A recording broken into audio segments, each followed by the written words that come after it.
What's going on, friends? It's Anton Daniels, and I gotta have a conversation with you guys about Teach Henley because you see how the sun is hitting me. This is no finesse, no makeup, no filters, no none of that. This is 100% Teach Henley. I use it in the morning as soon as I get up, right after I pray and brush my teeth, jump in the shower, and I'm hitting the streets because you never get a second chance to make a first impression. So even though they're giving you 40% off your first order, 20% off for life, even though you may get a free gift, forget all that, right? Because we would do this even if it was full price because it's worth that much. I'm in the streets, I'm kicking it with people when I see Dusties everywhere. You don't want to be them. You want to separate yourself. And the way that you separate yourself is self-care. Ladies get it for the fellas. Fellas don't wait for the ladies to get it for you. I'm about to hit the streets right now and I'm feeling confident. I'm feeling great. I mean, I already got confidence, but to have that extra boost of confidence, knowing that you've taken care of yourself and you set yourself apart from all of the rest of the sheep that's walking around making bad decisions on a daily basis. And it's reflected in their actions. It's reflected in the products that they use. It's reflected in the people that they follow. And so if you're trying to level up, if you're trying to make sure that you look good, they're going to send you the pack. They're going to give you all of the instructions on how you're supposed to use it. Then make sure you get your Teach Henley. Again, 40% off your first order, 20% off for life. Get your free gift. Make sure you tap in with your boy Anton Daniels because Unc is never going to lead you wrong. I would never have you use a product that I don't use myself. Again, they've been rocking with me for a long time. Make sure you get your Teach Henley. I love you. I appreciate you. I'm going to holler at you guys later.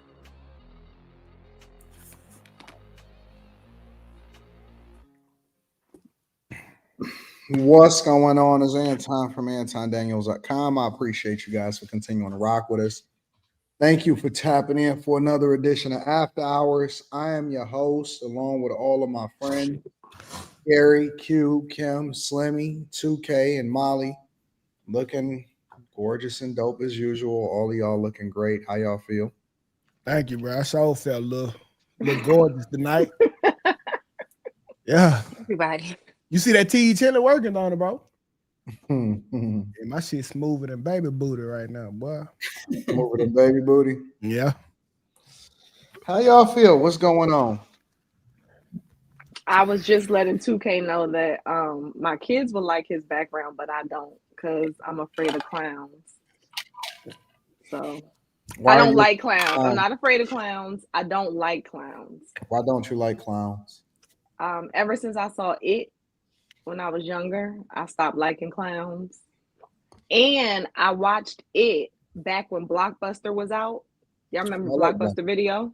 Yeah. And it is a two VHS movie. So whoever returned it before me put part one in the part two case and part two in the part one case. So I watched it backwards. It was just all jacked up. So I can't stand clowns. I can't. Fun fact: I went and visited the last remaining Blockbuster. I don't even know if it's still there. It was somewhere in like Oregon or something like that, if I'm not mistaken. Somewhere random. Oh wow. How Yeah. long ago was that? I actually vlogged it. It was a few years ago. It was I think it was a little bit before the pandemic, if I'm not mistaken. Damn, it is. Or maybe it was a little bit after the pandemic. I don't remember. A lot of y'all got clowns in y'all background. Y'all call ex-boyfriends.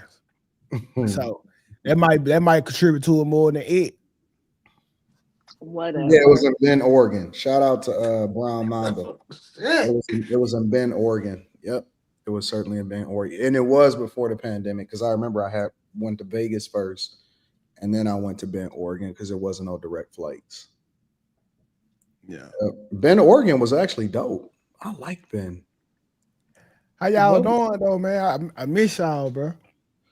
What you been up to, 2K? What's going on? Oh man, got my head down, bro.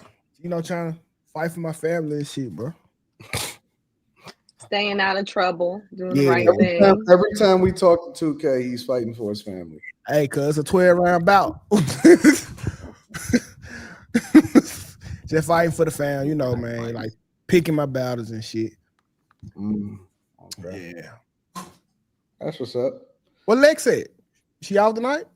She got a situation, a little emergency she got to deal with. So okay.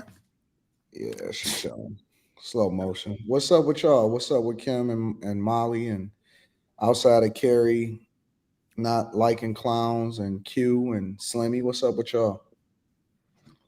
Nothing much, but I agree with Carrie. Clowns are creepy. I only noticed that one day when I was just looking at a clown in person, and like their makeup is smiling, but their face was like straight. That's just bizarre. I don't understand what the creepiness part is. Like, I don't really get it. You can't smile and frown at the same time. That's not normal. Y'all must ain't Kim, look at Kim, you not scared? You not scared of these women with that contour more than these clowns? Well, I mean, yeah. Some of them. Yeah, tell the truth. I Some of guess them in that regard, I can understand how y'all might be scared of somebody who could put on a face and look totally different. Yeah, you don't know if it's a man or a woman either. Yeah, nowadays. Yeah, so I didn't know that it was two type of makeups, and it's one of them I like and one of them I don't. So that powder shit, let's get that out of here. But it's this shit that make your face look shiny. I forgot what they call it. They call it like face. I don't know, but it make your face look shiny. So women, let's put out a memo. If y'all gonna wear makeup, wear that shit that shiny shit. It's probably not good for their skin. No, they call it glass face. Yeah, it make y'all face look like no. It's actually tolerable, bro. Like it just make them look more shiny. So the like Twilight. No, it's wet. It's kind of like it's almost kind of like look wet, but it's not wet. It look way better than the powder shit. So you like a sweaty look? No, it don't look sweaty. It like, okay, if that looks sweaty, then y'all pictures look like y'all be fading away on them motherfuckers. Like, would you rather be on the picture or fading away from it? Depends on the picture. What? Let me ask y'all another question, completely separate. Whatever respective city that y'all were born and raised in, would y'all ever, like, if you could, would you ever run for mayor of your city? Yes. Yes,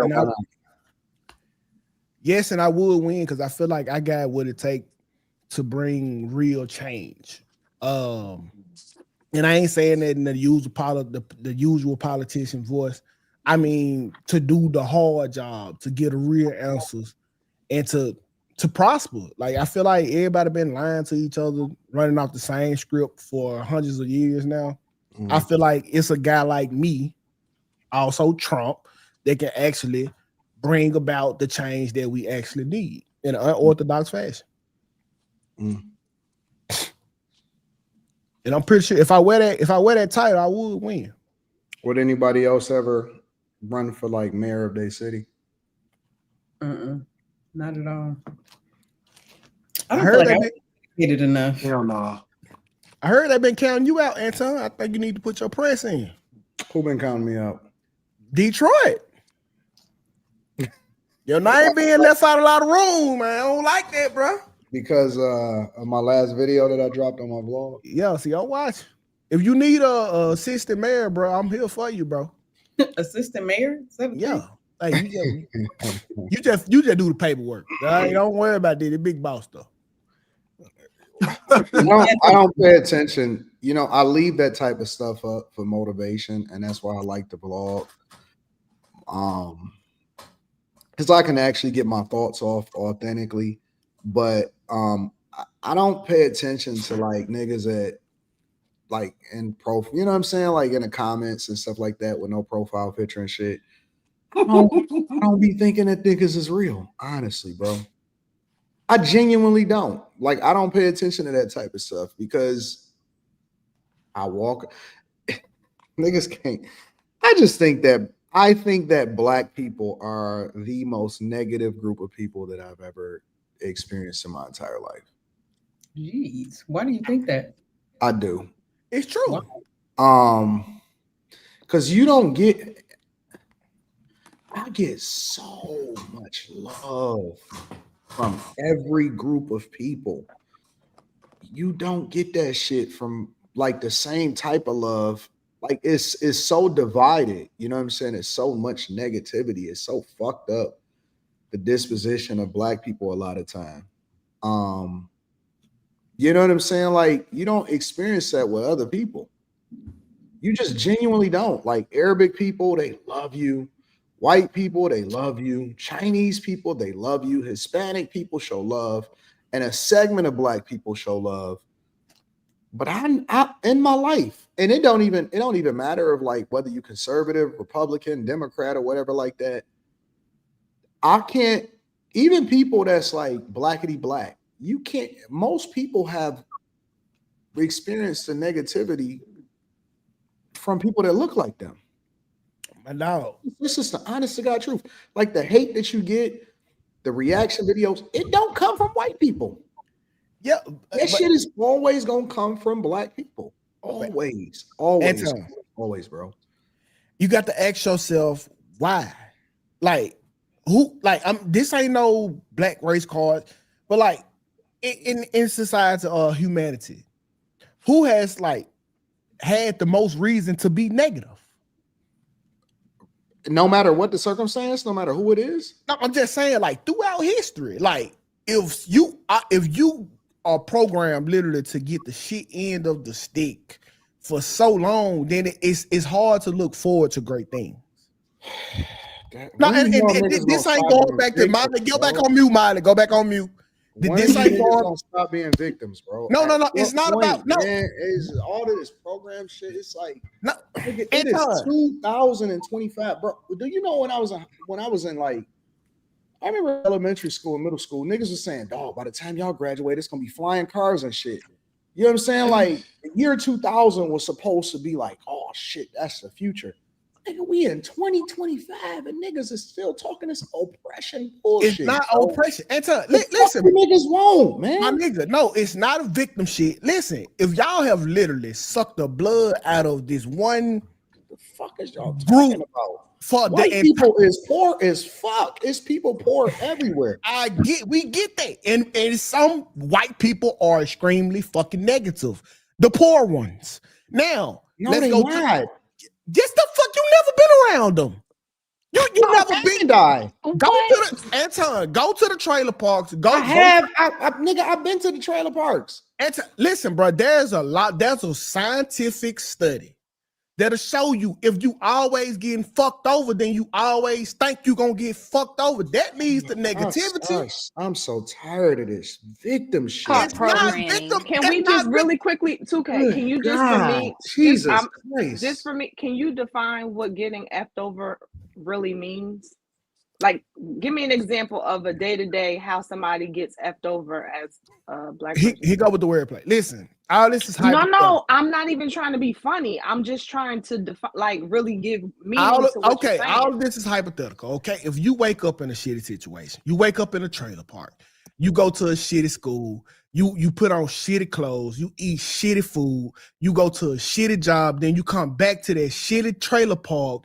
Your overall outlook on life is going to be shitty. You ain't gonna wake up happy and optimistic that something great is going to happen. Everything gets shitty through the lens of your view. You know what's so funny about that? That is true. You know what's so funny about that? Do you see people in jail with glamorified hope and great aspirations in life? No. I've seen people who got them a trailer park and were so happy because they weren't homeless. This science, y'all. Despite what y'all say, this is science. If you put a nigga in a fucked up situation, it's called a mindset. Sure, bro. You know what's so funny about that? Well, everybody who lives in a trailer park is not upset. When I was growing up, I didn't know that I was poor. Like we were happy because we was like, yo, we getting it. Bro, if you got an old school, a Caprice, a Cutlass, a Monte Carlo, a Regal, or any of that shit, and you got some D's on that bitch, nigga, you was like, I'm winning. I didn't even know that we were poor until after I was no longer really poor. Like, even when I was getting money at first, I was like, nigga, I'm hood rich. Like, I'm rich, nigga. I like, you go back through the hood, you stun, you got you a Trailblazer SS, nigga. I'm good. Like, we didn't know that that wasn't even no money. And so we was happy as fuck. Like, we was happy. And it's like, no matter what state you in now, it's like, oh man, like, no, that's not even a real thing what 2K is saying as far as people programmed to feel like that's not true, bro. Like, we didn't even know that shit. We just had a good time. We hooped. It was just fun times, bro. And now it's like the more money and opportunity we get, the more negative niggas has became. That's because the more niggas ain't getting the money. Like, Anton, okay, the time you are talking about is when money didn't matter. You talking about elementary. Money always mattered. No. Money didn't matter to you in elementary. Money didn't matter to you in middle school because you didn't have to spend it. You didn't have to get it. You ain't have talking about. Like, money has always mattered to everybody. No, it didn't. There was points of time in our life, money did not matter. Money didn't matter in elementary. Money didn't matter in middle school. Money started to get turned into a huge thing in fucking high school when we start to figure out we ain't have none. Okay. So are you talking to middle-aged people or elementary people? Nigga, no, you're not. So negative. These negative people are people that's in real life realizing that their life is shitty. Nigga, how it didn't money matter? Money always mattered. But not to us. We didn't have to spend it. We didn't need it. What the fuck is you talking about, 2K? How much money did Anton need in elementary? What was your expenses? You talking about me in elementary school? What was your expenses? I'm talking about black people in general. Anton, you telling me about a time? You telling me always wanted to, nigga. I had a. You telling me had a poster of a Lamborghini on my wall when I was in elementary school. Okay, but you had no money to get it. Okay, so nigga, I still wanted it. Oh, Anton, listen. Nigga, I knew it when my mama took me to the store and bought me them goddamn XJ900s and them Stadias. And I wanted some, nigga, I wanted U-Wings and Jordans. I got XJ900s and Stadias. And we went on the basketball court and them bitches was sliding. Nigga, I knew what the fuck money was. I ain't dumb. I knew what it was when I wanted some Jodeci boots. Listen. The fuck is you talking about? Nigga, I always know. I don't know what money is. Everybody know what money is. Even children know what money. Nigga, children know what money is. Okay. Yeah, man. No, like since we was younger, maybe it was because we was 80s babies. Nigga, money mattered. Always. It always mattered. I don't give a fuck. What?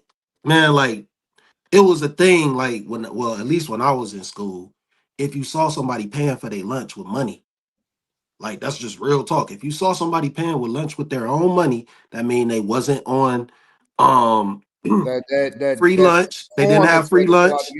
They didn't have free lunch. That mean they had money. Oh, y'all got free lunch. I hate it. Money was always in the equation. Money was always in the equation. Free lunch, nigga. I hated that shit. I hated taking that form. I thought that was so wrong. Yeah, it was so weird. The kids at our school the tickets and stuff. It was like, yeah, it's a little bit of a spectacle. So it was money was always money. It was always a thing. Now, where I do agree with 2K at is that I think everybody is negative. But the thing is, we see more from our own people because these are the people we're around the most of the time. So they feed us more negativity than other groups. So if you take a white person in a white circle, he'll probably be saying the same thing. All I get from these white dudes is negativity. When I go over here, these black dudes show me love. It could be the same scenario. I ain't never seen that shit. Not even online. That's honest to God truth. No, I seen white dudes say, like, you know, people treat them a certain way. I mean, that may be true. I just ain't never seen it, bro. I seen it, but I seen black people. Black girls. No, I seen black dudes who ain't never really got no negativity from nobody. My dude Max, he don't really get negativity from nobody, but he move a certain type of way. Whereas he kind of tune things out and he live his life a certain way. You know, but so I think it's more so who we put ourselves around too. If we put ourselves around the wrong people, they're gonna be negative. And like on the internet, that's all this shit is. It's a cesspool for negativity. Right. That's all you see. Right. And it don't matter what group. Because if you go in the comments, like I remember it was this one film with Columbus Short, and Lawrence Fishburne was in it, and Lawrence Fishburne was married in that movie. They never showed the wife. I usually know what this movie is. It was about the robberies, the Brinks truck robberies. I can't think of the name of it right now, but they never showed the wife. The wife was never in the movie. But Lawrence Fishburne referred to this white dude in that movie as brother, as his stepbrother or a brother-in-law. So you knew the wife had to be white. They never really showed her. If you look in the comments underneath that movie, it was just straight racist based off one thing that somebody said about Lawrence Fishburne and that white woman. And it was black people, it was white people, everybody just pouring in. But the It don't matter what it don't matter what group. It don't matter what group. I think everybody's just fucking negative. I see it from all types of people. Like people are fucking negative, man, and it's fucked up. The world is fucked up. Yeah, everybody negative, bro. Like even if you go back to like that scene in Django where they was for the ride out, and his wife was supposed to make the mask, but she made him wrong. Like that whole scene was showing how that scene was so fucking funny. That scene was funny and fuck. But that just show like it's all around us. But I do think that black people are more negative, probably because more of what Slimmy said, because we're around each other more. Because I have met negative white people. Like, I'm a Mississippi State fan. If you are ever on our message boards, like, they never have no hope. But that's about sports, bro. Take that mentality. Different. Oh man, our team sucks again. Like, even when the team don't suck, for a long time. Like, no, it's if you take some of these white people talking about politics, same. They no. Listen. I'm not saying people don't have negative dispositions. That's not what I'm saying.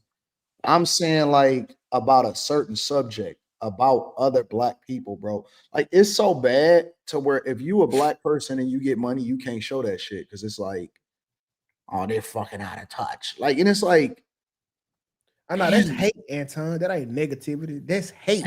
Hate is negative. Not hate is negative, but that is not being negative. That's how is it not being negative? Jealousy. That's jealousy. Jealousy is being negative. Anton, okay, you right, bro. You right. But if you got being negative to being a hater, I'm on the opposite end of the spectrum. Like, that shit that's bitch made shit. I'm with you with that. That's bitch made shit. I'm with you. My hands, I wash my hands with that shit. That's just bitch made shit. There's no other way to categorize that. Hater bitches marry hater women and they have hater fucking kids. And I don't even think it's central to me. Niggas hate on you. Niggas hate on everybody. But that's my point. Like, when is it gonna be like? Why is it like that? That ain't gonna change. That's the nature of human beings. Like, you can't even say. That's my whole point. It's not central to a position. That's why I said it don't matter if you're Democrat, Republican, none of that shit. It's not central to your perspective or your views. It's niggas just have a negative disposition. White people the same way, Anton. Everybody's like that. No, bro, and no, it's my nigga. White people hate on the more. It's way different, bro. It's a different type of shit, bro. Anton, you don't think Watergate was hate at the highest level? What do you mean? Think about what this white dude had these other white dudes doing to destroy this other white dude. That's hate at the highest but they level. doing it. But a lot of times the difference is when I see other people hating, for the most part, and this is not entirely, they doing it on some money shit, like fuck you, we need that position type stuff. It just be on some shit. No, there's no excuses. It's the same. No, it's not. If you was ever in the military, what white people do to get other white people girlfriends is insane. Because what I've learned about other cultures is if they don't like each other, a lot of times, especially here inside of the United States of America, is because of something that they want from it, right? It's an objective that comes along with it. It's not hating for the sake of hating. It's not hating because you're successful. Other cultures will even fuck with that's also a misconception about people when it comes to race, is that people don't fuck with each other based off of race. That's poor people mentality. When you get to a certain level, People fuck with you based off of the fact that they think that you dope and that they can get money with you. They don't give a fuck about your race. They don't care about that shit. They're not aligning with each other just because of race itself. It may be, they may align with each other based off of familiarity, right? So if I have an opportunity, naturally, I'm going to extend it to somebody that I know or a bag chaser or whatever like that. But they're not limited to. They're like, oh, wait a minute, what you got going on? Okay, hold on. Let's connect. Let's exchange information.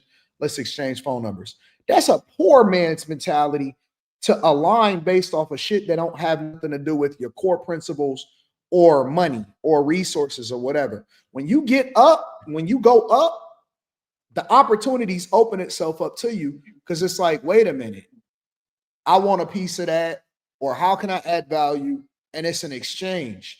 They don't fuck with each other based off of some other shit. It don't be just because you look like them or I don't like the fact that you winning or no shit like that. They be trying to get a piece of it. Now, of course, I'm not saying that it's everybody. Obviously, you always gonna have haters in every segment of the corner of the earth, right? But in a general sense, I'm telling you, bro, it's on some money shit. The Arabs over here, bro, because we got the most Arabs in the United States of America. That's just a fact, bro. They about some money. The Chaldeans and the Arabs, some of my best friends here in Michigan is people that I grew up with, and they father, granted, left them the gas station and shit like that. Them niggas be on some money shit. They be like, let's figure this shit out. Oh, whatever. Bro, they own some, they trying to get bread. They don't give a fuck about that shit, bro. Especially the younger dudes. They don't care about that. They trying to get bread. They be looking like Rodamez from Juice. And they always got the fucking taper with the curly hair at the top, and them niggas trying to get money. They don't care about none of that, bro. None of that. I think that'll be the lower class in their community, because I bet you Jay-Z and P. Diddy won't tell you that shit stop at race. We got to stop using Jay-Z and P. Diddy as the the perfect examples. When them niggas was getting too much money, they had to get home. Them niggas did business with everybody that didn't look like them. At a loss. No, at a win. No. When they wanted what they deserved. They did business with all of the whitest and the Jewish people that you could ever think of. Yes, but when they wanted what they deserved, what happened? What do you mean? Okay. I'm gonna play stupid too. They did business with everybody. They didn't limit themselves. What you think that they? Yeah, but when Diddy spoke up for himself, they all turned on him. No, when Diddy filed a lawsuit, then they he spoke up for himself. But again, it wasn't based off of race. It was based off of this. It was based off of money. But the point is that he got to that point because he was doing business with other people. Yeah. So they wasn't limited to it. They was like, listen, we fuck with you, you fuck with us. Let's get this money together. But even in that situation, though, Slimmy, it was based off of this. Yeah, they owe him like 500 billion. Whether we think it was right or wrong, it was off of this. It wasn't based off of this. It was definitely based off of this. Yeah, okay. It was. We don't want this nigga up here with us. Nigga, that's not true. It got something to do with it. They know it doesn't. They buried their own, nigga. They buried the crypto bros. They buried the fucking dude that bought the Wu-Tang album. They buried Epstein, not Epstein, the fucking the movie producer dudes. Harvey Weinstein. They buried the fucking Weinsteins. Nigga, they limited. For whatever reason, y'all think that they only limited to black people. They're not. As a matter of fact, I would tell you. I didn't say nothing like that. I said that had something to do with it. Diddy probably came out the best out of all of the niggas. I said, Slim. They killing people. They was killing people. They fucking offing these niggas inside of the jail cells and everything. Ain't got nothing to do with this. No, I would say, I ain't gonna say that, but it definitely has something. It played a part. Oh, it played a part. That's how I know that. It played a part. Nigga. Y'all niggas are so crazy, bro. No, that shit played a part. Y'all so crazy. Y'all so fucking crazy, man. It's Jewish people that don't like Jewish people. I don't think that played a part. And you I think y'all like to center it around that, but yeah, you're right. It's about money and control. Mm-hmm. That's it. Y'all crazy, bro. You right, I seen black people turn on Puff way before they ever did. It wasn't about no money. Niggas was calling for the elimination of Puff way before they ever did. It wasn't about no money. It was about his character. No, it wasn't. Niggas called for the elimination of everybody before. It was about his character and what the fuck he was doing. Even R. Kelly with his crazy ass. Character. They didn't go after Kells until the black community started advocating for them to get that motherfucker based off a whole series. That wasn't black people that set the series yes, up. It was. Yes, it was. Nigga. Lifetime. Yes, it was. Lifetime went after him. Nigga, Lifetime created the series after they started calling for this nigga to go to. The Lifetime series was developed afterwards. No, it wasn't. Yes, it was. The Lifetime series got Kells locked up. I know one of the girls. What is he talking about? The Lifetime series came after niggas started calling for Kells to go to jail. Money. The Lifetime series is what got Kells locked up. The Lifetime series came after niggas started going after Kells. Nigga, Lifetime don't take but a week to develop a series. 50,000, Anton. Y'all niggas crazy. You're crazy, bro. 50 racks. You're crazy. You're crazy, nigga. You're crazy. Lifetime piggybacked off of black people, nigga. That's all they do. Lifetime, TMZ, and all of these other motherfucking series, they piggyback off of what the culture is saying. The culture called for that nigga to go to jail. Karen, get on the computer. All Lifetime did. Get on the computer. That niggas was already putting out there. Look up the Lifetime series about. Kenny, look up the Lifetime documentary and then look up when R. Kelly got prosecuted. Out of y'all fucking mind, look it up. Bro. Anton, place your wager. Out of your mind, bro. Place your wager. You're out of your mind, bro. I was alive, Anton. So was I. Then what you saying right now? You want to saying that they nigga? What you think that Lifetime came up with that shit on their own? You talking about surviving R. Kelly? Yes.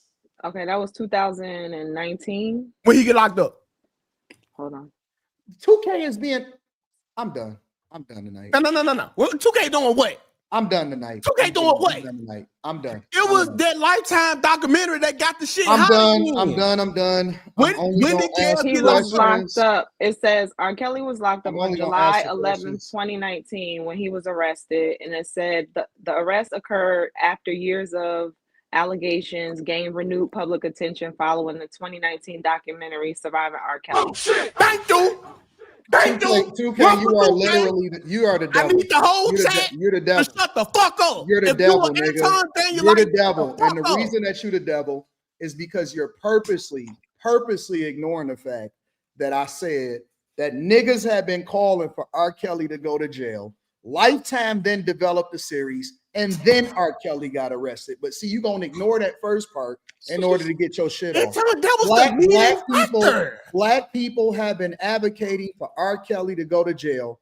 In 2017 and 2018, they have been calling for attention to that nigga because their parents have been complaining about the fact that they couldn't get in touch with their kids, and they were starting to try to act like, and then people started going off on the parents and saying, why did you give your kids to R. Kelly in the first place? Then Lifetime started developing a series, Surviving R. Kelly. They did that shit fast based on the information that was already out there. Then R. Kelly got locked up. It was black people that was calling for this nigga to go to jail way before Lifetime ever got that shit. And the fact that you ignoring that shit is crazy to me, bro. Well, I think it went downhill way back when that first sex tape came out. I was in college then, and like a lot of the younger people kind of laughed at it, but you could tell that in the background, other people were feeling some kind of way about it. But the Boondocks, but that was over time, and he got off, and you know all of that. Look, I remember that people were mad as fuck because they kept on reminding people that Aaliyah had died. And then they also started having conversations about why the parents had let their kids go over to R. Kelly's house in the first place. It had became a whole fucking movement on social media and everything. Lifetime capitalized off that shit and then dropped it based off of the stuff that people was already saying. And then R. Kelly got arrested. It wasn't because of Lifetime. It was because of people were talking about it and then they capitalized off that shit. That's all Lifetime do. Is develop a series based off of shit that's already happening. That's what they did with Diddy. That they did the same shit with Diddy, right? Tell me that Diddy went to jail because the series was developed about him. That'd be a lie. No, that ain't why did it went to jail. No. The shit happened because niggas start getting behind Cassie, and then CNN released the tape, and then they developed the documentary, and then they came with the indictment, and then they arrested that nigga. That's what happened. Anton, the whole reason why Kels got locked up is because of that Lifetime documentary, and they went and started talking. These are facts. You got it, my nigga. You got it, my nigga. You right. She just read it. I ain't make it up. You got it. You right. I agree. I agree with everything I was saying. You got to. Fuck y'all. Fuck everything. A fact is a What fact. if y'all both are right? What if it started earlier Don't do that. and then it took it I'm not saying my first place. The nigga was wrong. You got it. Y'all niggas got it. I was there. Tell me, don't try to give me no motherfucking. You was at R. Kelly's house? Where was you at? Where was you at? What you mean you was there? Don't do it. I was living through the moment, bro, because I couldn't believe Lifetime had the influence to do it. I was like, wait, what? A show did this? This nigga said he was there. Okay, my nigga.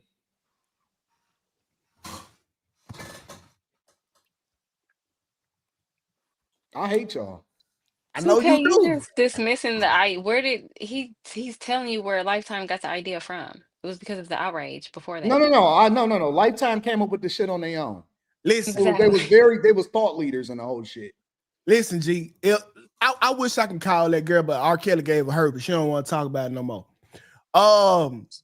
I wish I could call you and show you how this shit played out, bro. I'm not up here just preaching to the motherfucking choir. Call me and tell me how the shit played out. What do you mean? G, listen, Lifetime was literally the driving force behind R. Kelly getting fucked over. These are just facts. Listen, that shit, the sex tape with the young girl, that shit was like way in 2000, what, 21? 2001? R. Kelly was free as fuck. Then Lifetime come out with the documentary in 2019. The feds hop on what they put out, and then he get locked up. You on mute. Hey. I'm not talking to you. No, hold on, wait. So it might be. I hate you niggas. No, it might be some credence to what 2K is saying. Sammy, you the devil too. No, wait. No, because this thing. No, wait. They started developing this series in October of 20. They started developing the series in October of 2017. What did I just say? What did I say that happened? When did I say that the first? Take your L. I'm not even gonna do this shit. I'm not gonna do it. It was like somebody named Dream Hampton did more than 50 interviews. Who did he do the interviews with? Where did he get the idea from, Sonny? Not from the suspects they had. It was the first major program of the Me Too era to give a voice to sexual abuse of survivors. So this was like before the Me Too movement. Anton, if they was talking to victims, they would have arrested Kels before that shit. You got it, my nigga. If they were talking to people that they could have prosecuted R. Kelly, he would have been in jail before that. Y'all got it. Y'all acting like we didn't have social media where people were talking about it before. Kels. Nah. Kels really wasn't like he wasn't. He was for me personally. Excuse me. We was still talking about the tape. You know what I'm saying? Just being honest, we was just still talking. We thought. What year did the tape come out, Slammy? Look that up. That was 2021. No, hell no. That was in the early 2000s. Yeah, I was in college. I was in the early 2000s. That's all we was talking about. I never watched it. I never watched it personally. I never watched it personally. This all started because the parents started complaining because they couldn't get in touch with their children. That's what the fuck happened. They went straight to social media and they started complaining because they couldn't get in touch with their children that they had handed over to Kels. The shit turned into a wildfire. It turned into a firestorm. And then niggas start advocating for this nigga to go to jail. And they start saying that he never should have got off from the original charges when he said that it was his brother on the tape. And then Lifetime started doing this shit. And then they dropped the documentary. He sure did try to say it was his.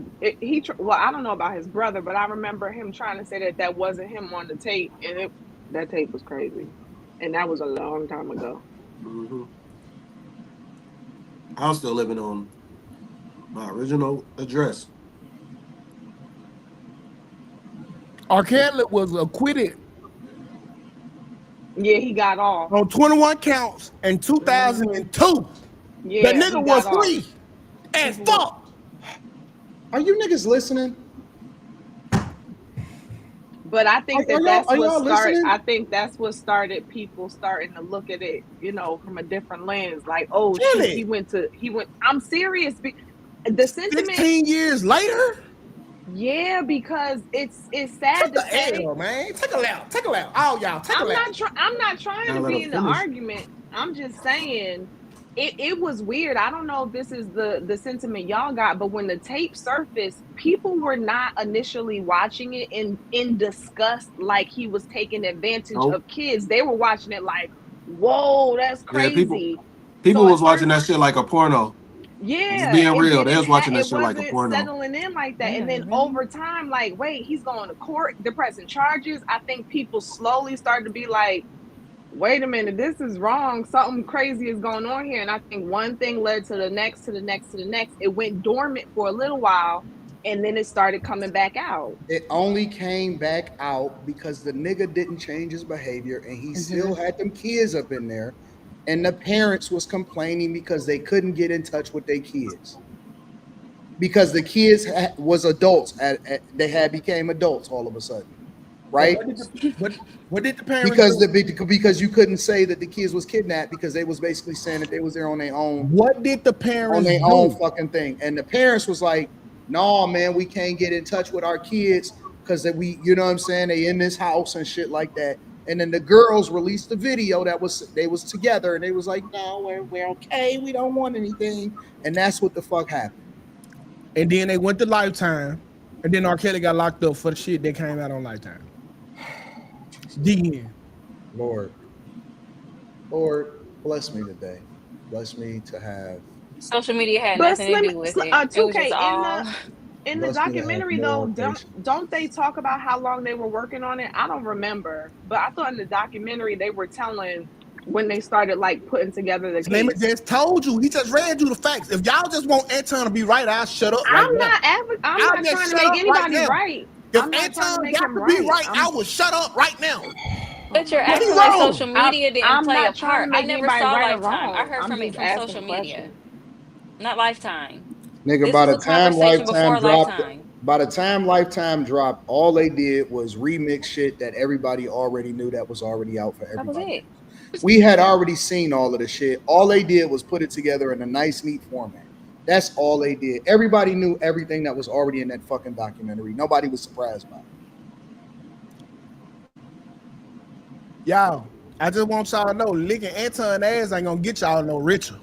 What? I'm not talking to the folks on the panel. They know who I'm talking to. Get a fucking what do that got to do with anything? I'm talking to these invertebrate ass niggas. Get a fucking backbone. No. Just stop focusing on the chat, nigga. Get a fucking backbone. I ain't never seen so many big fucking niggas in my life. Molly, you ain't talking with your sassy ass crew. Hey, at least I got my own money. I ain't get it out your asshole. Your sassy ass crew. I ain't get it out your asshole. Whatever they is, the Booty Warrior Mafia. Can we please start referring to assholes? Hey, don't do it with the mess mafia. Now this ain't what you want. That's what their name is. Yeah, this ain't what you want. The messy Dookie Shoe Mafia. This ain't what you want. When we stop talking about booties. Well, you better leave the chasers alone, then, nigga. All right, hey, the chasers, them niggas. The only person they chasing is you and your asshole, like them fruit ass niggas, them fruity boot ass niggas. Y'all got some spooky and y'all dookie. I got to watch y'all niggas. And so you got that voodoo in your doodoo. These niggas going crazy for them. Y'all some sack chasers, all right. Super chats. Yeah, let me get these super chats. That wasn't even a planned part of the show, but welcome to After Hours. Good Lord. Miranda Kendall. Shout out to Miranda Kendall. We rock with you. Me University says, hey Anton, hey, what's the difference between a 4.0 and a 4.6? 30 to 40,000 cocksucker beat it. Tyrant the Tyrant says, hello to everyone on the panel. Quick question, AD and Slimmy, have you listened to the new Mobb Deep album? Yep, I got it right here. I got parts of it. Is I it listened good? to like the first 5-6 songs. It's good. It's Infinite. Talking about that one right there. It's Do it different. sound outdated? It's not what I expected. It's not what I expected. It sound outdated. I won't say it sound outdated. I feel like they wanted to get a certain ambiance to the album. They accomplished that, but I wanted to hear more so of what they were leaning towards before they kind of like parted ways. That's just my personal opinion. It was 100% Mobb Deep, bro. Yeah, but some of the beats, like so like some of the beats that they started rhyming on, like towards a little bit before Prodigy, kind of like went into HNIC mode. Some of them beats were tremendous. Like they were amazing. I love those samples, but they kind of went back into more like the Alchemist, Rock Marcy type of beats on this album. I wanted to hear something a little bit more up tempo, a little bit more. I ain't listened to the whole thing though, so I haven't listened to the whole thing either. That's why I'm reserving. I mean, I'm like 4 to 5, 6 songs in, somewhere in there. You got to be in the mood for that type of shit, bro. That's another thing. Genuinely got to be in the mood to listen to that type of music, and I'm another thing. Like I'm not currently in the mood to listen to that type of music. I'm on a whole nother wave right now. So is it just all lyrical punches? No, they're not lyricists. They're not lyricists. It's grimy. It's grimy New York. It's like rap. Grimy New York, yeah, underground. Yeah, it's old throwback shit. Grimy New York rap. Yeah, yeah, and so it's like I'm not on that right now. And that's why it don't always resonate with me, because it ain't no punches. It ain't no ain't no lyricism. It's just like facts. I mean, you've heard it 1,000 times over. You've heard it 1,000 times over. Yeah, exactly. You heard it 1,000 times over. And I'm not trying to play them as a group or nothing like that, but so what they did was they set the precedence for what a New York group sounded like on the super gritty, grimy stuff. You know what I'm saying? Just being honest. Yeah. That's just what they were. They was representing Queens, and that's what they gave you. Yeah. And they still Havoc is still embodying that, and that might have been what Havoc wanted to do with it.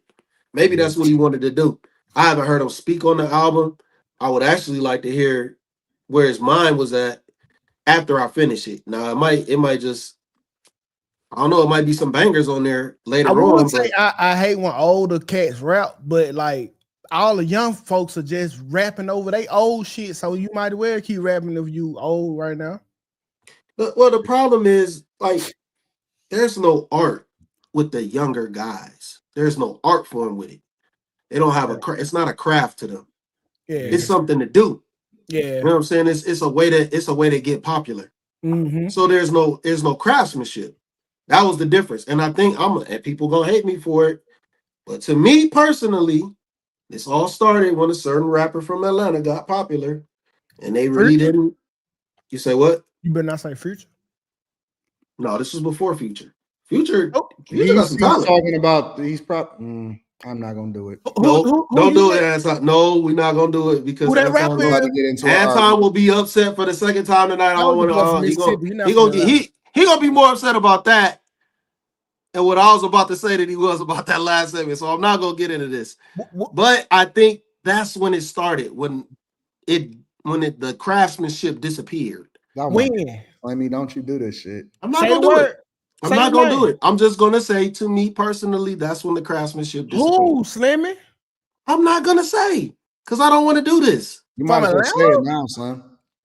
Jeezy. Fucking no, Slim. I can't believe you said that shit. Get the fuck out of here. Get the fuck out of here, Slimmy. You saying that's when the craftsmanship. Slimmy, stop. That's when it disappeared.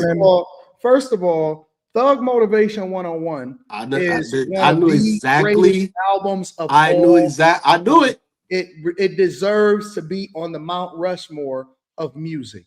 There is no album, in my opinion, that can better encapsulate that time in history than Thug Motivation 101 and the mixtapes that came out prior to that. Yeah, Thug Motivation 101. They're just gonna talk about their familiarities with Jeezy. They're not gonna listen to what I'm saying. I'm listening Don't listen to to what I'm saying. Thug I'm talking Motivation about 101. penmanship. Nah. Thug Motivation 101 was cool. That's a but if you from down south, it was the Trap or Die mixtape for us. Stop. What? You're not gonna understand what I'm talking about. Stop. Trap or Die mixtape, DJ Drummer in the summer. Stop, bro. Stop. Just stop. Please don't do that. Please don't do that. Let me say this. Oh my God. The one thing that I don't like is that we pit artists against each other to say what was more important. I think that they all played an important role in music at that particular time. I think that all of the artists that was popping off at that particular time in the South, including T.I., including Jeezy, and including Gucci, and Wayne, all of them were important, and all of them played a specific type of role depending on what you was listening to and where you are in your life. You know what I'm saying? A lot of them was talking about the trap, right? Other people was really Jeezy was talking about it, but he was really on some motivation, get money type shit, right?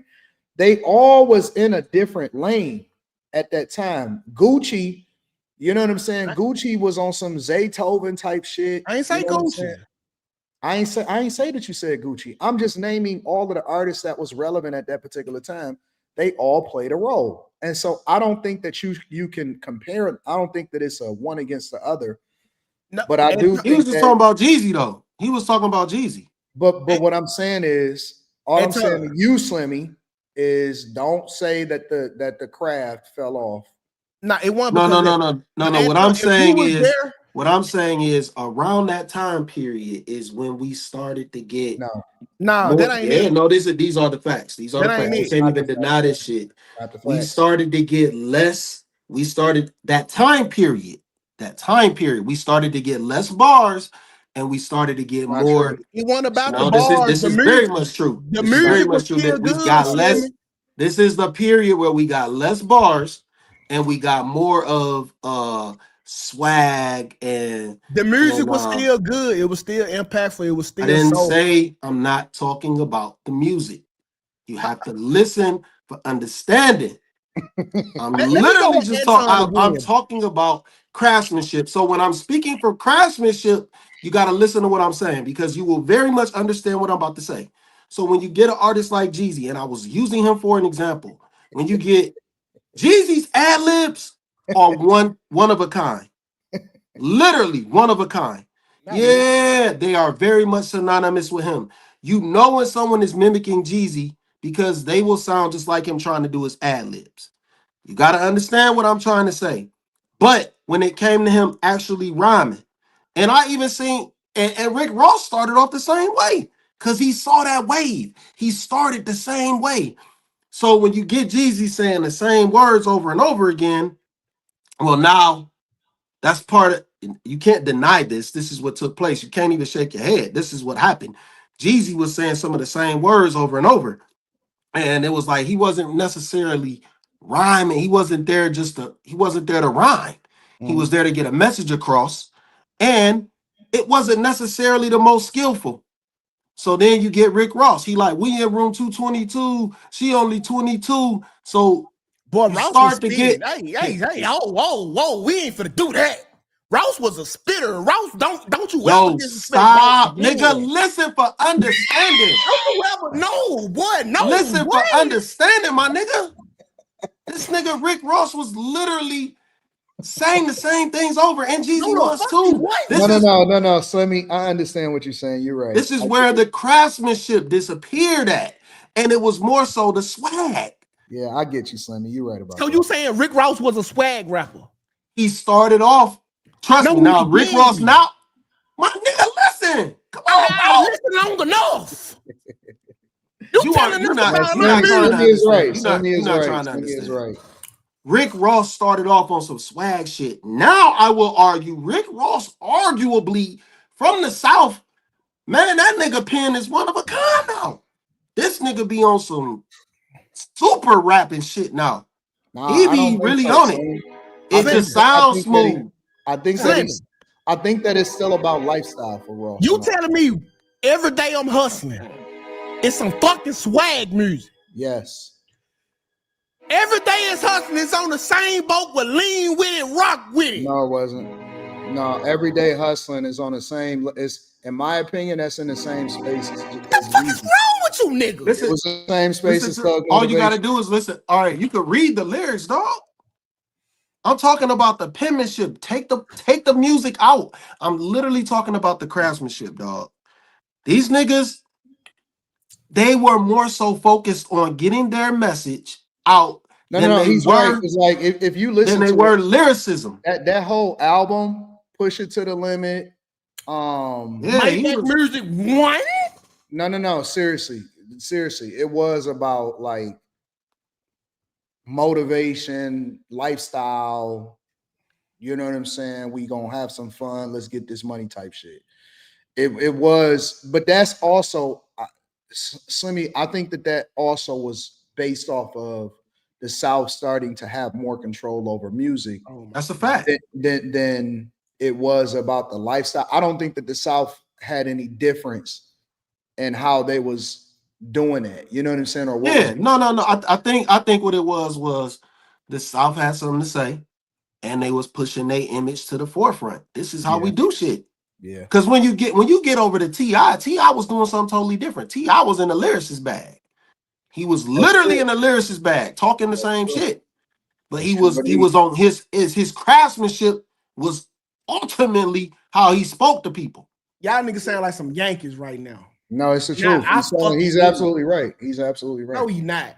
He is. What? First of all, you said motivational 101. He's still stuck on the very first statement. Yeah, because you've been talking. He not gonna let it go. That shit was first, bro. If you go back talking about the mixtape, been there when Trap or Die dropped. I told you. What do you mean? I was outside. What do you mean? I've been there. No. You went down south. There was nothing else being played, and nobody ready. He's missing what he's saying. He's saying the lyricism and the penmanship. The lyricism and the penmanship started suffering because it was more about a vibe than it was about that vibe. Thank you. That's the word. It was more about a vibe than it was about the actual lyricism and the messaging in it. It was more about a vibe. Yeah. This is the truth. And ain't nothing wrong with that. Yeah, I never said, this is where the artists now, this is what I was trying to get to. The artists now, they picking up on that and they take that part out, right? They taking that, like where we gonna vibe, but they not distinctively separating themselves from anyone else. So you keep getting the same type of artists regurgitated over and over and over again. Yeah. And now it's saturated. All these motherfuckers is emo or feminine as fuck. They emo or feminine as fuck and they shouting into the mic. You don't know what the fuck they saying. I don't know sometimes. I will never be able to tell you Playboy Cardi. I will never be able to tell you no lyrics. I will never be able to tell you any lyrics from any of his songs, no matter how many times I listen to it, because it just sounds like the nigga just doing whatever. I don't know, Slimmy, that emo vibe music. They love that shit. It started with Extension. They loved him. I love that shit. He was talented. He was talented. I'll be SoundCloud rappers. Yeah, I'll be in my feelings too, my nigga. I ain't even gonna lie to you. Hey man. Well, really, you know who really started it? It was obviously it's gonna always be a nigga from Cleveland, which was Kid Cudi, Scotty. I hate to be on a road trip with you niggas. I tell you that. You will love it. You will love it because you gonna go on a journey from Earth, Wind, and Fire all the way to now. I'm going to sleep if your ass got the aux cord. You never would. I listen to everybody, bro. I listen to everything from. You never would. You never would go to sleep. The old shit, the new shit. Nigga, I listen to Kodak. I listen to everybody, bro. Like, oh yeah, matter of fact, everything. Matter of fact, speaking of, once I get in that R&B bag, nigga, ain't nobody going to sleep. Nobody. Speaking of R&B, hey, I gotta say this. Rest in peace to D'Angelo, man. We lost a legend, rest man. in peace Like, to D'Angelo. That shit is hey, crazy. I'm a D'Angelo hater. That nigga 6-pack wasn't even popping. I'm like gone. I I'm thought gone. I'm gone. sorry, bro. I'm gone, bro. When he dropped man, that you video, can't hate Come on on, bro. We was I just went talking about video hating. today. My mom and them, they were just thirsty. Cause that nigga shit wasn't even popping like that, bro. Stop, bro. You can go to 24-hour fitness and see a nigga with a better body than that see, shit. now you're gonna prove Anton's point. This nigga just started hating on the day, man. What? How you gonna hate on 30 D'Angelo? minutes later? How you Bro, gonna if hate you on pull up the D'Angelo, picture bro? they was going crazy about back in the Gap, bro, that nigga shit wasn't even like that, bro. Are you smoking crack? No, I'm not. You can pull it up. That nigga shit wasn't even like that. The best thing on the nigga was his V-cuts. That's it. How old are you, 2K? I'm old enough. What? How old are you, 2K? I was an old ass young nigga. Put it like that. Nah, nigga. You see, I know you don't know. Wait. You said it was the V-cut. Yeah. His What are you V. talking about?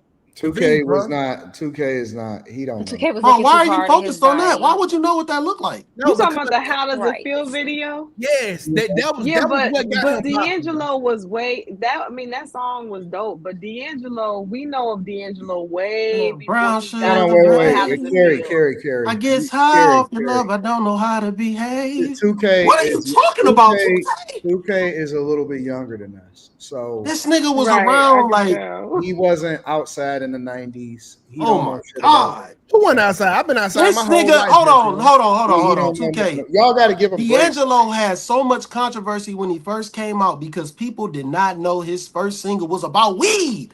That's facts. They did not know Brown Sugar was about weed. The first time D'Angelo got an introduction to the South was How Does It Feel for the majority of people. You said what?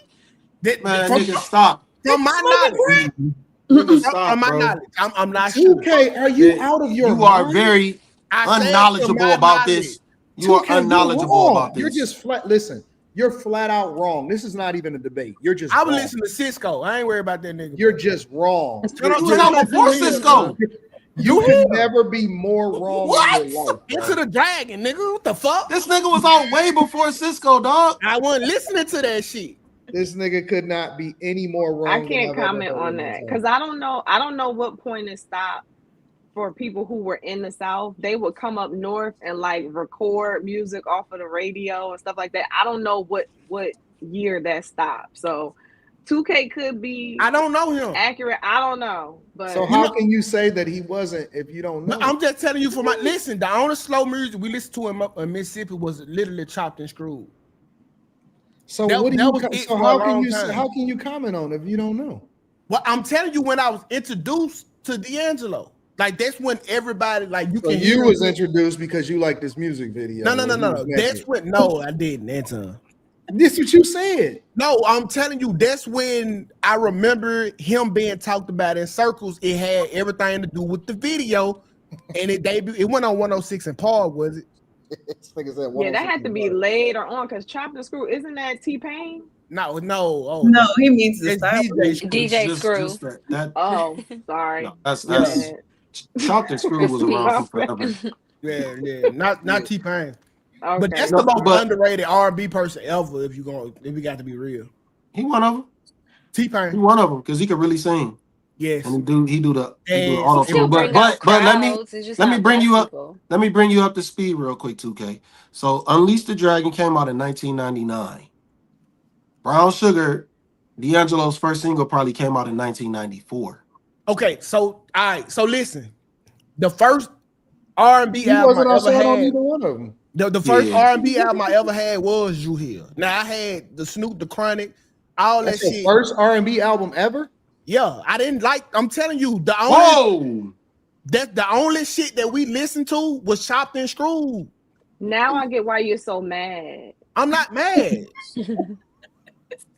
Listen, no. So we listened to R&B, but like, it was more crazy. It was the good old shit, like the Al Green, the Marvin Gaye. Like that's what crazy, bro. I'm serious. That's how it was. That's insane. Your first R&B album was Drew Hill? Mm-hmm. Fuck. My first R&B album. But I'm younger than y'all though, right? That's why I told Slimmy to give you grace, nigga. Yeah. Gotta give him grace. He don't know no better. No, I was there for the 90s. I didn't get an album. Like, the only album I wanted was fucking Drew Hill, nigga. Like, hey, the way them boys put that shit. If all you wanted was Drew Hill, nigga, you are leagues behind. Listen, because there was Jodeci. I thought we could just, you could literally you could say Boys to Men. Boys to Men, yeah. I heard all of that, Slimmy. H-Town is down in the South. H-Town, somebody rocking the boots. Y'all purposely trying to screw my words. I heard all of goddamn. I have heard all of that shit. My first R&B album. Nigga, we was slow dancing at the dance to that shit, man. Like, getting it on the floor. Y'all don't want to hear me at this point. I can't hear you. I heard all of that music that y'all talking about. My first album. There were songs before them. You gotta opt out of this one, 2K. How you skip over so much and just get to Drew Hill? I can't understand it. Because this nigga missed Tevin Campbell. This nigga missed Babyface. He definitely ain't no Babyface. Hell no. This nigga missed everything. Tony was thriving. Like, he missed Raphael Sadiq too. Shit. Yeah. Oh yeah. Yeah. What's that? Candy Rain. Come on, maybe. So missed everything. Oh, for real. So for real. Amiri. Fuck, nigga. Everybody. So you don't remember ABC? Yes, they trying to grandfather me. Maya. Another bad creation. Y'all, that wasn't the first song I ever fucking heard. Album I ever got. This nigga missed the original. What's the 411? This nigga missed everything. Hold on. Jeez. That's later on down the line. You still missed He missed the shit. TLC. Hey, these niggas didn't discover R. Kelly into the Chocolate Factory. You right. Oh Lord. They discovered R. Kelly in the Chocolate Factory. They don't know when was the Chocolate Factory? They don't know about Aaron Hall. They don't know about 12 Play. No, they don't know about none of that shit. Never heard of them. No, they don't even know. They don't know none of that shit. They didn't. I'm just black. I ain't have a mama playing get all through the house. They don't even know that 12. They can't even sing this. They don't know the melody of 12 Play, nigga. My mama didn't make us wash every wall to that shit. I never heard of this. I never heard. They're really younger than me. That the other day. My parents wasn't playing it either. We were playing it. My parents were playing. No, Ken, I'm being sarcastic. Yes, I heard all of this shit. We had to wash walls to this shit. No, what I'm saying is, if your mom was playing it, then you're much younger than I thought, because my parents, their generation is above the R&B generation that I grew up listening to. Music I listened to. My mama had me at 16. If that helped you out, I got you. God bless this nigga. Let me read the rest of these super chats. Forgive them, Slimmy, for they know not what they do. All is forgiven. Fuck y'all. K-Bass says, good evening, panel, except Slimmy, since he doesn't like greetings. Why does he name himself K-Bass? And he put Quentin's foot up in the picture. It's not that I don't like greetings. Joshua says, damn, Slim, is Dylan gonna go 30 for 96 for a 93-yard next game? Yeah, he probably will. He's horrible. Junior Devon, shout out to you. Robert Barrett says, I wanted to ask Slimmy what side of town he's from. I'm from DTW and was wondering if you have family or know anyone from there. Of course. I went to school down the way. I went to Tech. TS Car Wash. I thought he was talking about Detroit Metro Airport. TS Car Wash. DTW down the way. What's you guys' best hip hop beat of all times? Mine is Mobb Deep Shook Ones. Mobb Deep new album is tough. Give it a listen. We'll have to come back to that one, bro. Yeah, it's a hard one. It's a lot of songs. Chris Cunningham says the Queen is looking gorgeous tonight. Y'all niggas, shout out to Molly, man. Black Album Slimmy says, Papa Slimmy, why did Mama leave? Joshua says, I'm This sorry, shit is 2K, but strange. life is 10% of what happens to you, 90% of how you react to. That's a fact. Everything that happened to me was things I could have controlled. Justin Cott says, Anton, what you focus on grows. Focus on the love you get, and the love will grow. You will have a panel full of Black people who show you love every show. Oh, You do. I already know that. What are you talking about? Shout out to it 82298. Says, what up, everybody? Carrie, Molly, and Kimmy. Damn. Fuck you too. To the football. What's that nose shit though? Shout out Picking to your you. nose? He doing the Shamar thing, I think. Please, fuck no. That's what he's doing. That's what it is. Is that what that is for real? What's the nose got to do with it though? No, the hands. I bet 2K would have done the dance. What damn? I offered Slimmy $2,000. I offered Slimmy $2,000 to do the Shamar clock that dance. Shit, I'd do that bit right now for 2 racks. How you want it? He turned it down. Well, first I offered him 500. And then no, nigga, don't do it. I said you would do it too. Sell out. I throw a little extra on that I shit. offered to do it for 500. No, I offered him 100. Then I offered him 2. Then I offered him 5. Then I offered him a rack. Then I offered him 2 racks. It ain't no feminine dance though. Big Dog O-Town says 2K be wild, saying money don't matter. Money matters in all races, all aspects of all society. Be better, my guy. Better for some braces, nigga. Green Blaze says, Q, can you believe Coach Franklin fired from Penn State? Q is not here right now. Nate says, Kimmy, you are so beautiful, but your bang yang let me down tonight. Q, Diddy, Ben said, stop having bangs come out of your bun last time. Kimmy. Nene, you can cash up some money and make a hair request if you'd like. Chris Cunningham says, if a man can be a woman can be a man. Which race do you identify as? The University says David Robinson's Wally Moccasins. A lot of people don't know what that means. Young Legacy says, I'm 32 and I just realized I was old when I saw a grown-ass man with a 2005 as his birth year tattooed on his neck. Damn, that looks to sound crazy. I don't know, says shout out to Molly for being Undertaker for Halloween. Username Delta says, damn, Molly, you got me in my feelings tonight. Jano says Anton is a big brother everyone needs. Nathan 1990 says, what's good, panel? Just want to say rest in peace, D'Angelo. Had the pleasure of seeing him live in Chicago in 2018 with Common. Secondly, Black people can be so negative towards each other using slavery as a crutch. You know, that's one of the things that bothers me is that it's going to be some people I probably am never going to see perform that's going to probably at some point, because we all pass away, right? Yeah, that's what I was thinking about too. My grandma, she in Hopkins right now. She got like a week left. Damn, 2K, don't say that shit. What? No, for real. It's okay. She wanted, like, she picked her fate. I'm cool with it. She cool with it. Shit. Yeah. What's somebody that y'all want to see that y'all never seen in concert that you want to see before they stop performing? Billy Joel. Nope, I got somebody in my mind that I ain't never seen. Who? I think Madonna. Ugh. Her BBL body. The Immaculate Collection was everything, 2K. Huh? I said the Immaculate Collection with Madonna's everything. Who's somebody you want to see in concert before they hang up the? Chris Brown.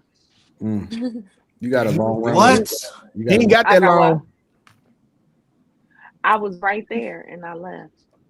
Kim, give me somebody. I hate that I missed Michael Jackson, but I guess if I had to pick, I'd pick like Carrie and pick Chris Brown. Like who you pick? Who? Chris Brown. I've Interesting. seen a lot of. Give me somebody. Give me somebody. 2K. Mystical. He in jail forever. Nah, Mystical, he's still in jail. Yeah, he done. He just got back. He just got put back in prison. Yeah, well, Mystical, I never see him. Damn. Somebody said 50 Cent. I went and seen 50 Cent right after New Year's. It was a dope show. I went and seen him in Vegas. He had like a little. I wanted to go to. No, my person is I gotta see Sade. before it's also over.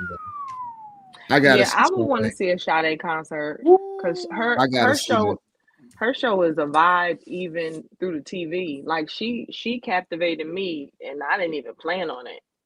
I gotta see it. Her show might be a trap. I gotta see it before it's all over. Oh man, I know she's just gonna look amazing. BD says Anton, 95% of your fans. I don't have fans. I have friends. The only nigga black people did it. You don't know that, sir. Or ma'am, or lady boy. Empire Foundation says Anton Wright Kales was with Aaliyah at 15. No outcry. I think he was with her before that. Yeah, from what says, the show is already funny, but 2K screaming with his accent when he gets mad to make a point will always make this show even more hilarious. Justin Cotton. Oh, I got somebody for you, 2K. I hope it ain't Lex. He ain't fucking with me. Nope. His name is Shampoo. Justin Cotton says Carrie got the Peaky Blinders on. Lonnie says, I don't care what no one says to us Chicagoans. Kales would always be the GOAT. He can do no wrong. Anton with a jab. 2K ducks and counters. Anton gets hit but shakes it off. He hits 2K with a shot. 2K backs up. He throws a haymaker. I don't know. Carrie, huh? Do y'all listen to R. Kelly? Hell yeah. Yeah, I listen to it. It messed me up. Like it's not like I won't, but I don't listen to it like I used to, because I did go through the phase where I felt like I shouldn't because everybody said don't, and I never was able to like get back. So I'll do you one. I don't listen to Seems Like You Ready though. Hold on. Give me a second. Yeah. Oh, really? I don't know, says Carrie sipping her juice and judging everybody tonight. Shout out to Molly on joining the Adams family. Molly look good. Chris Cunningham says, who the fuck is FaceTiming me? The fuck is this? Hello? I know that the motherfucking answer. I don't say if you FaceTime, how you put on your phone? How you put on your ear? Probably audio. What's going on? Oh, all my calls have to be on speaker, so I don't know. They have to be on speaker. Yeah, my phone, the ear part of my phone don't work, so everything is. No, ma'am. I just kind of bugged out, you know. Wait. What made you call me at 12 o'clock at night? I'm in a different time zone. Yeah, but I'm not. What made you call me at 12 o'clock at night? You're all working. So why did you call me?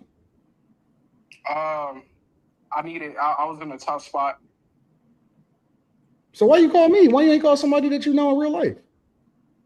I call one, I met you before. Two, I reached out to everybody I possibly could have. Ask him how much you need. Bro, what do you need, bro? Let's go.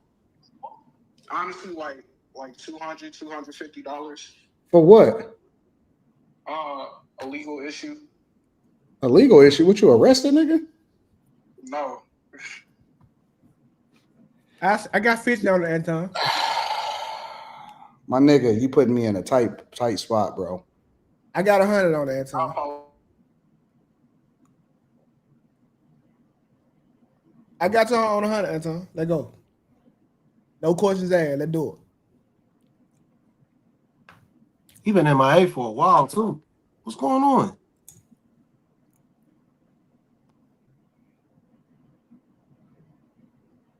All right, bro. All right, right now I'm the fucking captain of the show. Kimmy. What the fuck is you doing in Thailand, nigga? I just always wanted an opportunity to go out and see another country, so I took it when I had the opportunity to. So now you fucked up in Thailand. A bit, yeah. A legal issue? Risk and reward type thing. I'm not. When you coming home, nigga?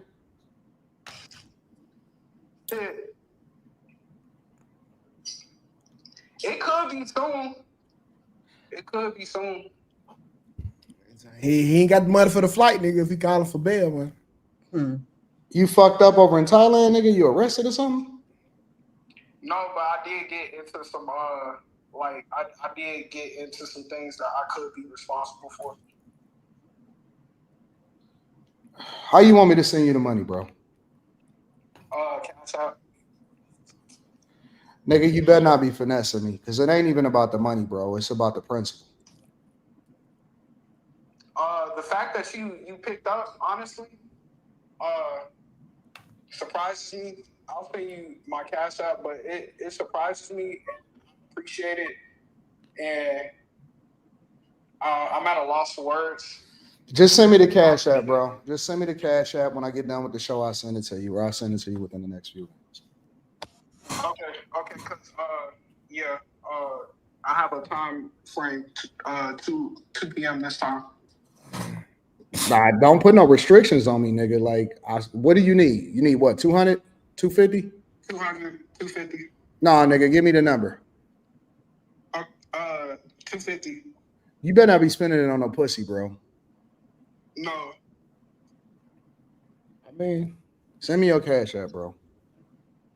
All right, thank you.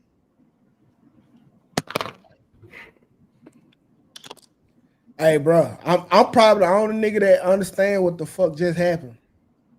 Bro, I get them phone calls every fucking day, bro. Dog, you have no idea how many people hit me up for money, bro. Bro, people you don't know. No report. I didn't even recognize the number, bro.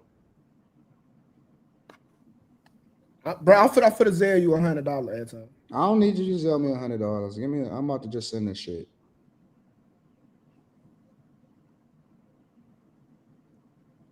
How the fuck? I don't even ask no questions, Slim. I just be sending out fucking money all the time, bro. I just be sending out money all the time. My nigga, y'all don't understand what comes with this shit, bro. Like, and it's only because like you nice enough to have a rapport with your supporters, and like you don't know when they take advantage of you. You don't know when it's for real. You don't know when it's fake. You just got to send it out of the kindness of your fucking heart, bro. Isn't that the point, though? It shouldn't matter necessarily if you want to give it away. Nah, it matter because, like, do you really have to send it out of the kindness of your heart? Do you really? No, you listen. Really? Like, you always can remember when you probably were fucked up like that and had nobody to call. It puts you like in a crazy ass predicament, bro. Like where you got the money and it won't even affect you, but it's the principle of it. So like sometimes you also have to let people learn their lessons. But sometimes you the blessing. It's like the lesson or the blessing. Which one would you rather be? Hold on, so. But I feel like that's what brings I'm it back. not judging anybody's situation, but y'all are nicer than me. And not saying you should give it to everybody, but I think on occasion it's okay. Whatever your heart do. Every time I look, like, bro, if you check my inbox right now, at least I get 10 a day. Hey, 2K, I'm a single mother of insert number. I got this insert number. Can you send me insert whatever?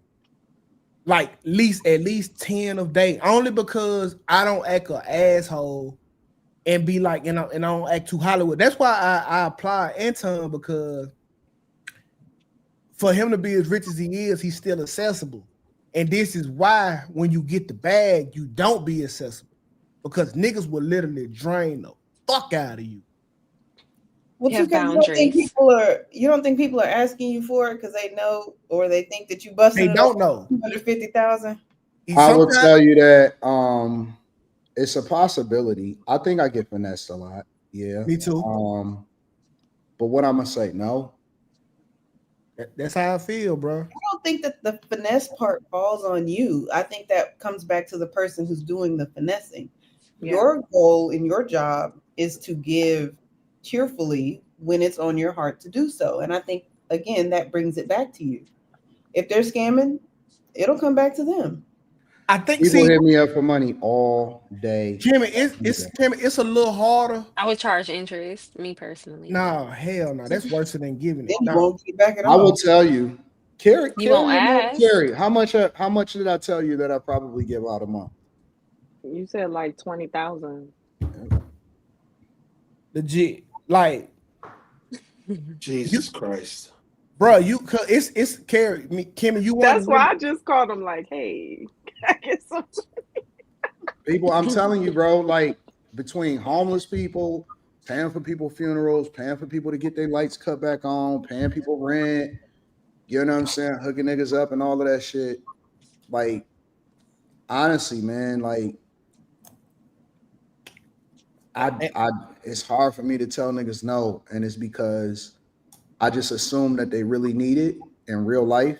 if they call it. And if I got it, I'm gonna give it.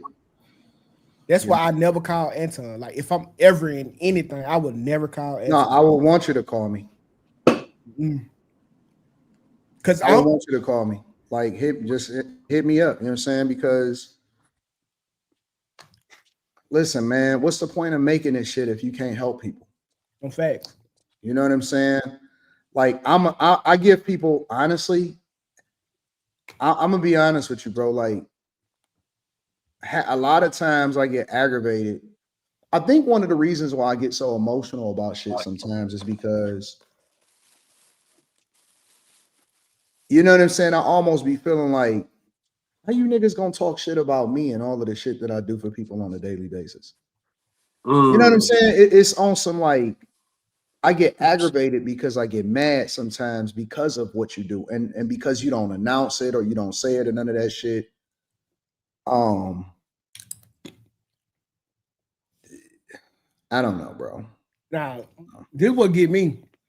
Like, I predominantly help Black women. And every once in a while, a narrative will come out that I hate Black women. Instead of the Black women who I have helped standing up for me, like, I just have to just fight the rumors by myself. Like, it ain't y'all who I've been helping this whole fucking time. And so, like, I'm not Anton, but like I'm big dad in my community. Yeah. It's a real burden. I tell you that. All right, I sent it, nigga. So Anton, I'm on my emergency phone. I don't got your number. Send me your Zelle, bro. Nah, man. Listen, I'm blessed, bro. I'm super duper blessed. You know what I'm saying? I tithe to the streets. So you know what I'm saying? Whatever it is that God blessed me with, I know that I don't even care about it, bro. I truly believe that I'm blessed for a reason. And so a lot of it is to make sure that I bless other people. It just is what it is, man. There's nothing I can do about that. Like, and you will never know if you got finessed or that's not for me. That's between them and God. Yeah, facts. If somebody asks me for something, I give it, and then what they do with it is not my business. The nigga that I beat up at court in the courtroom, he suing me for $1 million. Hopefully he don't get that shit. Oh, I ain't got it. Oh, he just practicing. Him and the lawyer get some good practice. I don't know what the fuck they were thinking. Yeah, so I don't know, man. This I don't know. Well, it touches my heart that you both do that, and it's obvious that you give from your heart. You're not giving for the recognition or for any of that. And God sees that. 2K, God sees that. Sometimes people don't have to ask me. Like, y'all might be going through some, not going that through you're earning your way, you know what I'm saying? Y'all might be like, you know what I'm saying? I would just feel like, hey, y'all need or deserve better. I might send y'all a gift or something. Kim sent me some flowers the other day. You know what I'm saying? And it's just good to have people that's in your circle that fuck with you. Yeah, you know what I'm saying? Like that want the best for you. Molly just be sending me shit sometimes, and you know, we look out for each other. So I don't think it's about the money. It's not the amount. It's not about the money. It's about the fact that you got people around you that you actually care for and they care for you back. So it's not about the money to me. It's not about the money at all. But but I want to make a lot of money because I think that's when people say that they don't, you know what I'm saying, they don't want to make a lot of money. I think that that's some selfish shit because it's a lot of people that you got to help. You know what I'm saying? It's a lot of people that you got to look out for. It's a lot of people that need a lot of shit. So, when you make a lot of money, it gives you power to be able to look out for people that otherwise wouldn't have had that opportunity. So I do need a lot of money. I need a lot more. And the more I make, the more I've always promised to God that I'm gonna give. Because I'm okay. You know what I'm saying? If I just get a small slice of it, just so I can maintain, sustain, and make sure that my daughter and shit is taken care of, I'm cool with that. I don't need to be the richest man in the world. I'm not even looking for that. It's nothing that I can do with it that I wouldn't already be doing. I got everything that I want and need. I'm good with that. But if I could look out for niggas and make sure y'all get rich and shit and keep paying y'all and keep giving y'all raises every single month and shit, that's what you know what I'm saying? That's what I like. So that's what I'm on. On a lighter note, I got my son his first fuckboy part. So yeah, that looks sweet though. He looks sweet. Yeah. He initiated. He causing hell for the next 20. At least. Yeah. So we got to keep running it up. We got to get that money so that we can bust down bags together. And we got to run it up. But that's also a reason why I don't have no respect for these niggas out here that be finessing the community, because it pissed me off, man. You know what I'm saying? Like, I hate when these niggas finesse. I ain't gonna name no names tonight because I'm in a good mood, but I hate when these niggas be finessing, bro, and doing that type of shit, because it's like you could be a blessing instead of being a nuisance. So I don't know, man. I don't know. We'll figure it out, y'all. I read somewhere that they said that this show was scripted now. What show is scripted? This is the most unscripted show in the fucking world. People have said that in the chat before. Somebody said that the other night, and I was this like, show how? is scripted? Yeah. Like how? We had 3 topics on the thumbnail. We ain't got it now. One of them motherfuckers. Yeah, we do got to get to some of these topics and shit, so I can clip some of this shit up. Yeah, I saw that too, 2K. I just where y'all see that at? You don't read comments. I just saw it in the chat one night. I'll send it to you, Anton. No, don't send it to me. I don't be wanting to know, bro. Okay. I say this shit scripted. I say, what the fuck?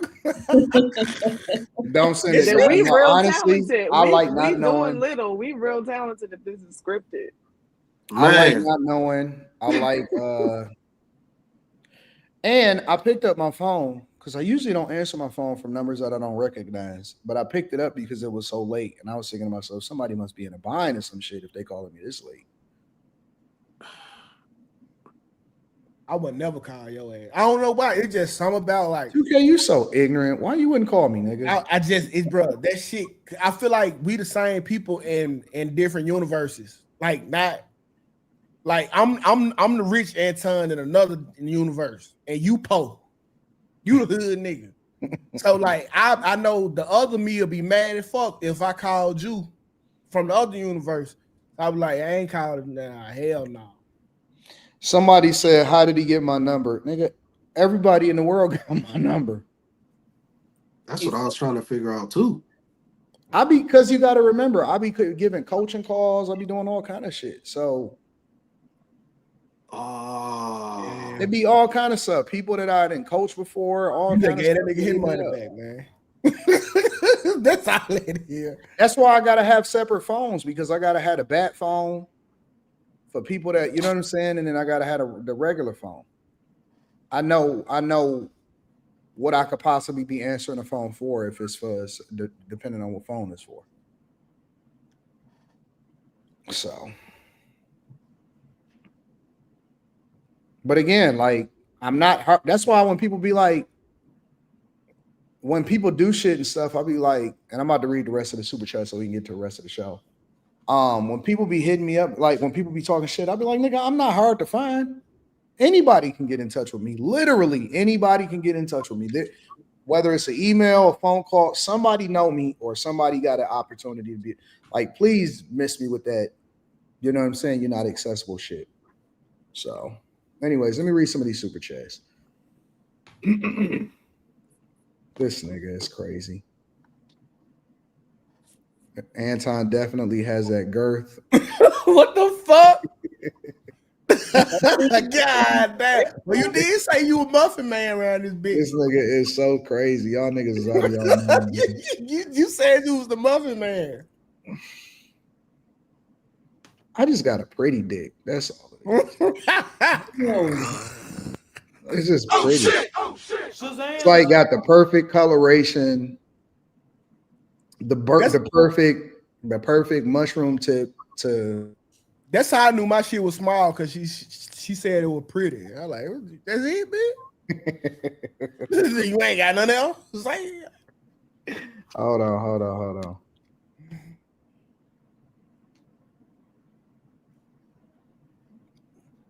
I guess it's come back.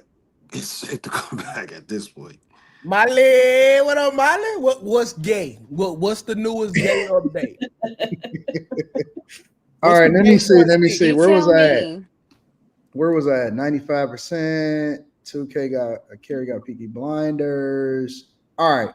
Tape dropping 02 says Chris Cunningham. Shout out to you. Ellis Cato says AD is right. The two black girl parents were talking on social media, which was around the Me Too time. Then Lifetime picked it up because the story got big. Izzy says, do you have your passport? Do you got your shots? Oh, that's R. Kelly. Do you got your passport? America. Chris Cunningham says everyone watched the video because he was urinating on him. Buck 313 Buck says, what up, though? Austin says Boondocks aired their R. Kelly episode in November 2005. Big Time Willie says Molly got a discount on her foot page. Quasar 444 says, Molly, you look good. DJ Cadillac says, Yummy is rich. Lifetime made The Girls Lie. Sir Tiberius says, Anton said, I ain't gonna lie, I'm getting cooked. Girthy Goblin says, for your information, 2K, I don't lick 80s ass for money. Do it for free. Empire Foundation says, only when the parents spoke up, the industry came. J Pit City says, the same booty gang Ray J threatened to unleash on Fab. Tam Annie Up says, people tend to forget about the scores of letters sent to publications like Essence, Black Enterprise, etc. years ago, calling for Kels to go to prison, along with the letters from Kels supporters. The university says R. Kelly tried to make a money move and got his popped. TS Car Wash and Detail Service says, take Slim music car, big dog. Who do Slim actually listen to? South Ludacris, also AD. The university says Jeezy dumbed down Slim, but Hove signed off on it. Big Time Willie says, telling somebody from the South about the South. Ron D says Lil Wayne is the GOAT. Yashua, yeah, he one of them. Yashua says the decline of hip hop never started with Jeezy. It really started with auto-tune around the time when rappers were trying to use it. Mika's chair sniffer says, Molly, you look great tonight. Love that look on you, respectfully. JR the Jew says, woo, Molly in all black. Yes, Lord. Big Dog Old Town says, in my opinion, Nas is the lyrical genius of hip hop. Trey, that's actually that label that Mobb Deep just dropped their album on too, Mass Appeal. Trey says, what's the combo? BBL skinny legs or men that get height surgery and body is out of proportion? BBL skinny legs. No, I think height out of proportion. Because you can't take that shit away. You can't put their height back down. I mean, but what's out of proportion? Like their feet look weird, I guess. But well, if you got some long ass legs and some small ass arms, you look like what's the dinosaur? A T-Rex. You got to lean over to get the phone out your pocket. Or maybe you don't have dick to height ratio now. I'm getting that surgery first. I ain't gonna even hold you. If we gonna start stretching ligaments, let's just go ahead and dissolve. Ain't no such thing, 2K. Yeah, it is. No, it's not. Yes, it is. No, it's not, bro. They got that surgery, Anton. There is. Bro, What? If you got anything related to that, you would break your penis, bro. Anton, they got that surgery now. We figured it out. Because they said, listen, I was watching the video. The majority of your penis is inside of your body's pause. Why would you wait? So you telling me that niggas are scared to get a vasectomy because they think something is gonna break, but they willing to get dick lengthening surgery? Hey, nigga, you tell me I'm gonna wake up with 4 more inches. Shit, fuck it. Fuck it. Like, let's try. Let's see. Shit, for what? Just enjoy what you got. Hell no. You might get botched. But 2K, nobody would know. Getting botched is a thing. You don't hear from those people though. Oh, I'm doing OnlyFans, so somebody gonna know. Yeah, you gonna hear about this shit. What? Larry Smith says his dick look like Slimmy.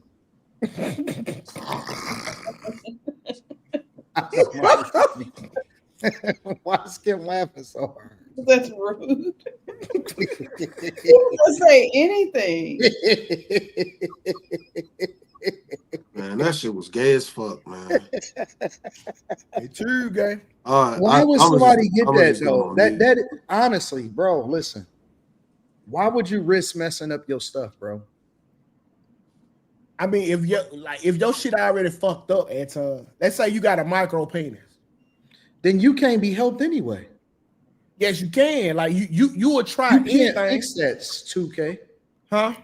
You can't fix that. You think there's a minimum length to lengthen? What the doctor was saying, micro? No, so the doctor was saying the majority of the penis is enlarged in your body. So it's what are you talking about? Yeah, so like they go in and they cut something out and it like drop the rest of it out of you. Wait, you been studying this shit? I told you I looked it up. What do you okay? All right, explain it to us, okay? What are you talking about? So you know how like when you get horny, right? Yeah, it's a blood flow. Dick come out of nowhere. It's blood. It's a blood flow. But yeah, exactly. But it get so like you ever like been struggling for some dick, so you trying to pull it down and make it tight as possible so it can look big. So the majority of your dick, so the majority of your dick is like in your body. So it's a procedure that cuts it out. I don't get it. I don't understand. Honest to God. Okay, let me give you an example. Kind of like how your tongue is really long, but you only maybe you should put your kid up for this conversation. Picture this. Put your kid up. Picture this a whole penis, right? Okay. But only this much is showing, but the rest of it is back here. So the doctor is figuring out how to get the rest of it. So now all of it is showing. Well, what if that was all that was back there? Well, the doctor know before he cut you. Y'all be letting these mad scientists just chop y'all up. That's crazy. It says that penis extension surgery typically works by releasing the suspensory ligament that anchors the penis to the pubic bone, which allows more of the internal shaft to be exposed, making the flaccid penis appear longer. I'm 2-0 tonight. But it says appear longer. No. It is. There's other techniques, but I think that's what 2K is talking about. I'm 2-0 tonight. I'm good, bro. It is important to note that ligament release primarily affects flaccid length and does not increase erect length and can have complications such as an unstable erection. Right. So now what's the point? It's gonna be more dangly. You're gonna still be the same once you get erect. Other techniques include surgically removing fat from the pubic area to expose more of the penis or inserting a silicone implant. Nah, nigga. They getting that silicone. Hey, fuck it. No, you're gonna lose sensation, bro. You got ass shots. What the fuck? You're gonna lose sensation. Don't have booty shots. You lose sensation if you wear a condom. What you telling me, Anton? Nah, my nigga. I'm good. But you can take a condom off. That's like a permanent choice, 2K. You can do a fat transfer. Fat is removed from another part of the body, like the abdomen, and injected to the penis to increase its girth. That's the DDL. I was gonna say I would feel like I would like move around like BBLs and just to make it a little bit more fat. Get weird. I'm good. These women are All of having this shit sex with sound bad. women. Stop being so self-conscious about your penis. They're having sex with women. Not about to fuck with my sensation. And for the Have some record, the confidence. American Urological Association considers the ligament release procedure to be unsafe and not effective for increasing erect length, and fat injections to be unsafe for increasing girth. It's a no guys, fellas, anybody who's thinking about it, just let it go. Not getting no money with out what of God gave you. Facts. A woman will be okay. Just hey, that's one thing for sure. If the woman like you, she don't care what dick you pull out. It's gonna feel big to her. No, that's not true. So go through with it, bro. That's not true either. yeah, it is. If that woman like you, don't let them lie to you like that, my nigga. That's not true. Man, I'm accepting that lie. You just going on. Man, your big in the mushroom. Listen, it don't even matter. Like, get yours, homie. And then what is you age? Then what? Like, get yours, dog. Like, listen. Dog, y'all niggas better start walking around like you King Kong in this bitch. Like, y'all niggas gotta start being more confident, man. Honest to God, bro. Y'all just gotta start being more confident. Anytime you got a 2-inch dick, I don't give a fuck how confident you is. She gonna let your ass know real things. Well, and learn the woman's body. That part. Because some of the conversations that men have regarding women and what y'all think we focus on, a lot of times you all are not quite accurate. So learn your woman's body, but understand the woman's body in general. Listen, but some of y'all like putting a Tic Tac in a whale mouth. It don't fucking matter what we learn about this body. This shit just deep. See, man, this is why I don't fuck with niggas, bro. That's why niggas don't be wanting to tell me what they need the money for, bro. What happened?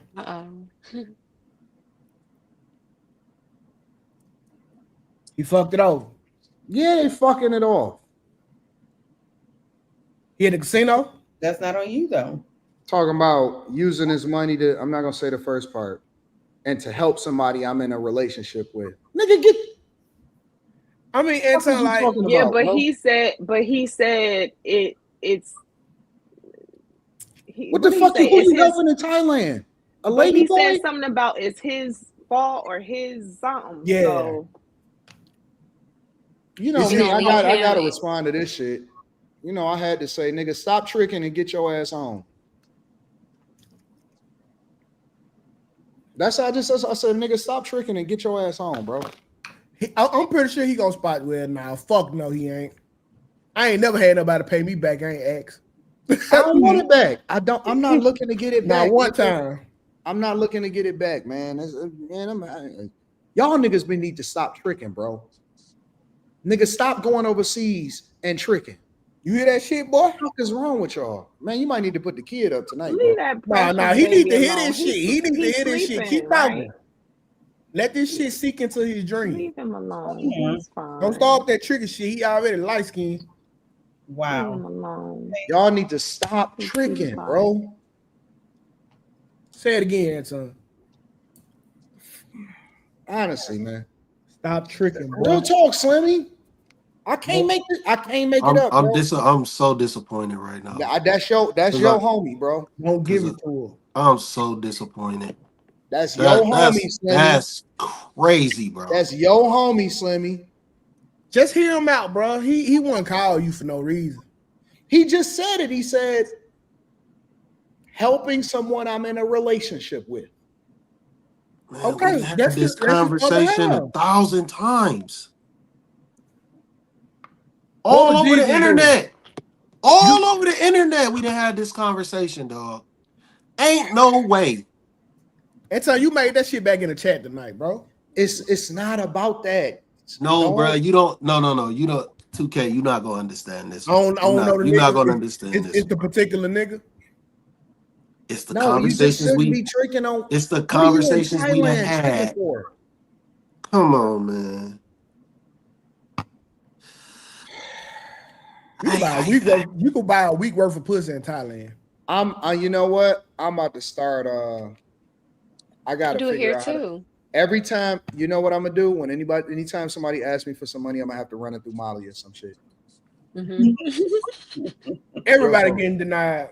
I'm gonna run it through Carrie and Molly, and then we just going from there. Yeah, don't ask me at all. I mean, no, Molly denied my application. Nah, that's gay.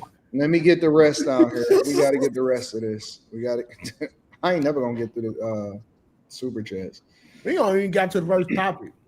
Huh? We ain't got to the first topic. I gotta get through. Okay, so we let me get through these because shout out to the chat. Y'all niggas be really holding us down over here. I got 86 super chats that I got to get through. So,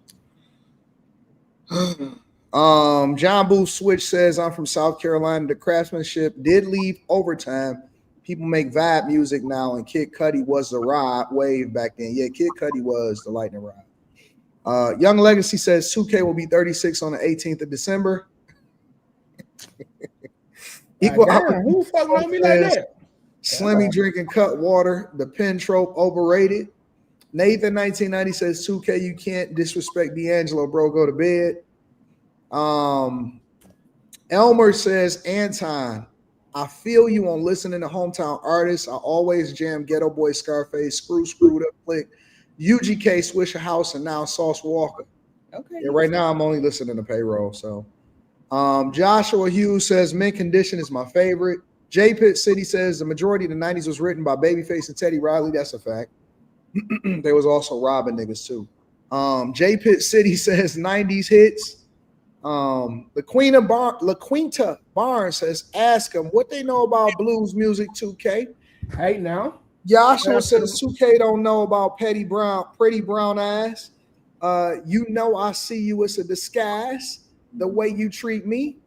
Avenue 77 says, you know you're an 80s baby when you pour sugar Kool-Aid in a Ziploc bags and mix it and lick it. Scribe Voices says, what up, Anton? I'm late to the party. Have you ever gone over the Julia Fox and Marlon Wayne situation? I don't know what y'all talking about. Are y'all familiar with that? Send it to me. JC says, Kimmy, I see you. I like that, boo. Hey, JC. You got that Lord Croft going on over there. Kimmy is gonna get me in trouble. I ain't even gonna fucking lie. How so? Kimmy had me calling her to check on her out the blue the other day. I said, so what's going on, Kim? You beat them other allegations. Kimmy should be a breeze. I called Kim on the ride home the other day. I said, so what's going on? How you doing? You put that out there, Anton. I didn't.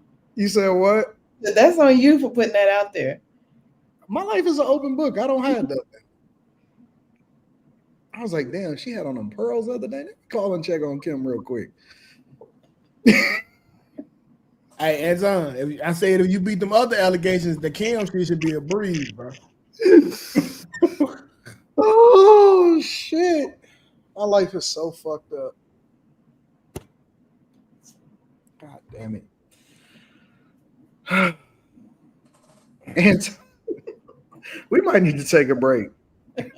We might have to take a break, but might have to take a 2 and 2. You know what I'm saying? Anton, what's good? Skating rink to go to in and near Detroit on a Thursday through Sunday. My B-Day is Thursday. And what's going on there on this weekend? Go on Saturday, bro. Saturday night, Northland Skating Rink. Saturday night, Northland Skating Rink. All right. Jay Mills says, had the pleasure of seeing Jay-Z during the American Gangster Tour with all of the state property in Rams Head, small venue, in Baltimore. Victor Kemp says, Carrie, if you go to that Breezy Bowl, you won't come back the same. I wouldn't even let, like, my bad chick go to a certain concert no more, bro. It's fucked up out here. She liable to get called backstage to the after party, and then they tell them they can't have their phones. Shout out to IT82298. Appreciate you, bro, says Lil 2K. Black Elmo Slimmy says that Ty guy killed the lady boy. Narada Smith says I'm in a bind, Nate. Mr. Option says AD and 2K both right. Y'all talking past each other. We just like to argue about shit that we passionate about. Ron D with the 100 ball said this for my boy Chicken in Thailand. They know the vibes. King Motivated says this is why I cut the loose fat. I'm not an ATM. Yeah, I'm soft. I'm a softie. I ain't even gonna lie to y'all. Mr. Cool Kill says you got to mute up when them calls come in. Shout out to 2K for stepping up as well. Y'all some real ones. I'm gonna stop talking about all of the conversations. I'm gonna stop being an open book. Fuck the open book shit. That shit don't work. Grandma Lynn says, Anton, you are a wonderful human being. Classic Cole says karma is not 100% thing. There are plenty of evil people who are flourishing without any universal get back. We are programmed to believe karma. Martin Muhammad says, this situation with AD reminds me of Clay Davis in court with The Wire explaining what it's like walking through his constituents' neighborhood and why you always need money in his pocket. Sir Tiberius says $250 for a ladyboy is diabolical. What's the going rate for chicks over in Thailand, y'all? I won't pay no more than 40, I'll tell you that. I mean, the American dollar is pretty strong over there. Yeah, they don't even got no premium ass. So shit, I give them about 20 American bucks. Okay. The scribe voices says Anton is a type to throw his meat on the table and say you ready for dessert and put whipped cream on. Yo, nope, we don't need the story. Go to the next super chat. I can't give you one story. No, sir. I once she was like, nope. I remember this one time. At band camp. I remember this one time. I didn't put it on the table. I put it on the back of her head. You ain't put it on her navel. You put it on the back of her head. No, I said I didn't put it on the table like the super chat said. I put it on the back of her head. Oh shit. Like this. It's dang. I mean, when I was a little boy, I used to put deodorant under my nuts. That was just random. Yeah, it keep you dry. Is that a bad thing? Nah, but it's just like nobody ever told me to do that. God damn. Shout out to Proverbs says, please, Anton, I'm not asking for money. I'm asking for a way to email you. I've spent 10 years proving what's destroying families. My last name's a country. Y'all know it's me. Matter of fact, my whole name is like 2 countries. Hey, just email me, bro. I What's your email? We can talk. Shit, a country, your land ain't Africa. You New Zealand, you China. Proverbs 18-22. What's your Africa is a continent too. I don't give a fuck. It was whatever he wanted to be. Send me shout out to you, Proverbs. I appreciate you for the 500 ball. Send me an email right now, and then I'm gonna prioritize it. I'm gonna put it as important, and I'm gonna address it. Bro, you could have just hit me up for $250, and I would have told Anton the message, dog. You could have saved half of your money, dog. Nah, he got it. He know what he doing. Proves the hey, point. y'all trying to get in contact with Anton, half the price. You can come to me and I'll tell him. See, Anton, that's why you give, because it comes more. Somebody says, oh my God, he says email that all the time. That is a good hustle. The best way for you to get in touch with me is to email me. I do all business through email. Anybody that is a businessman, no, you do business through emails. No, that's a good hustle right there. You know they do that for real, Carrie. Half price, and we'll get the information and the message to Anton. Yeah, I like that. Yeah, you know, like when we on tour. Carrie's starting to sound like me. Yeah, I like that. Hey, Carrie, when we on tour, in order for them to come to Anton, they got to come through me first. They got to come through. Yeah. I thought you was going to say us. Nah, me. I am going to do it to him. Me. Samira says, would you say Twista had a good cadence and lyricism? I think Twista is one of the greatest of all time. Shout out to IT82 229-8. I appreciate you. You've been hooking it up. And send it to me now. David Brown says, why are women always talking about 12 inches if size doesn't matter? Maybe it matters for some, but I mean, I don't know what woman he talking about.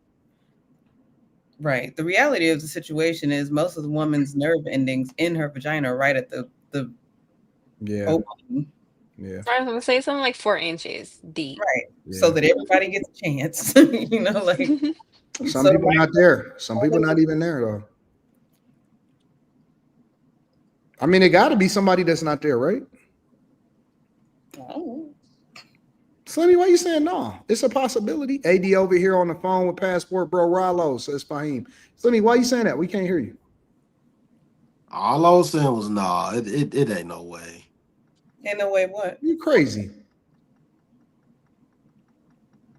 Why you saying it ain't no way? It is a way.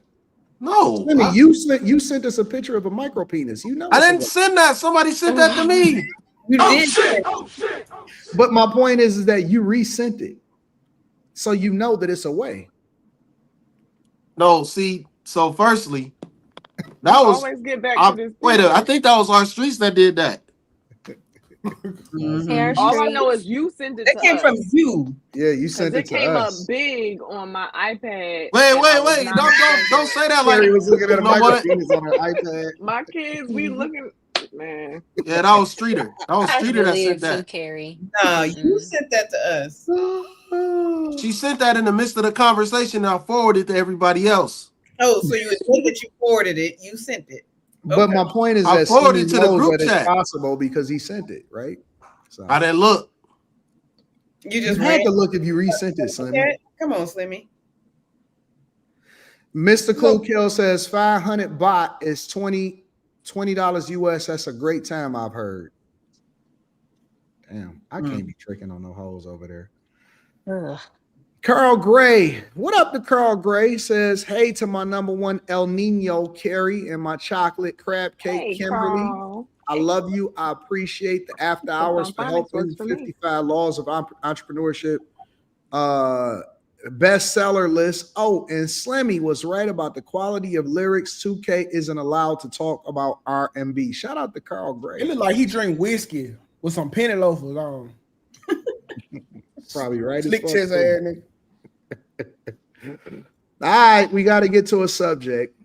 At least one. Stephen A. Smith. Stephen, my boy.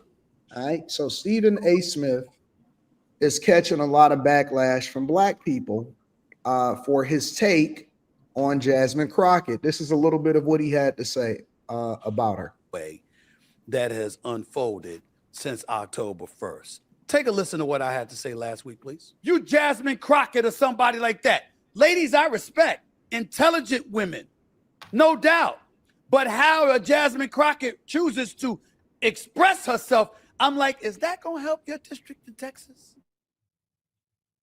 Aren't you there to find a way to get stuff done as opposed to just being an impediment to what Trump wants? How much work goes into that? I'm just going to go off about Trump, cuss him out every chance I get, say the most derogatory, incendiary things imaginable, and that's my day's work. That ain't work. Work is saying that's the man in power. I know what his agenda is. I'm not exactly in a position to stop him since the Republicans have the Senate and the House. But maybe if I'm willing to work with this man, I might get something out of it for my constituency. Because like Joe Manchin said, he's there to represent, or was there for 15 years to represent the people of West Virginia. She's supposed to be there to represent the people of Texas. I don't know. Maybe that just sounds ignorant because it's so simple. So that is what he said about Jasmine Crockett that got people all up in arms, and they are basically going at him and saying that he hates Black women and that they want to cancel him and all of this other type of stuff. What are y'all thoughts on Stephen A. Smith saying that about Jasmine Crockett? I mean, he didn't lie. Like he told the absolute truth, and I ain't got no problem with what he was saying because she never used this rhetoric until she got here. Like her whole campaign was ran off of like I guarantee you when she was in high school, she wasn't this girl. She was the proper talking person who goddamn me who everybody is, and now she acting ghetto on purpose. Listen, now ain't the time to be super Black. You in a predominant profession. Use your education because that's what we want to be represented by. Not no motherfucker who talking ghetto as fuck. Now to relate to the ghetto or come to the ghetto and then talk to us like that, that's cool. But don't you making all of us look bad when you doing all these black ass antics on a stage where that it's not called for. I don't really have a problem with the way that she speaks. I think that there are people who she represents that speak that way. And I think that she appeals to those people. I also don't have a problem with what he said. That's his opinion. It is what it is. And since when should you get crucified for your opinion? See, my problem is the people that she represent don't speak that way when they at work. So it ain't like we forcing her to go up there and do it this way.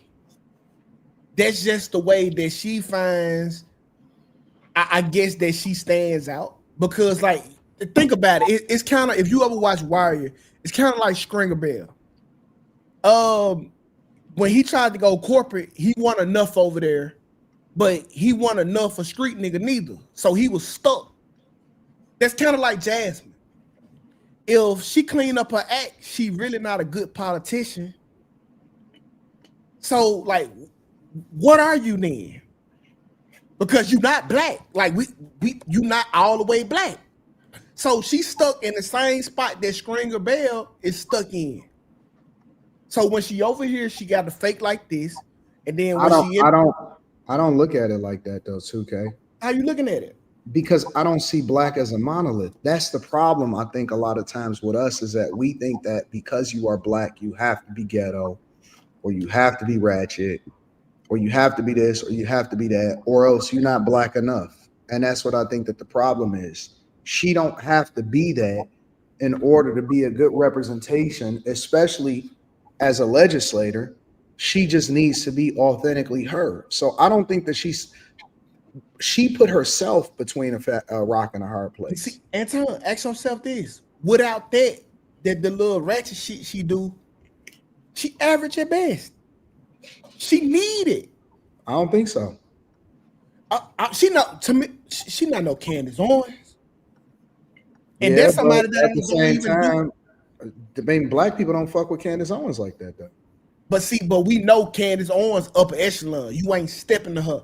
I feel like besides that fake ass ratchet shit Jasmine be doing, like her arguments aren't rock steady. Like you like, I feel like I can have a conversation with Jasmine and like rattle her. Because if your greatest strength is this ratchet shit, then you not more superb than me. You're gonna have to get into your white folks conversation bag to beat me. Why do we automatically associate being more intelligent with being white is what I'm trying to figure out. Not being more intelligent is just the way that you speak. It's white speak. We code switch 2K. Just about all of us code switch. I don't code switch, but I get what you're saying. This is me all the time. That means everybody, not black, just black people. Everybody, like I don't code switch for nobody. This is me through and through. This how I talk. But yeah, no, it's not necessarily white conversation. It's just conversation that you use in settings where you can't be as relaxed as you normally are. No, I guarantee you, Slim, I guarantee you, when you are articulating this shit in your head, you are picturing yourself as a white person when you are speaking. I guarantee you, I'm picturing myself as Derrick Jones. Not no white person. I guarantee as myself. Who the Derrick Jones, me. whoever the fuck that is? That's me, nigga. Okay, so it's my name. I'm picturing myself say that shit. I don't see anybody else. Like, what the fuck? Listen, when y'all get these jobs, y'all put on y'all best jive turkey shoes and y'all get the tap dancing around these fucking white people. I worked in corporate America. Yes, I know how y'all do it. Y'all ain't finna tell me no different. You put that best white voice in your head and then you try to talk like them. That's not really how that works. What? It's not a white voice. This is insane. It's pronouncing all the letters that are in the words, and I only do that because, to be quite honest, I don't see the same people over and over again. So I know that the way I speak is going to be representative of all the Black people everywhere. And if I say Atlanta instead of Atlanta, people are going to associate that with me being Black. So I do that for a reason, but it's not because, oh, let me speak white. You are speaking white. No, speaking white is you would sound like a Valley girl. That's the only way I ever associated something, and it has a title. It's called a Valley girl. All y'all on here are well educated. Y'all are some whitewashed ass niggas. I'm sorry. Okay, Slim. What? Anton, watch this shit here. I'm gonna tell you how y'all whitewashed. Spell no, and I'm talking about the knowledge no. Like you know something. Spell K-N-O-W. Spell that. K-N-O-W. Okay, the K silent, right? Don't you start this fuck shit again. No. Just answer my question. Is the K silent? We're not doing this again. Answer the question. I'm telling y'all. We're not answering this. I'm proving to you y'all are derailing. You are derailing. This is not proving anything. Because you don't hear a K and you don't hear a fucking W. Cover up Brick's ears while you talking this crazy. Because my son need to hear this bullshit. You don't need to hear this shit. Because there's no K in no, there's no W in no, but a white motherfucker told you that it was spelled K-N-O-W. In fact, if you take the silent K off, the words say fucking now. Now. Take the silent K off, it's now. It's so the words still don't work. But y'all so fucking whitewashed that a motherfuckers put a silent K and a silent W and put the actual word. It's not whitewashed, man. And saying that was the word.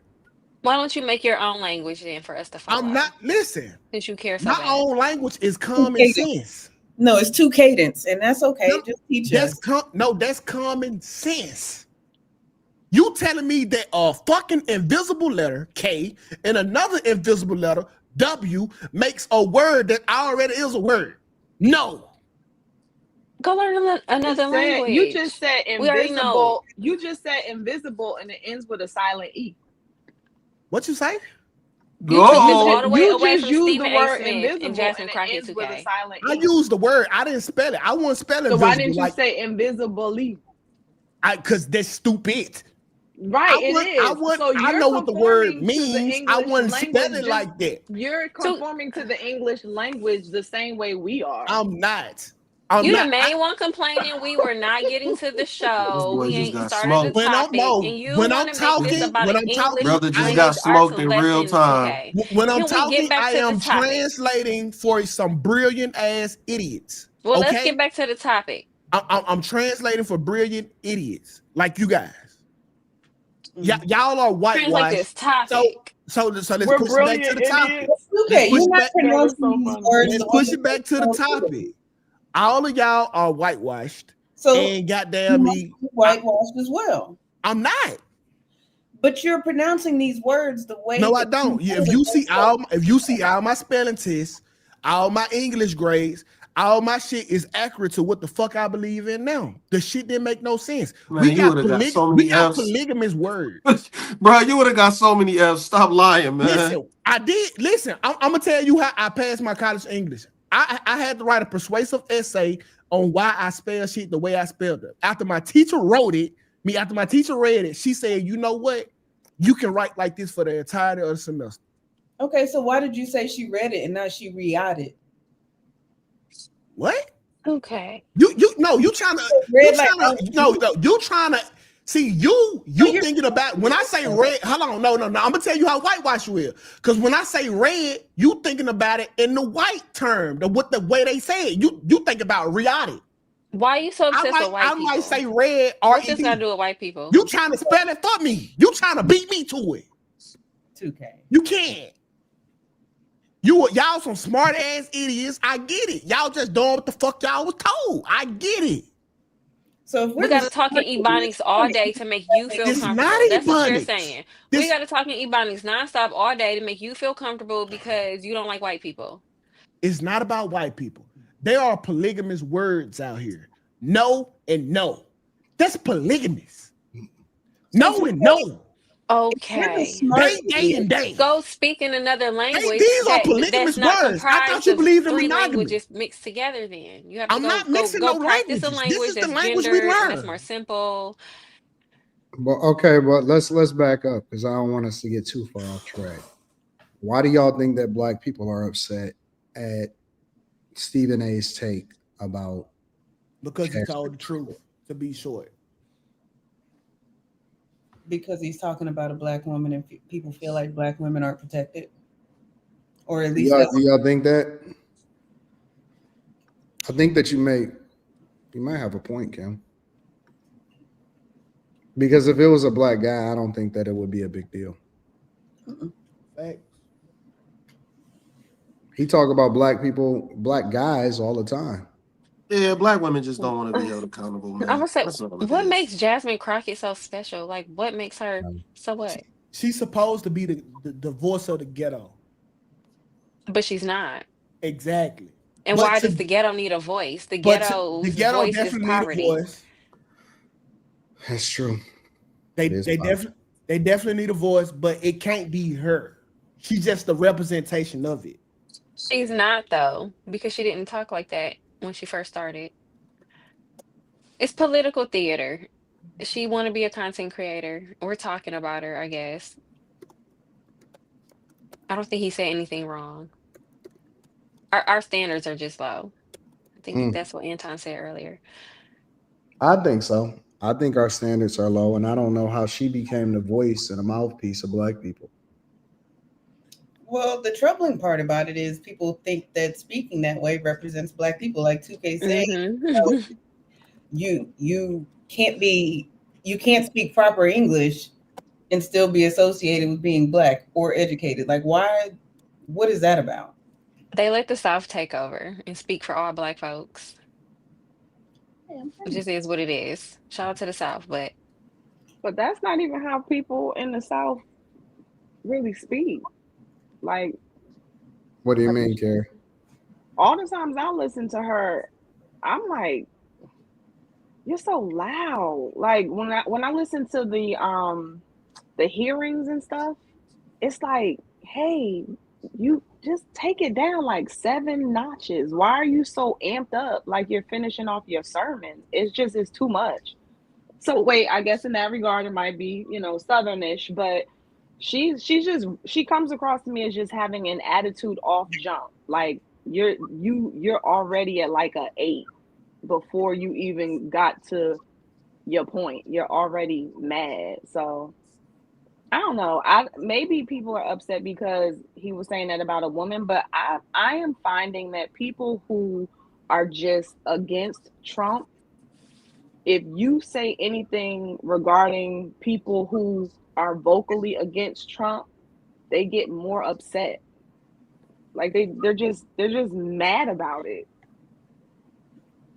You're muted, Anton.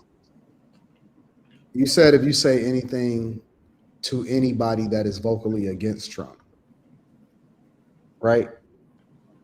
If you say I was just trying to make sure that I understood what you were saying. Because I think that Jasmine Crockett, I think that people who look like us who are against Trump will like a Jasmine Crockett because they will call her courageous and outspoken and bold and willing to say things that other people won't and all of that.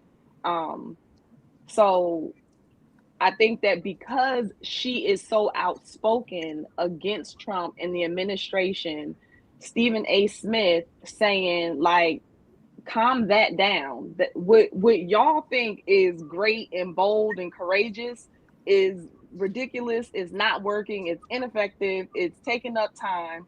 I think they're insulted by that, especially when he said, why don't you, okay, you don't like Trump, fine, but he's in power. So why don't you try to play smart?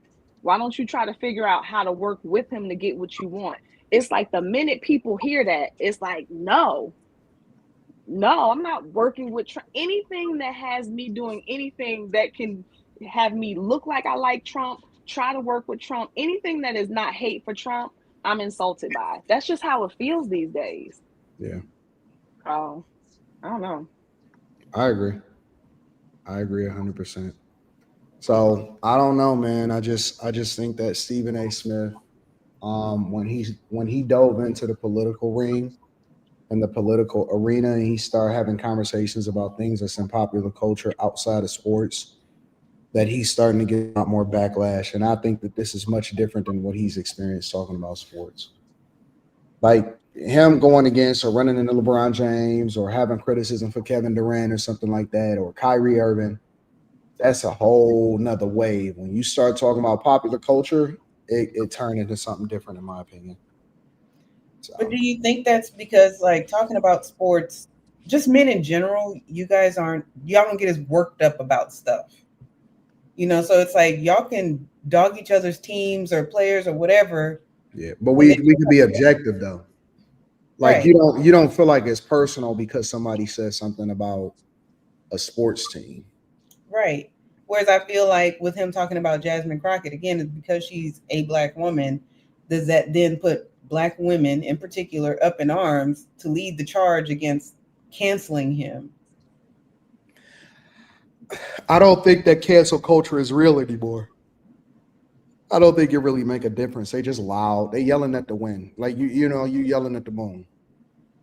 So I don't think it actually matters what they're saying, per se. But I think that it is worthy of a conversation to explore why people feel some type of way about it. I don't think it really actually matters in real life, though. None of it actually matters, in my opinion. Like I even think that the words cancel culture is, you know what I'm saying? It's almost like a talking point. It's not something that's real. It's just a term to describe what's going on at that particular time. I don't think it's a real thing, personally. So, Maybe not. but I could be wrong. I could definitely be wrong. Anybody else got anything else to say about this before we move on to the next subject? Mm, I think it's just pointless trying to get certain points across to the 80 and 92%. It's just pointless. They got their minds made up. Yeah, I don't think you can negotiate with them anymore. Mm-mm. I think it's over. But that may not necessarily be a bad thing. We're gonna get to LeBron James, Slimmy's favorite athlete ever, in the next part of the show. And I got a couple different questions on that one. So let me see. Anton, did you hear about that wild story? In Mississippi, former DeSoto County youth pastor and basketball coach Lindsey Whiteside got sentenced to house arrest for sexual battery of a minor. I didn't hear about that. Nope, I haven't heard about that story. Hmm. AD, our Texas rapper Toby Nwigwe, I think that's how you say his name, Nwigwe. A true lyricist with a message of family and dignity you will appreciate. Super dope. Yeah, I know who Toby is. I had listened to Toby before he had got big, because Toby actually used to be, I don't know if he's still signed to him, but he used to be signed to Eric Thomas. And I went and seen Eric Thomas down in Cleveland, and Toby actually had opened up for Eric Thomas, and he was kind of talking and spitting back then. That's how I first discovered him, was through Eric Thomas. And then he went on to do his own thing or whatever. And so I don't know if he's still doing his own thing, but yeah, I rock with him. I think that he cool. I don't have a problem with him. John Booth Switch says, "Uh-oh, Slimmy looking at that Dangus Khan. Someone got some explaining to do." Talking about the micro penis. IT82298 says Candace is slipping. No, Candace is popping. Nigga, Candace is one of the, I don't think I've ever seen any one individual with over 250,000 people watching on YouTube alone, nigga. I seen her have 200 and a quarter million people on YouTube watching her live stream, bro. Talking Y'all about saying she's nothing. slipping. Y'all saying she's slipping. And I'll take that slipping. Two Knees said, ladies and gentlemen, says ABJ's wide, strong, and smooth. Timeout says TS about to go left. 2K is about to challenge 2 + 2 = 4. Just to prove a point. Magnetar says 2K, let's start an Air Force Army Ebonics channel. Matter of fact, let's also add the dude Shampoo. I sound like you, and him minus the cursing. Two things can be true, says we know 2K wrote with crayons. Oh my God. Scribe Voices says, kind of sad how we've equated talking polite and articulating yourself is considered being white. This ain't being whitewashed. This is just wearing imaginary chains mentality. 2K, I gotta disagree. Viral Authority says 2K and Shampoo show, make it happen. Let me move over on LeBron James real quick. So LeBron recently went on Savannah's podcast. It's still going on? Oh, she still has it. Okay. Yes, apparently she still has it. Well, good for her. Oh, Carrie. What? Carrie, why are we doing this? All right, let me not hold up the video. Why did you say good for her? Before I even get into LeBron James. Because from what y'all have said, she had it a while ago. So if she still has it now, then she must want to. So I'm just like, good for her. Like, she's doing something she enjoys doing on the side. There's, nothing wrong with that. Interesting. All right. Well, here's a little bit of what he had to say about all right, so let me frame the conversation. So they're having a conversation and they pulling out all the stops apparently to get her some motion because they had Kai Cenat and all of that on there. And LeBron James at the same time. But the lady asked a question, and you're gonna see what she asked a question, and she was talking about relationships. And she was asking LeBron, or asking in general, about when you know it's over. How do you know when it's over, and all of that? And LeBron is going to answer and basically talk about the state of how it's not really you, right? Sometimes it's not really you. But then he went in to describe the mentality of women, even as it relates to how some of his teammates have gotten treated. So this is a little bit of what he had to say. Y'all think it's odd how you could be really into somebody and then off them the next day? That's crazy. That's crazy. See, behavior. that is the scary part about love. But off them like forever, or you just saying off them for that day? You're gonna have your ups and downs. You're gonna have it. If you're in a relationship, you're gonna have those. A lot of people though get off people quickly. Like they be so into you, and then they be like, okay, I'm done. Well, they wasn't into you then. And you can't look at it. You can't think like when you looking in the mirror, like, damn, what did I do? Oh, I never. It's them. No, I'm just saying anybody in general. Like, you can't be like, what did I do? Like, if they get off you that fast, then it was never meant to be in the first place. Yeah. So, like, you can get off somebody for the day. You get off somebody for a couple of weeks. That's what relationships is all about. Y'all go through ups and downs, but like getting off you. And you so in deep with somebody, and then you like, the next day you wake up, you're like, this shit's trash. Now, that's crazy. We on the right show. We on the right show. Ladies, listen to the king. Did you hear? He say, look in the mirror and say what, King? Tell the ladies because they need to hear. You gotta look in the mirror and say it's not me. Yeah, it's the ladies need to hear that. And by the way, the men too. The men too, because it's some cutthroat, ruthless ass bitches out here right now too. Yeah. Listen, I sit in the locker room. I'm in locker rooms and shit now. But, it's a lot of women out here that's now kind of flipped the script. Mm-hmm. They ain't go for everything. And some homies out here that's trying to be good too, and just trying to figure it out. And now they looking in the mirror saying, "Damn, what did I do wrong?" So, LeBron is on a villain arc. So it looks like he's in a position to start getting ready to retire because he's talking very matter of fact. And one of the things that he said that woke Slimmy up is he said there's some cutthroat ass bitches out here too. All right. And he said that, he be in the locker room and his teammates be like, what did I do? You know what I'm saying? What did I do to deserve this? What are your thoughts on LeBron saying that women are savage, not just to the regular guys, but to some of his teammates? They can get it too. I believe it. I also don't think you can just be off a person that you love like that. I think that was infatuation or something else. It wasn't love. What do you mean? You don't think that you could be off a person like that? But you're not going to love somebody and then tomorrow wake up and just be like, I'm over it. That's not how love works. So you were infatuated, you were bored, you were something else. You were not, that wasn't love. I don't even know if the word love is even relevant in today's time anymore. I think that love is only something that you can apply spiritually nowadays. I don't think that love is applicable in regular everyday interactions anymore. I think that the word has gotten so diluted and destroyed that now it's not really a thing anymore. I mean, I agree with that. It's part of the reason I don't just randomly throw that kind of stuff out there. I don't like that. I don't like that though. I'm gonna just say that out loud, but I'm gonna let you have that. I'm just saying, you can't tell everybody you love them, and it shouldn't be reflexive.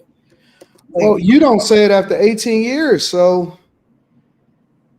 We've talked about this, Anton. I would prefer to show my love rather than just give empty words or words, like, what good is it if, like this guy you just sent the money to, he's probably like, man, I love Anton. Does he really? And how do we know that my love is different from his love? You don't. You just Can we say that I love him? I don't know. Because I sent them the money at 1 o'clock in the morning. I mean, I would say agape love. It's a form. Who made that up? Who made these different love things up? God. Aren't those in the Bible? I didn't read about those types of love. Let me see. I don't know. I ain't never heard. I just heard that people added it up and started saying that type of stuff. Do y'all think that women are indiscriminate and it really doesn't matter whether or not you an NBA player or a regular guy or a poor guy? Do y'all think that women really are just that savage to where it really just doesn't matter like that? I think it's getting that way. The easier that it is to get the money, they don't have to love the way that they used to. They just go and get the money and then run. You think it's about money? Yes. Really? Absolutely. Money and status and going to the games or, wearing the cute shoes or whatever, but it's not based on emotion. Not towards that person anyway.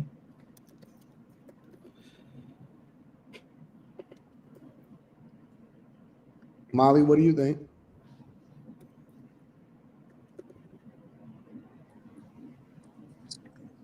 I think based on, I guess, that clip, men kind of only focus on themselves a little bit.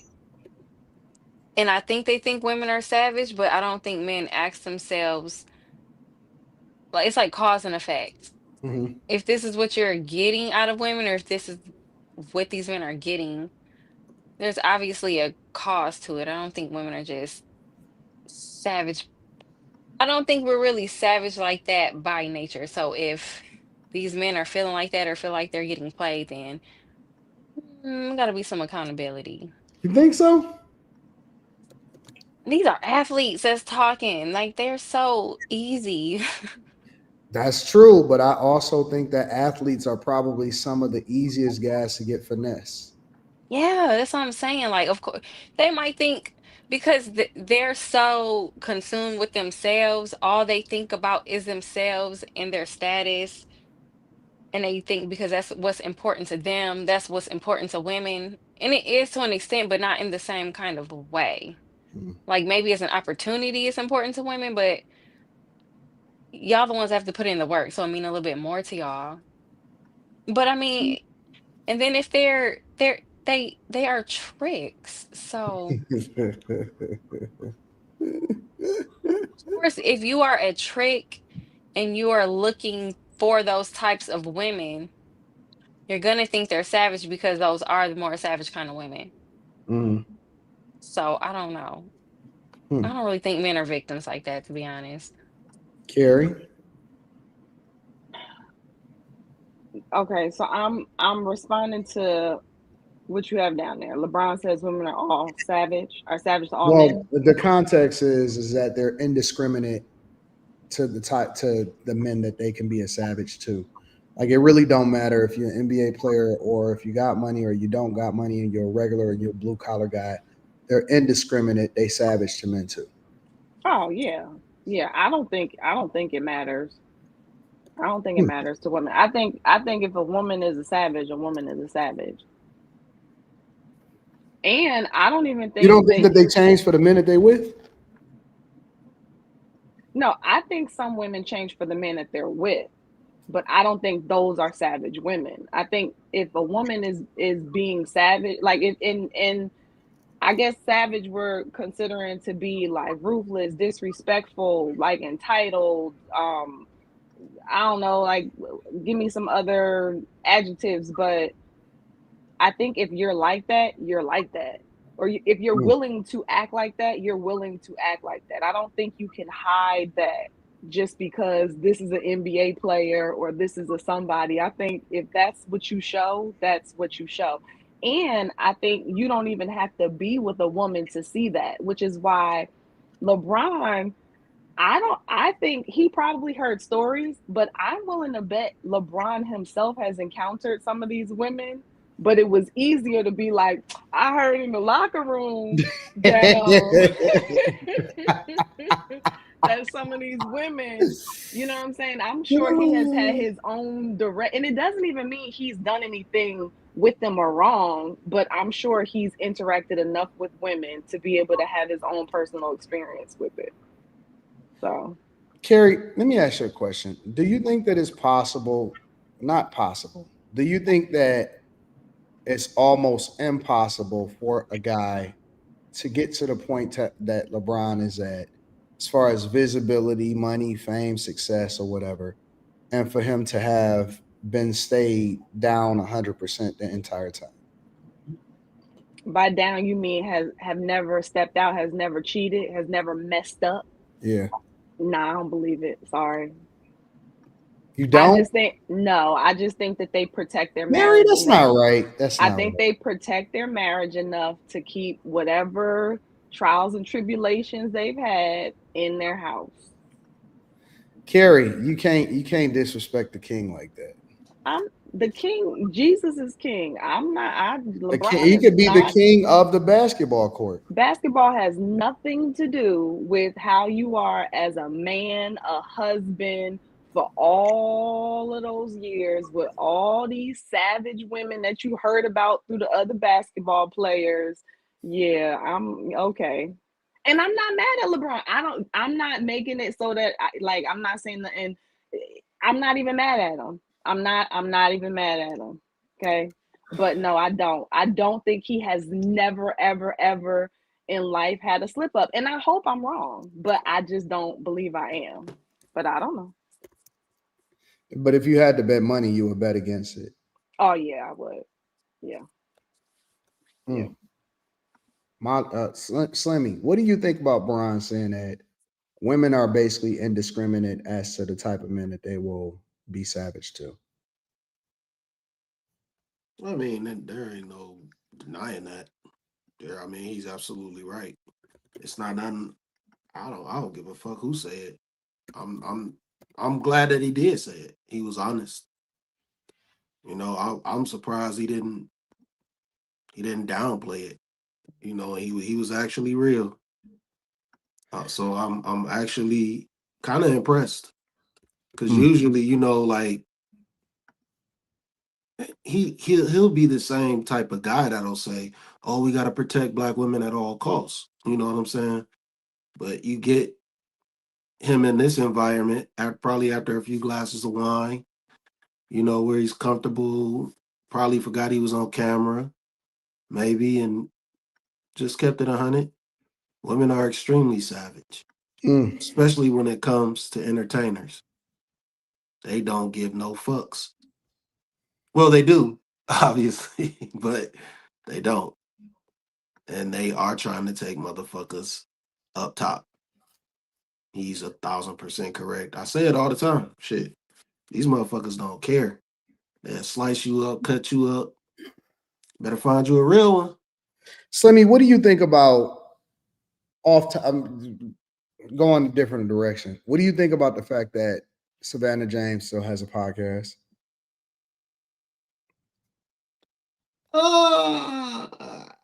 I think they're gonna probably try and use it to eventually. They'll probably try and use it to sway some people's minds. I don't like the fact that she got a podcast. Yeah, I said that. That's what I don't know if you heard me, but I was like, she still got this shit. Like I'm astonished. I mean, it got 33,000 subscribers or some shit like that. Get that shit up, man. That shit I don't like that she has a podcast because I feel like at some point she's gonna ultimately say something that's gonna fuck up.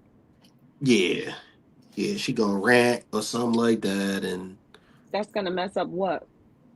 His image. It's gonna put her in the same category as Aisha Curry, in my opinion. Yeah. How long has she had it? I don't know. I don't know. I think I reviewed it well over a year ago or some shit like that. Yeah. I think they may be trying to reboot it or something. I don't know. That's what I was wondering. I'm like, yo, I don't think this mother been running this whole time, but that Michelle Obama crap, it might have gave it some legs. You know, they actually looked really good on this. They revisited the idea. I think she looked good, and she didn't seem like she did a lot of talking. She just was there. Oh, Savannah. Yeah, that's good, man. She probably shouldn't talk that much. You know, I do agree though, that man, that mother gotta stop. They gotta put an end to that shit. Man. I don't want her to talk, but I guess it ain't up to me, right? But I don't think that these women should be. No. See, the thing is, man, you just supposed to be seen and not heard. I agree. Just be seen and not heard, man. I agree. Why you make that face? Just trying to understand, where does that come from? Like, why? Or when can you? I don't know. It sounds really interesting. Archaic. I think Savannah is the least of LeBron James' problem. I think him and whatever P. Diddy had going on, he needs to be worried about that instead of that podcast his wife has. He got bigger fish to fry. Slimy, why you get off camera? He might want to be quiet for a while. I don't think it's about Diddy. I think it's the rumors is them hanging around. The rumors is, and I ain't saying that it's true, I think that LeBron has been completely faithful the whole time. The rumors is him hanging with Drake. Oh, I've been thought that. Whatever the rumors might be. Carrie, why do you think that she needs to have a voice?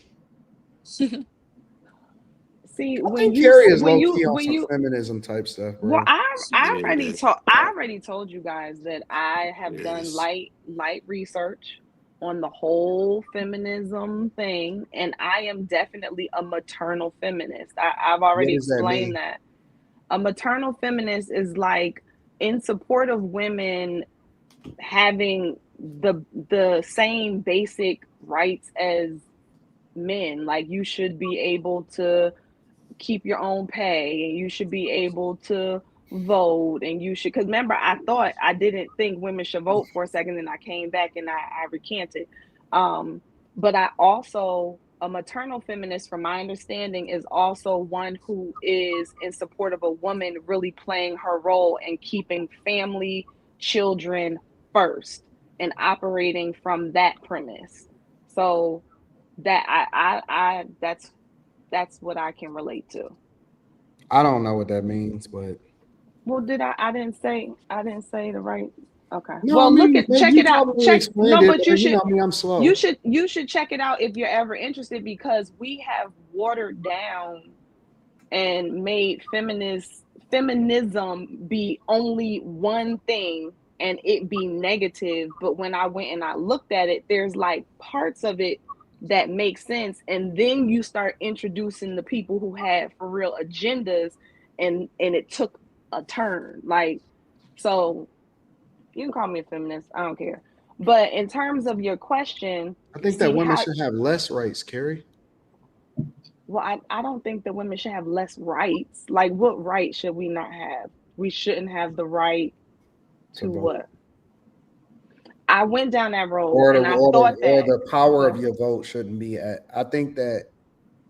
Carrie. I think that I forget what my I gotta go back to thinking about what my view was on the whole voting thing, because I think I have more of an opinion about your household vote than man vote, woman vote. But that's another topic.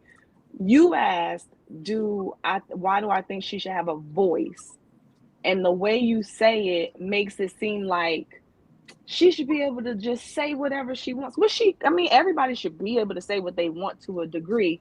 But all I'm saying is, I think that she should be able to do kind of like what she wants to do that her husband. No, listen. She should be able to do what she wants to do that clearly her husband is okay with her doing. You know what I'm saying? Like, I think it's okay for her to have a show. He's cool with the show. He's on the show. So why can't she have a show? Because we think she shouldn't have a show? Like, why should especially these celebrity wives and stuff, why should they have to move according to what the public thinks as opposed to what has been okay with their household? Because we've seen what happened to Will. We see what's happening to Steph. And listen, I'm not against women being able to say and do what they want to do, because I believe that for the men that's winners, we don't really give a fuck, because we're going to get the results no matter what. So it really doesn't matter to me. You know what I'm saying? Like, I think that I don't like to see these young kings' legacy being tarnished because of some dumb shit that their girl is going to say. I think that Will Smith would be regarded a much greater person in culture and society. And I know what your argument was about him being able to rap and stuff like that. We know that was a bad take, and that's okay. However, men care about their reputation. They care about legacy. They care about how society views them even after death. And when you take that into consideration, Will Smith's legacy is tarnished largely not only because, of his emotional outburst, but because of the person that he associated himself with. If Will had never got with Jada, we would be talking about Will in a much more revered way than what we are right now, in my opinion, right? When you think about Steph has been literally flawless. No problems, no scandals, no nothing, no none of that. And the only thing that we on Steph is Aisha. Like, when you start to think about it from that lens, it's like, I don't agree with LeBron on everything that he does, especially from his political takes and stuff like that. But I can't deny that his reputation is pretty much impeccable as far as, him raising his kids and his family and all of that type of shit. And it's only going to take a couple different sentences from her to fuck it up, if at all. And that's what I'm saying. Like, yeah, they can, but should they? Well, here's what I don't understand, because the people who I hear talk about all of the damage that could happen is from men. And the people who I hear saying that they have damaged their reputation is from men. So why don't y'all stop doing that? Like, why don't we stop calling a spade a spade? Well, I don't think that Steph's reputation of being a great basketball player, a great husband, a great father is now damaged because Aisha has spoken. You don't think he lost points at all. Lost point. But see, and that's the other thing, right? Especially, y'all know, sorry, just gonna say it.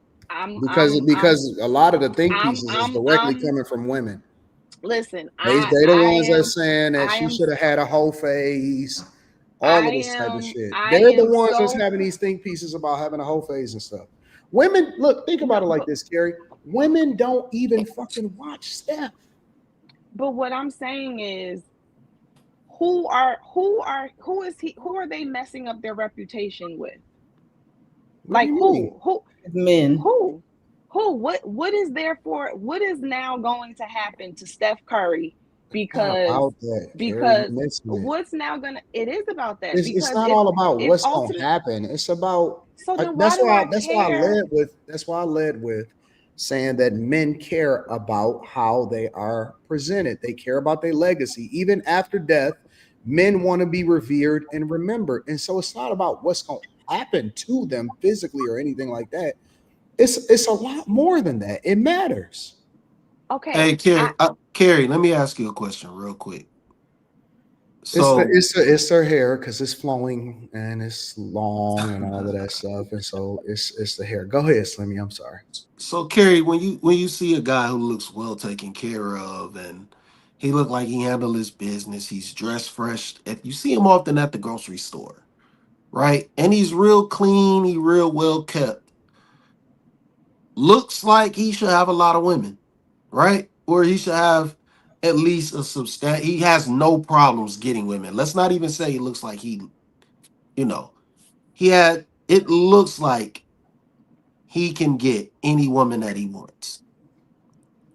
If you then see this man with a completely out of shape, overweight, mangly looking booger wolf, what do you then think of him?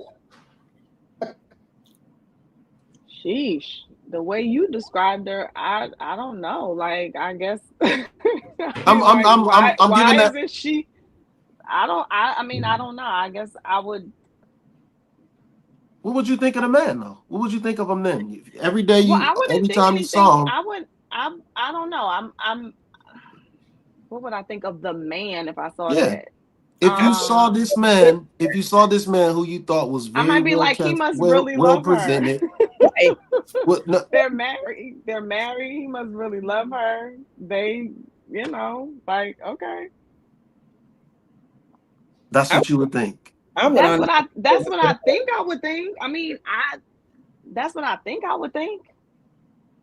You wouldn't think, or if I didn't know if he just came like fresh out of prison, I might be like, dang, he's using her. No prison, no prison other than stuff. that, if I knew he was like, right, okay, so if I knew they're married, straight on the up and up, then I would be like, I mean, he loves her, she loves him, they're married, she probably had kids. I would probably give a storyline. I would probably give myself a storyline like, Carrie, before you start judging, she probably has some kids. She could have a health issue. Maybe I would probably start justifying it. So then when you get into your judgment bag, though, what would you then think? I would try to stop my judgment bag. No. Don't stop the judgment bag. What would you then think?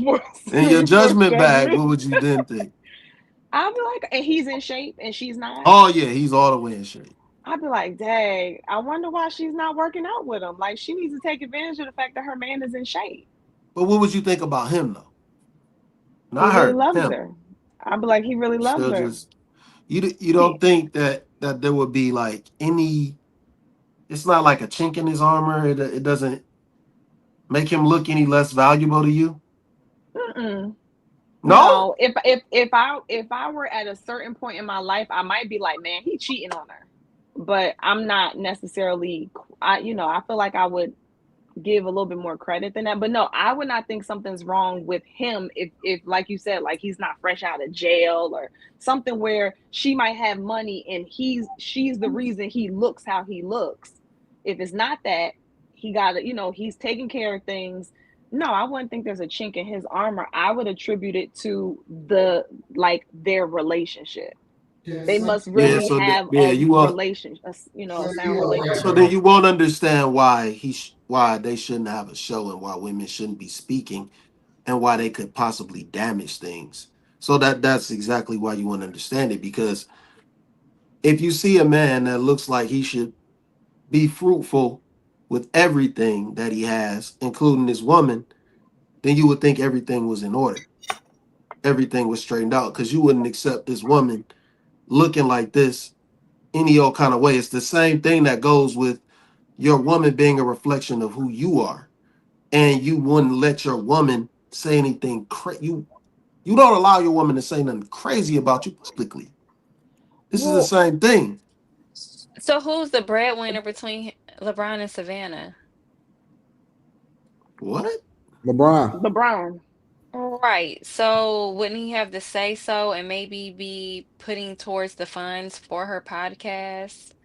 Probably. So I don't feel like he would have an issue with it if that would be the case. We're gonna find out. We're not saying he has an issue with it, but ultimately, you don't want it to come out, something to come out on there. So you kind of like nullify things by not allowing that type of thing to happen. You would think that would be the case, but I feel like if she said something crazy anyway, the episode wouldn't come out. Just being honest with you. Unless there's nothing for like, I mean, they've been married for so long. I'm from Cleveland. He has already had something. This there's things that could come out. That's why I stopped. I mean, because everybody has a story, you know what I'm saying? So that's why I stopped that. But they've been married for so long, their family is clearly taken care of. Like, I just can't see where it's still it needs to be, hey, you just don't talk. Like, nobody, you can die, you can make it up to 70, 80, 90 years old, and don't nobody ever need to ever hear you share a thought. I think that's, I don't get why. What is she gonna say that is so like, hey, zip it? Like, she can't just have a conversation. They just sitting there talking, having the same conversations that everybody else in this space is having. Why do we gotta hear from why them? Are we having it? What are we up here having it because for? I think this Carrie, is making me think like, so shit, because I'm a wife. I mean, my husband's not an NBA player, but should I not be up here talking? Should I be quiet? Like, because is it only famous? But that's what I'm saying. So it's only people who either have endorsements, who are famous. Like, only wives of famous people should not speak. Or is it wives in general? Carrie, I think that they're thinking that she shouldn't speak publicly in the same way that maybe your husband would think that around your circle of people. So while we don't see a chink in his armor, like in Slimmy's situation, we're thinking, oh, he must really love her. That's not what men think. You know, they're like, wait, say that again. So like, Slimmy's example of the man who's all well put together, but he's with the booger with. Mm-hmm. We don't think that's a chink in his armor. We're like, oh, he must really love her. He's got a pure heart. That's not what men are thinking. They're like, okay, you should have been able to pull something better than that. So what's going on with you? And so that's kind of taking him down a notch in there. It could stop people from doing business with you too.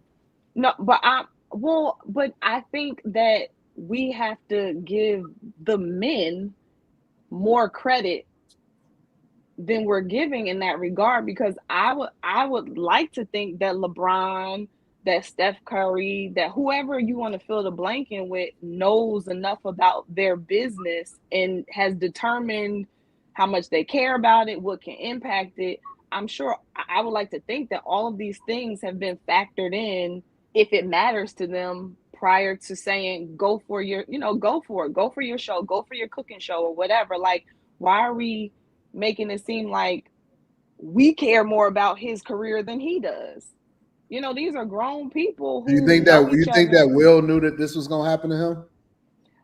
I think that Will, to Slimmy's point, Will knew enough about their truths of things that have transpired in their relationship, I would think, to know that if my wife is gonna have something called red table talk, there is a possibility that something in our personal world is going to be talked about. Now, if they were that naive, Will have to do it all over again, do you think that he would play it the same way that he played it? Is what I'm saying. With what? With letting her have the red table talk? Yeah, all of that. Honestly, I think he would. Will doesn't come across. No, I'm just being honest. Will Smith to me does not come across. I'm just. Well, why is it? Come on, Carrie, because I look at this differently. Like, I'm not making this up to be on the opposing side. So why are you saying? I don't think that you are. I just think that it's crazy. I'm just giving you. That's fine. I'm cool with being crazy, but I personally don't think that Will, the way he comes across now, he does not seem to come across as a person who would look back and be like, I would change this. That's just, to me, how he comes across as somebody who has accepted the path the way it went. So to answer your question, I don't think he would be like, nah, I wouldn't let her have that show. I think he would be like, look, it played out how it played out. This is where we are, and here's the blessings of it, and here's that's life. That's blessings. Where do you see a blessing in it? What is this verbiage? There's a blessing in everything. Like, there's no blessing. There was absolutely no blessing. That's y'all's perspective. No, Carrie. That's y'all's perspective. It's not a blessing. That's y'all's perspective. No way. You're not gonna sell us on that. I'm not trying to sell you. I'm just saying this is how I'm thinking. This is how I think. I think Carrie told us everything we needed to know when she said that closet feminist thing. Would you call it a closet feminist? What was it called? Maternal feminist. Feminist. Look it up. You told us everything we needed to know. Carrie, did you say it's a blessing in everything? That there's no I do. blessing. I believe woman, that. I believe, and what I consider, and let me be clear of what I consider a blessing. I consider a blessing to be a gem of wisdom that you can take from any situation, good or bad or indifferent. That's me. That's how I choose to look at life, because the path is never going to be perfect. You're going to mess up. Y'all all have messed up. I've messed up. Other people are going to mess up. It's going to impact you. You can't have a perfectly straight line. It's going to go up. It's going to go down. So to me, the best thing I can do is I can grab the gem out of every single situation. So yes, I think that if you were to ask Will, just over all of the stuff that he went through with her and all of that, I'm sure that he would not look back and be like, that whole thing, everything was just horrible. There's nothing that I could have pulled from it, or there's nothing I could say, those 3 things happened and then got me to this point. Like, he doesn't come across like that. He seems very reflective, but he also seems appreciative. He seems resilient. He seems like he's open to being honest about stuff. That's how he comes across to me. So y'all can call me delusional. I don't care. Like, that's the thing. We're up here all the time and people are saying stuff to us. We're not changing what we're saying because of how the chat might view us, but we expect LeBron and Steph and Will, and we expect all these people who are on bigger platforms to change and cover and close, and so that people don't have negative things to say, because that's really what we're talking about when we say preserve their legacy. That's really saying so that nobody has anything bad to say about you. Well, they're gonna have bad stuff to say about you, and if you're a believer, you know people are gonna have bad stuff to say about you. So if you're good with your husband, you're good with your wife, you're good with your kids, you're good with your money, you're good with all the things that you can control, you're good with, then I say, hey, y'all don't like me being up here talking? Oh, well. And that's what LeBron and his wife look like they're doing. They're like, hey, whatever. Y'all can think what you want. We good over here. Carrie, you don't really believe this, do you? This is insane. Then if that's the case, then I should get off the panel. Because even, like I said, so tell me why it's okay for me and Molly. You're not a billionaire's wife. So what you all are saying is only important. It's only relevant to people who are with people who are billionaires. So wives of hundredaires, thousandaires, millionaires. What are theirs? What are theirs? Hundredaires. Dollar millionaires too, huh? Dollaraires. My God, Jesus. Wives under a certain income bracket. You guys depending on who your husband is. You can talk. Depending on but who your everybody husband else, Depending on who your husband is, yes. There's different expectations for Carrie. That's just the way that it is. Who has the expectation? The expectation of the people of who? Just tell me who's their avatar? I believe that it's a reason why you never heard Stedman talk. Well, I have heard Stedman talk because I've worked with him before. So, but no, Carrie, you know what I'm saying? I'm talking about the general public. It's a reason. It's a reason why Stedman shut the fuck up. You know why? Well, Stedman did not. Stedman talks in his space. Like he doesn't talk publicly too. That's not true. He does not have a show that he's doing interviews and podcasts on. Because he don't want to. No, because he playing his role. No, because he's playing his position. Stedman was, but that's fine. But he still was not. He's not radio silent. Like if you go look up Stedman stuff, Stedman was doing his own. You know thing what I'm too. saying? You know what I'm saying, Carrie? Savannah is not like she's like over here in this little space. And I pray that she stays there. It's only gonna take one situation to fuck it all up. To F what up? What up with whom? To take the chinks, to take the aura points away from LeBron. Who has them? Who's holding them? Who are the people? LeBron has them right now until he starts losing them. Who? LeBron. Listen. No. What I'm trying to say is, if we look at Will Smith, can she mess up? Can you just end before you go? Because you're gonna go, and then you're gonna change the topic, kind of, sort of. So then my question is gonna be like irrelevant. But okay. So when you say that this stuff can mess up for LeBron, let's say, what specifically can get messed up, and with whom, as it relates to LeBron? Everything he can lose it messed up. So he with can regard to both them and the general public, which can affect your mental health. It can affect what people's perception of you. It could affect your money. It could affect your endorsements. It could affect your reputation. It could affect how your kids are dealing with stuff. If you're to sit, and for example, if you're telling me that Will Smith is not looking like he going through some shit, so much so to where this nigga had to take some time off, and he openly admitted, I just need to shut the fuck up and let this stuff pass because everything is being affected. Nigga was losing endorsements. He was losing whatever that Academy stuff. They shut him down on that. Everything. You're pulling stuff. No. Hold on. You can rebuttal. If you're telling me that he wasn't severely affected personally, professionally, and based off of a reputation that he had built for himself, then I would say that would be very disingenuous for you to say. I never said that. I said there's gems of wisdom in everything. I said the ups and the downs. And I said I think that he's the type of person who acknowledges that. In fact, if you listened to Will talk post all of the Chris Rock stuff, we don't believe what Will say no more. We don't give a fuck about what Will say no more. We looking at that nigga. Well, okay. We looked at him freestyling. He wasn't crazy. People don't freestyle like that. Like he wasn't on that type of time before he spiraled. The nigga slapped the nigga on stage. Listen, okay, I know that. That means he was out of his mind. That nigga was unfocused. You would never catch Will in that type of space. And now, if you telling me that that's a blessing because of what he learned as a result of it, wisdom, it is. Have you heard him talk about that situation? I've listened. But you say you don't believe. He sounds like a broken man. Yeah, he sounds like a broken man.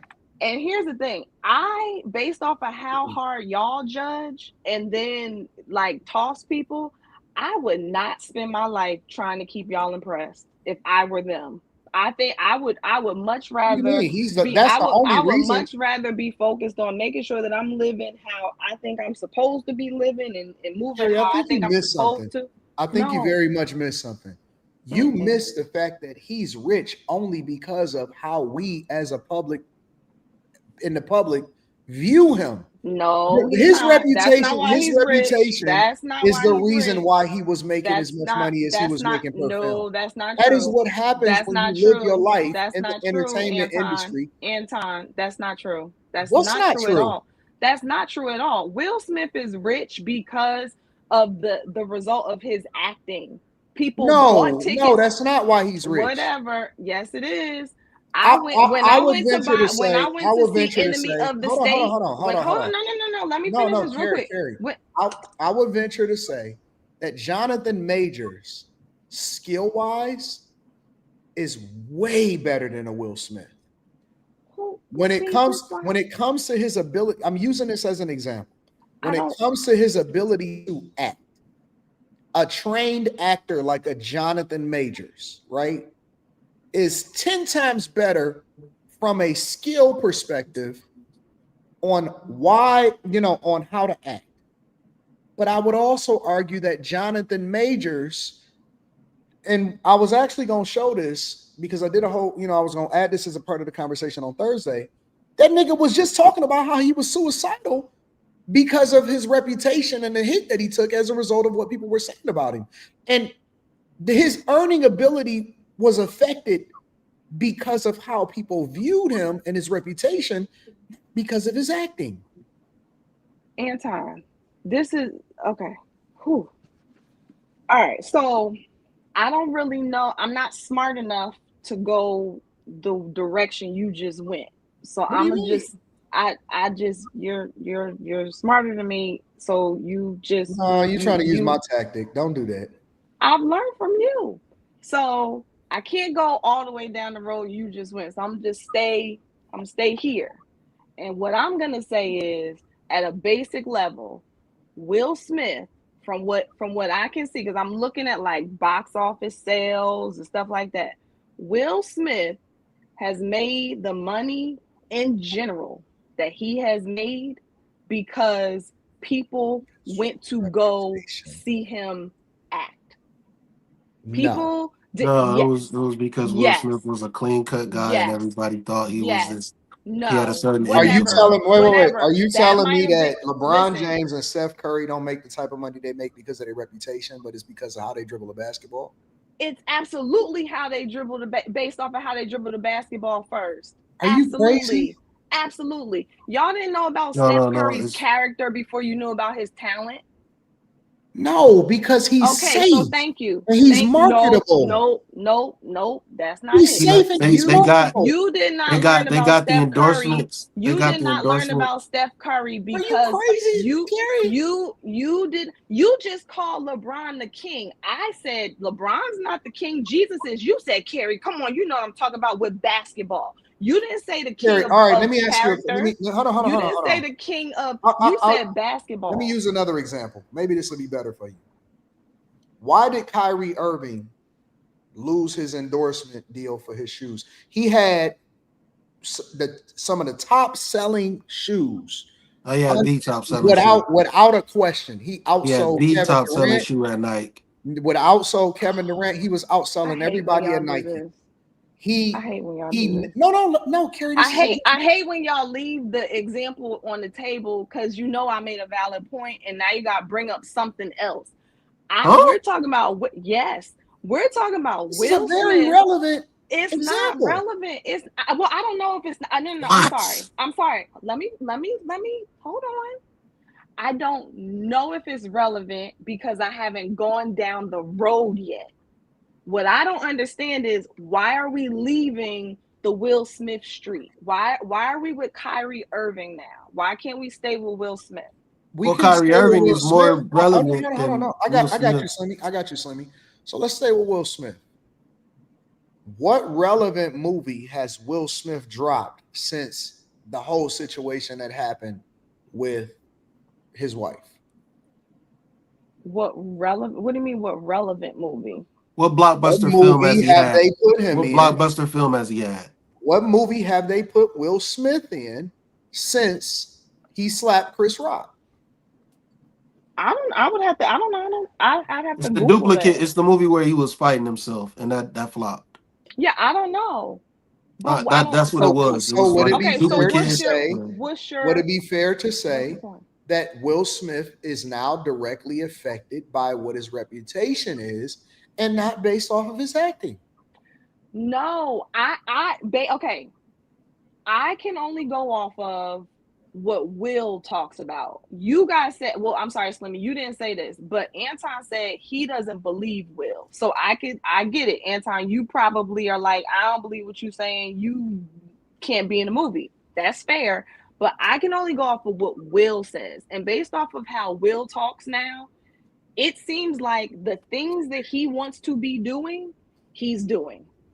That's what the fuck you do when you don't ain't relevant no more. You start talking about so no, Carrie, or that's the things that you do when you can do the things you want to do. no, Carrie. So the problem with this is he was supposed to be filming I Am Legend 2. They completely dropped that when the whole Chris Rock thing happened. That thing got shelved. They shut that shit down. That was supposed to be in the works. Now it still may come out eventually, but that whole thing has to mull over. Well, I'm not saying I'm not saying that nothing happened, that he did not lose out on stuff that was on the table when he hit Chris Rock. So I hope that's not. His I'm not like reputation took a hit I'm though. oh for sure when he hit Chris. Yeah, I know that. I But know that. it's But directly tied that's to his not. reputation and not his acting. What'd you yeah. say?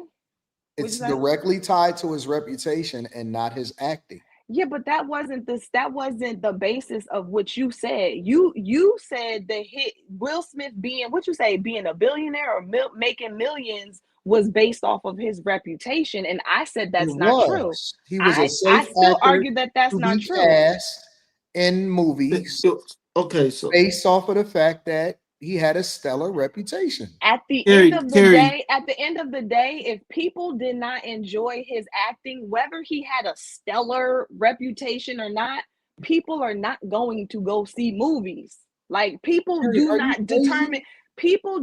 determine what movies We've they're going seen to so see many based off of actors. people's reputation. They We've seen determine so they many deter actors lose I'm because not of their reputation being tarnished. Anton, yeah, you're Charlie going in Sheen so lost out on the whole show got canceled. maybe the point that you really meant to make was he lost out on certain things because of how his reputation took a turn. Got it. When he hit Chris Rock, I agree. I'm No, when sure Well, it his was people wife, got before that. It but was the when state his when his wife but the started wife state coming out. but the started going state crazy, but the we statement that start you looking at made Will different. the statement that you made regarding the bulk of his money being attached to his reputation, to me is just not true. It's just not Well, true. Carrie, let There's me ask you. tons of actors who make money because they're really great actors, and then you learn about their real life and it's like, whoa, but they still made tons of money because they made good movies. Like you can't If argue we that. had known about the shit that they was into, they would not be making good money. That's the whole point, Carrie. What stuff is Will into? Like what? Like other than take the Chris Rock thing, got it. Like that was blatant. I got it. But other than that, you're That was telling me like what? directly tied to his wife. But what We stuff could is we he could into? arguably say Him not having control of his we could household. arguably All the say weird stuff that go on with his kids. we could arguably say that Johnny Depp is one of, I'm not even gonna say arguably, Johnny Depp is one of the greatest actors of all time, bar none. He is one of the greatest actors of all time. If you're telling me that Johnny Depp's reputation did not directly affect his earning potential and whether or not he was even cast in movies anymore, then I would say that that's crazy. That's why I said I don't think you realize that that's not the initial thing that you said to me. The initial thing okay, let's stick with Johnny Depp now. If you were to say that Johnny Depp made the bulk of his money based off of his reputation, I would, even with him, say, you are wrong. I would say Johnny Depp made his money off of his talent. Now, did things happen that impacted that at some point? Yes, clearly that stupid trial had an impact, very unfairly. Clearly it did. But that's not the initial point that you brought up to me regarding Will. Your I don't reputation disagree with what you're saying. is directly correlated with your ability to make money, because you don't even get into movies unless you are a person that is safe to cast as a lead actor or a role player in a movie. If you ruin that, if people outside of you ruin that, Johnny Depp, Jonathan Majors, fucking what's the new guy? Harrison, anybody. If you ruin that, you directly fuck up the money. Good actor, no good actor, good, bad, no matter what, you don't get the opportunities no more. You are canceled. You are removed. You are now no longer safe for the big screen. I'm trying to figure out, why is that such a hard concept to grasp? That's not the you keep coming up with all these different points and then putting that point on me like you originally stated that point, and I said I disagree. That was not your original point. And my thing with Will Smith, because you said, do I think he regrets or he would do it again? And my thing with Will Smith is that regardless of what has happened, Chris Rock, whatever, Will Smith currently seems like he is content, happy, and okay with where he is, how he's moving, being able to focus on the things he wants to focus on. That's what I get when I hear him, when I see him post. Like that's what I get. I don't get that this is some guy who really wants to be on the big screen in this way, but his opportunities are gone now. And so I don't get that. That's not what I get when I look at what he shares. I mean, unless you have a relationship with Will or you know something about him, I don't know. I don't get that from him. Now, maybe somebody else who things happen to them before they get to that level of success, maybe it's different. But I think that Will he's even said it, like, once you get up to a certain point, you have every single thing you want. Like, he's hit all of his marks. So I don't think that he looks at it like you're saying. Okay.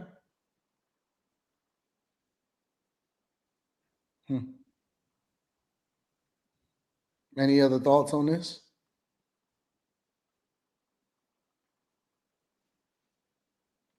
All right. Carrie is wrong, but that's okay. Carrie is wrong on this one, and that's okay. Equal Opportunity Smoke says social media put a lot of batteries in backs. Morpheus HD says women are savage and calculated, men are goofy and ignorant. He also says that DJ Academics already exposed LeBron and Jake used to run two-mans regularly when they were still cool with each other. No, he did not. He did not expose it or prove anything with regard to that. J Pitt City says, respectfully, women will only change for the woman that they want. Women will only change for I guess he meant to say man that he won't. Their rules are only for the men that aren't him. Tamara says agape, eros, etc. are Greek terms for types of love. Scribe Voices says Jada Pinkett Smith is a prime example of how ruthless women could be even to their own husbands. Slimmy, you're right. They should be seen and not heard. IT again says Slimmy was speaking out of both sides of his mouth about that situation. From Within says we still waiting on that LeBron expose, Slimmy. IT also says hashtag what's this verbiage? Instant classic. Scribe Voices says Carrie, is there a blessing and unaliving? J.A. says be always women that take great men down though. What about dollar heirs? Dollar heirs, says A.R. Smitty. Scribe Voices says, and what about grape? From Within says, dang, Carrie, society have some heroes. IT says Stedman and Oprah versus Aisha and Curry. Is it the same? Scrap Voices says, not gonna lie, Anton, Will did slap someone before Chris, but that was because a reporter kissed him on the cheek. Definitely wasn't out of his mind then. From Within says, not gonna lie, that was a smooth tactic. Anton, you're way smarter than me, so I'm gonna stay here. Yeah, they stealing my tactics. I'm gonna have to switch up my tactics now. J Pitt City says Kyrie lost a shoe deal because he retweeted the truth and they called him anti-Semitic. Scribe Voice says another example, Johnny Depp. John Boo Switch says Carrie pick and choose when to take things literal. And the overall question is basically asking in similarity is, would you pick your baby daddy again knowing what you know now? Would you choose the same outcome? Comedian Cat Williams says, shout out to you. Viral Authority says, ask Carrie to name currently successful actor with horrible reputations. Talent gets you in the room. Character keeps you there in any industry. Unbiased Ross says, Carrie on her pop. I don't know most of their reputations. How about that? Carrie on her Popeye tonight. Super Greens. John Boo Switch says, okay, Carrie, if you believe in that, then Epstein, Diddy, R. Kelly, and Bill Cosby shouldn't have been canceled. What they did in life was great. Bill Cosby shouldn't have been canceled. Jay says, you ever notice when there is a scandal, a company will suspend an employee without pay and they distance themselves from said employee? Scribe Voices says, come on, Carrie, the reputation is bigger than acting, and the acting to getting the reputation holds way more weight. Still love you, though. Half of y'all don't even know all these actors' reputations either. You know, some people don't even know who the actors' real names. You know their characters. Like, stop. Do y'all want one more question or no? It's up to y'all. It's up to y'all. Either way, ask the chat. Chat, y'all want one more question? Chat gonna say yes. So, all right. Well, I'm gonna just hit y'all real quick. It shouldn't take any more than 15 minutes, to be honest with y'all. Let's go over to Floyd Mayweather. Now, a lot of y'all may not know, but Floyd Mayweather shot a shot at a young streamer. Young female streamer. This young female streamer has an upcoming rapper boyfriend, and she was streaming and she was impressed with Floyd, right? And so she wound up turning him down because she got a rapper boyfriend. And then the rapper boyfriend kind of was like mad at the whole situation. But let me play a little bit of what happened, and then we're gonna go from there. So the guy, I guess his name, I don't know who this guy is, but his name is No Cap. All right. Maybe the chat knows who he is, but his name is No Cap. And he got a streamer girlfriend, and she shot down Floyd Mayweather's advances. So I guess that's the guy right there. That's the guy named No Cap. All right. So I'm going to just play the situation of what was going on. Tell me if y'all can hear this or not. What is Floyd? Can y'all hear that? Yeah. Yeah. It is Floyd Mayweather. That's Floyd. I thought they were tripping. They said, is that Floyd Mayweather in the back? Oh my god. Huh? That's somebody you should ask to be in your stream. Not gonna lie. Oh, I low-key want to, but like it's the hell of people. I'm scared. I think he be doing shit like that though. Yeah, no, I'm too shy. Nigga, it's Floyd Mayweather. He's not gonna fucking knock you out.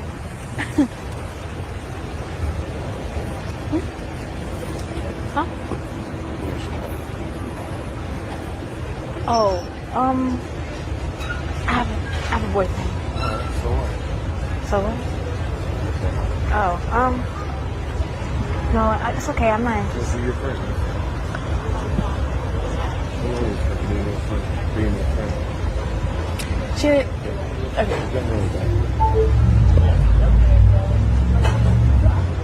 What's your name? Huh? What's your name? My name is. So I'm gonna play the next, switch over and play the next one. Maya, but I have a boyfriend. Say your name again? Maya. Yeah. Thank you. Oh man. I hope that doesn't like, because that's gonna look crazy. So she was talking about it, and then she wound up going off because I guess her boyfriend was kind of mad at the fact that, you know, of what the whole interaction is. So I'm gonna play a little bit of what she was saying on the live. Stay loyal to the game, not to him. That's what he said. So I'm gonna do exactly that. Matter of fact, how about we do a sleep stream in his bed since niggas want to be funny? We not. How about y'all go to sleep with me? I don't even be streaming. Like whenever I stream less, it's because I'm with this nigga. So it's like, you know what I'm saying? And it's just like, it's not because he's telling me. I'm not gonna say that. It's because I want to. It's just like whenever I love somebody, you know, I'm just delusional about my man. I shouldn't be saying that. Stay loyal to the game, not to him. That's what he said. So I'm gonna do exactly that. What the fuck? Do you not know? No, he do know. Niggas be hitting me up every single. If I show, I wouldn't. Like, come on, bro. I ain't going. Like, I will. Where I'm gonna go right now? Like, it's 2 in the morning. Realistically, I'm not leaving right now. Like, I'm gonna have to go to sleep. Like, why he even post that? Exactly. What the fuck is the point of him posting that? That's some lame ass shit. That's some high school shit. I thought fucking with the older niggas is like, all right, they more mature. So, anyways, long story short, you know, she was kind of going in and having a conversation. A lot of it was based off of the fact that her man had kind of reacted to it publicly about the fact that she was streaming and then Floyd shot her shot. And then she went on to say she didn't give the number because it wasn't because of the man necessarily that she was with. It was because of who she is and the fact that she's just a loyal person. And I guess it was a big situation where he's like, no, you know, kind of, I want you to say because of me or whatever. Anyways, it was a whole situation about the fact that Floyd came up to her and asked her about herself and all of that stuff. And she wound up turning him down over the rapper boyfriend. What do y'all think about this situation? I don't even know why that's news. I mean, that happens every day. I'm just confused. Well, what is he upset about? I don't understand. Do y'all think she should have went? I think she should have kept tunnel vision and kept walking and not acknowledged nothing, knowing she was live streaming with a man. Whatever, you could tell, it seemed like they was kind of starstruck because when she was walking by, she was kind of like, oh, should I ask her? You know, because she was streaming. And so she was like, should I ask him to be on a stream? I mean, that is Floyd or whatever. So she wasn't expecting for him to walk out and walk up to her. So. I just think to be so easily impressed, no matter who their name is. Don't be so easily impressed. All right. I feel like she's also a child. Like she looks. She is. So that I mean, could be a factor. You've got time to figure out how not to be easily impressed. But you know, she's a kid, so it's like, oh look, this could boost my numbers if I get him on the stream or whatever. That's probably what she was thinking. Not, oh, he's gonna come ask me for my. Do y'all think that she would have gave the number if she wasn't on stream? Or she would have went if she wasn't on stream? Mm-hmm. Because she acknowledged him. I think so. And she was, like you said, starstruck. So, yeah, I think so. Carrie? I want to hear from you and Slimmy first. Slimmy? I think the no cap dude who he keep popping up. I don't know why. I never even heard none of his music. I think he's overreacting. Like I wouldn't even made no video. I would have acted like nothing happened.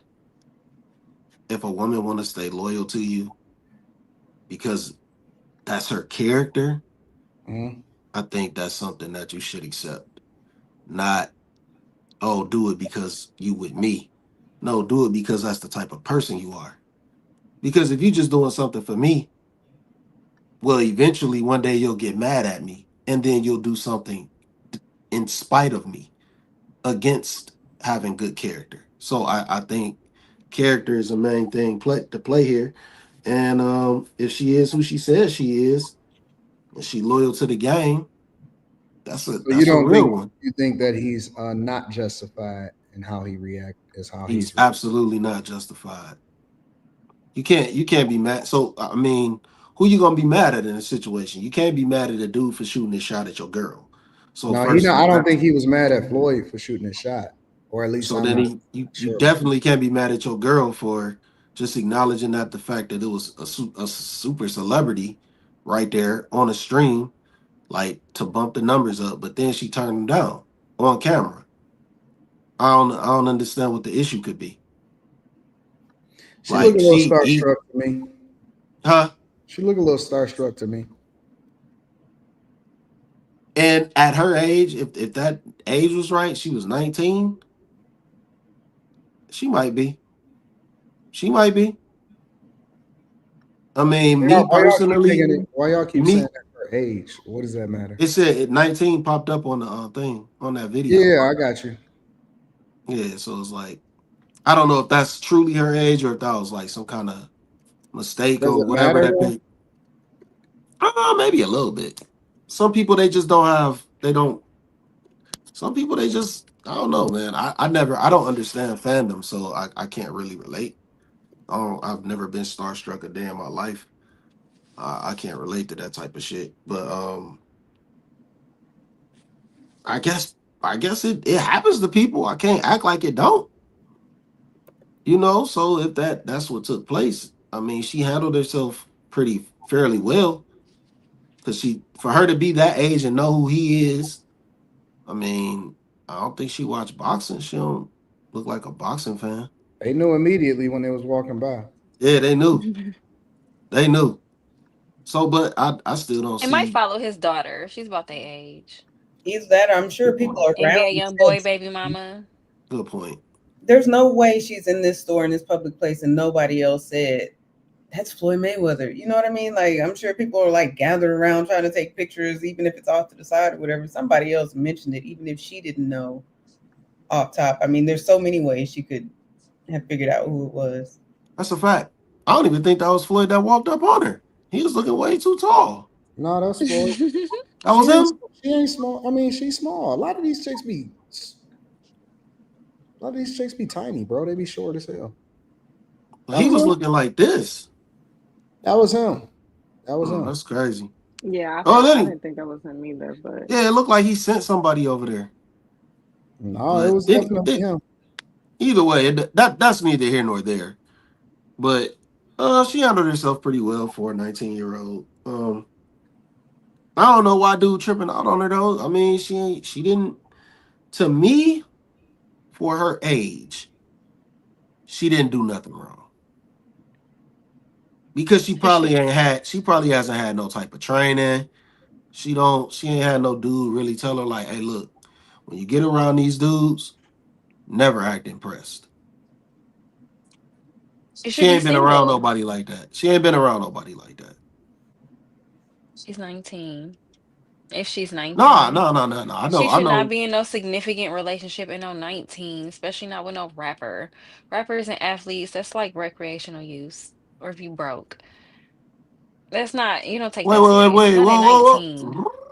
She should have been single and doing her live stream. Hold on. Focusing on her do not Molly rant past what you just at said. 19. Do not Molly rant past what you just said. We are going to rewind to recreational use. Since when do women start doing that shit? That ain't valid for women. You can't. Women are the recreational use. With a rapper who's pushing 30. No, you cannot. That's not push my that forever narrative. man. That's not my forever man. You have to have that mindset. That's not your forever man. It's the That's problem, not your forever man. He's a rapper. It's the problem right here. And you're 19. You got all the options. The world is her, or she has the options. She can take or reject any man she wants. She should not be serious or explaining herself to nobody at 19 years old, especially to a man that's almost 30 years old and a rapper. No. Molly. Let him break up with you, girl, and go be 19 and live your life. Molly. Don't get pregnant. Don't get pregnant by a rapper. Molly. Don't get pregnant by an athlete. Molly. Stop encouraging this whoredom. Marry before you carry. Stop encouraging this whoredom. I did not say. I said she should be single and focusing on You are encouraging her bag whoredom. right now. No, I'm not.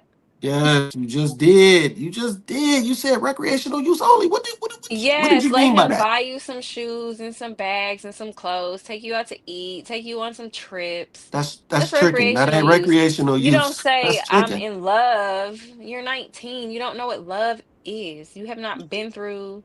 You're 19. You just graduated high school. Most 19-year-olds don't even graduate college. Like, come on now. What do you know? You're still in college. If you in college, what do you know about love? Have fun. Shit on 19. She should not be sitting here stressing herself out, giving her youth away. For some men, that should be for recreational use only. You disagree with that, or you agree with that, Slimmy? Women gonna stay on fucking code. If that was my baby sister, I'd be like, girl, no. This is insane. This is insane. Like, now you can't have a relationship at 19. For what? A relationship at 19? Are y'all gonna get married by the time y'all 21? What's the point? What are y'all Slimmy, doing? you don't agree with that? You all right? She with a man who can go to the club and she can't even get in the club. What if you do get married though? Then fine. But where's that ring at? She's old enough to get married and he old enough to marry her. Ain't no ring on that finger. What's she so in love for? Oh my God. Is he a rapper? This is just like everybody's a rapper. So you can't I don't even have the capacity to mind this out right now. This is beyond me. This is beyond me right now. Like, now you can't be in love with a rapper. You can't be in love at 19. I wouldn't say be in love with a rapper, Slimmy. Don't discriminate. I certainly wouldn't say be in love with a rapper. Don't discriminate. Don't discriminate against people of the arts. Nah, Slim. Listen, I'm not gonna agree with that. I wouldn't say be in love with a rapper, son. Don't discriminate. And he got a social media and he got a smartphone. Don't do it. Don't discriminate against people. She got a smartphone too, and she's streaming. Yeah, but she the one talking about she in love. No. Go back to the streets. What? How you know she ain't for the streets?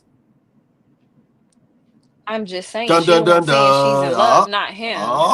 She said she was in love. She is a content creator. What are we talking about? She just said it's so many in my inbox. Exactly. So why is she stuck on a rapper who's almost 10 years older than her? Carrie, what are your thoughts? Women gonna stay on code.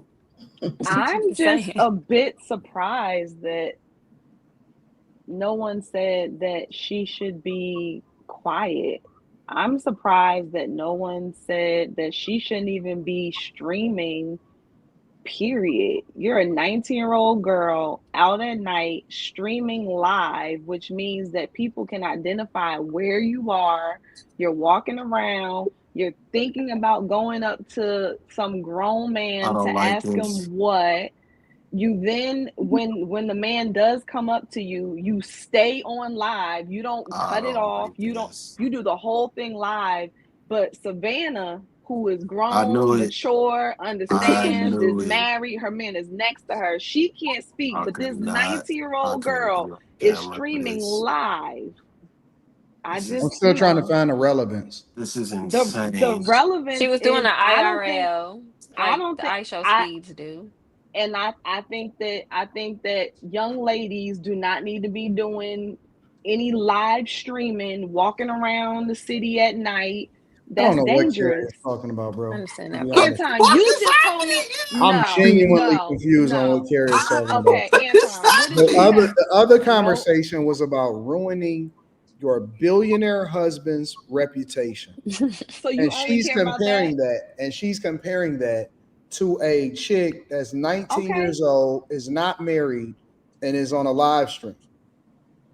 What are we talking about? That's not even apples to oranges. That's not even apples to pears.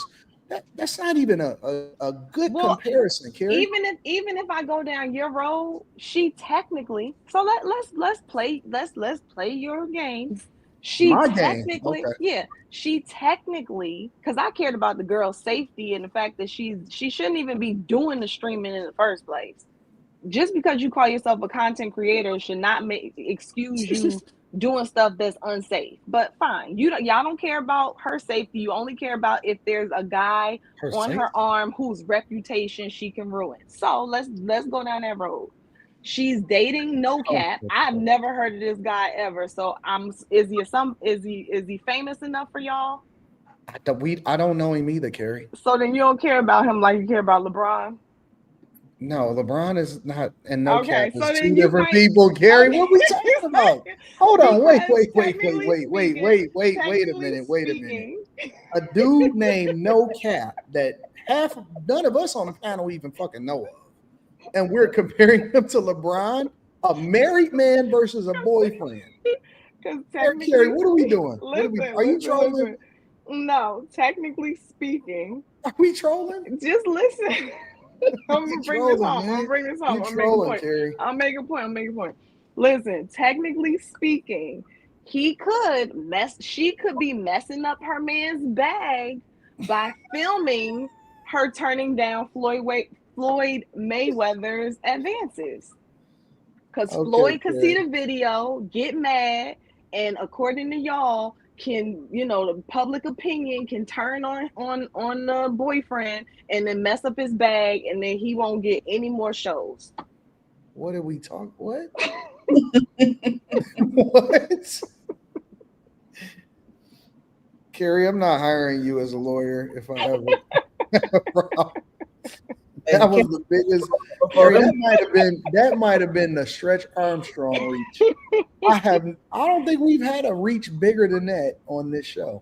I think that I made a small valid point there, but my bigger point was the safety factor and the safety factor and the fact that she should not be putting all of that business out there. The after stream, the during stream, none of that made her come across to me like she does anything other than just walk around with her phone.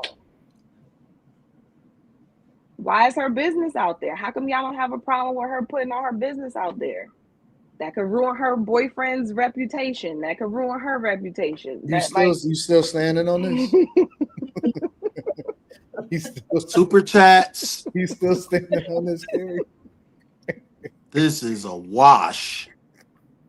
I can't believe what I just heard from these two women.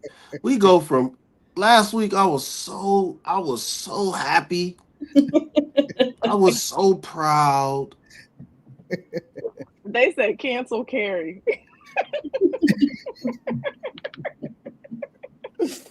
Well, what does Kimberly think? I was the one who said, I don't know why it's news. I mean, women get approached all the time and turn them down all the time. Not by Floyd, though. Yeah, but you don't know who all he turns down because most people aren't walking around with a phone all day. I'm saying most women are not getting their shot by Floyd, is what I'm saying. We don't know. But what if she is wrong? What if that was not Floyd? Because I agree with Slimmy. That didn't look like Floyd that walked away. Okay, so maybe it was one of his. What if this whole conversation is based off of the wrong guy? What? Okay, so he sent his homie over there, or he sent his bodyguard or whatever. Either way, no, Anton, I'm saying because they didn't show Floyd even when she was walking through the store. So what if the whole time they thought it was Floyd Mayweather, but it wasn't? What if it's just Tyrone? Carrie, what? Again, did we see Floyd Mayweather? Did anybody see him on camera? So how do we know they really do? Because y'all were like, at least she knew who he was. Does she really? For the sake of conversation, let's assume that Floyd's mans or whoever shot they shot. I don't believe that. I think it's different when Floyd shoot they shot. I just think it's different. You think I don't think it's the same as a regular everyday dude shooting a shot. I just don't. You think she should have gave Floyd her number? That's not what I said. No, I'm asking you. You said it's different. It is different. So you think she should have did something different? That's not what I'm saying. No, I'm asking you, do you think she should have did something different? I don't think that she should have gave her number based off of the fact that she didn't want to give her number, or at least it seemed like she didn't want to give her number on stream. But I don't think it really matters if she got a boyfriend or not, because you're not married. So do you as far as I'm concerned, she's single as fuck. Right, but you're conditioned to say that when a guy approaches you that you don't want to talk to, you're like, yeah, I'm in a relationship, because a lot of times that's the only time they'll leave you alone. So, I mean, she did what she was supposed to do, or she did what she's probably normally does. And if she said no to Floyd, then the boyfriend should be happy, because if she said no to him, she'll say no to. I don't believe in boyfriend, girlfriend. If he'd have got her, it'd just been like, shit, fuck it. Like, you know what I'm saying? Like, that's charge it to the game. That's just a part of the game. A nigga with a wallet came and got her 1,000 more chicks. That's not really, like, unless that's your chick, like, I'm down with her, that's my baby mama type shit or something like that, then I don't really think it really matters. So the fact that I don't think she would have turned him down if she wasn't on the live stream. I'll say that. I think the fact that the camera was on played a role, and that's why she turned the camera away. And then when she got in the truck, she was like, I hope that don't get clipped up. Because I think that the fact that she was on the live stream made the difference. But and that's why I said that it's different with Floyd, because I think that 99% of these women is going. That's all. That's what I believe. I think that 99% of them is going. So you ain't got to be Floyd, but the fact that he was Floyd, I think that 99% of them chicks is going. But she said no. So does that make her a part of the 1%? She said no on camera because he's gonna say she was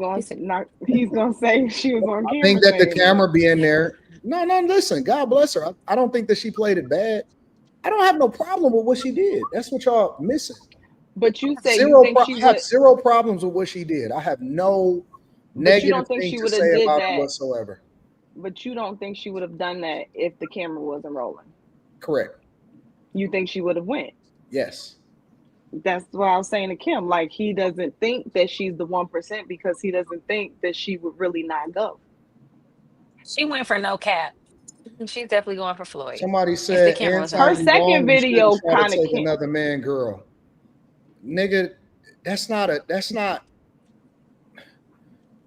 Check your chick. That's the rules of the game, and I'm not sure y'all trying to change the rules because y'all new niggas or something. You got to hold your girl accountable. Don't hold the guy accountable. Never you can't get mad at the guy for shooting his shot. You're going to have to train your chick on how not to get took by another nigga. And if she get took, then you just got to charge her to the game.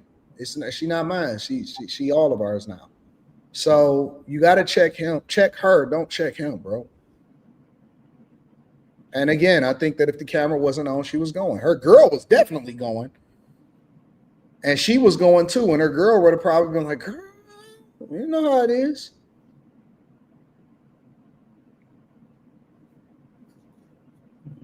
Why not just turn the camera off and go back then? Because it would have been too obvious. She can double back if she really wanted to. Like, she could hit him up. Women are very resourceful. They know how to get in touch with the person that they want to get in touch with. But to hit him up for what? Like, it's so obvious what he would have wanted. Like, that's so... What else is new? Okay, so how is that any different than any other man, Carrie? I don't. Is that what it is for men? They just trying to pick somebody up real quick? Is that what it is? I don't know. You tell me. Or yes. Why do you think that men approach women, Carrie? Sheesh. What do you think we approach you because we like your hat? I don't think they're thinking that could be my soulmate. Let me go talk to her. Yeah, that's what I'm saying. Do you think that we like your hat or something? What do you think is going on here? That's so unfortunate. It is. What? Okay, so what would you like for us to do? How would you like for us to go about doing it? I mean, somebody who's genuinely trying to like speak to a person, get to know a person. All we got to go off of is what we see. No, I get that, but I'm saying I don't think Floyd, if that was Floyd, because I still halfway don't even think Floyd was there. But assuming that's Floyd, I don't think he was going up to her based off of her looks to get to know her. I think he was going up to her based off of her looks to How do I add know her, unless I actually go to up add to her to his whatever. Like, let me put you in the, I don't know. Like, is Floyd really looking for a woman to be his boo for the long term, or is he just? I don't I really don't think know. it matters. He's not married. What difference will it make? What do you mean? Well, if If he you was make her married, a part if of he the was married, he rotation, shouldn't what's be going different up to to it? a woman. If he was married, he shouldn't be going up to a woman anyway. So I don't understand why That's you're what I'm saying he's saying. not But he married. don't. There are no rules for a person that's not married. What? How I'm are not we gonna making a hold him? rule. I'm not making a rule. I said, like, let's, like, what's the point anyway? What, we know what he will be going up to her for, and you're like, that's all. That's how men are. So I'm like, dang, Yeah. okay, that How is he any all different than men any other are going man? up to, and that's why I said, I don't know. You tell me. All men are going up to women just for a quick whatever. Like, nobody is trying to How do you do know it something a was little for a more quick whatever? substantial. Is what I'm saying. How do you know that? You automatically I'm assume it's assuming. for a quick. For Right. sure. I'm Right. 100% making assumptions off of Floyd Mayweather going up to this young chick. Absolutely. I'm So then, why 100% wouldn't you assuming, assume that any other dude is doing the same thing? because I would like to think that some guy out there wants more than just a quick whatever Floyd was trying to go do. How? But again, you're assuming that that's what I Floyd wants know to I'm go do. assuming. So you can't I'm say that. telling you Then that. you got to. You need to. You But should that's give why him the same benefit of the no, doubt as so any other that's why man. no. So I said Floyd's going, like, what's the point? When we know what he's going up to her for. You said that's how, what did you say? That's how all men are. What would any other guy be doing or something like that? And I Yeah, said, we you got to tell actually me. go up to you. I'm no, that wasn't No, okay, Anton. That's not what I said. That's not what I said. You that's not what I imply. said. I hate That's not talking to what you, I Anton. said. I hate talking to you. So what do most men go up to women for? Let's do that. To exchange information and see if they're interested in them and if it can go into something different. Okay. All right. Well, then I'm glad to know that. So it's not just about a quick something, or like I'm just trying to hit it and quit it or whatever. That's what I say. I don't know if y'all still say that. Whatever. Yeah, if we pick you up off Figueroa, Off of who? don't worry about it. I just didn't hear you. Off of what? Figueroa. Oh, that's a street in Cali, right? Correct. Oakland. Okay.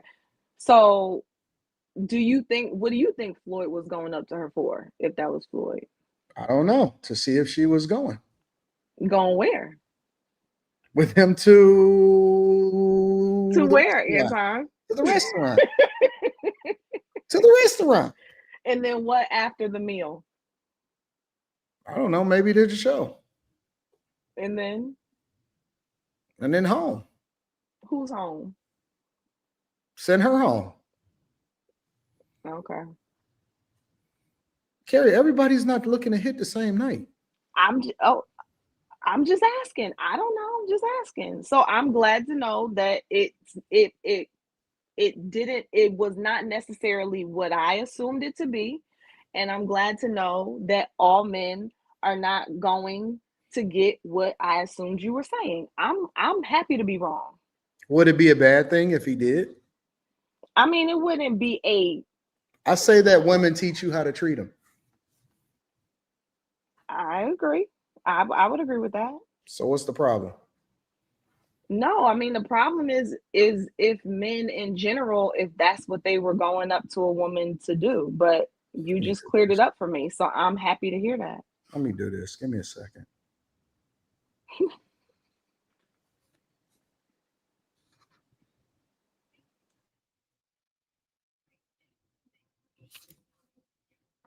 I don't know. Let me see something.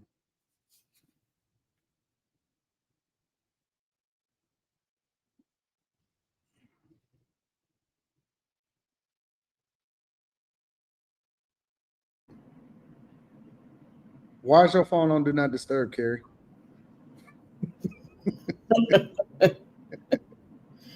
What the fuck is going on? Why is it on Do Not Disturb? Why are you calling? I rubbed off on you, Carrie. He has issues. I don't know what's up with him, time. Why is Carrie on Do Not Disturb? I don't understand. Carrie, if you are on Do Not Disturb, my phone sleeps at 2:30, huh? 2:20. I said if you are on Do Not Disturb, there's nothing wrong with that. Thank you, Kim.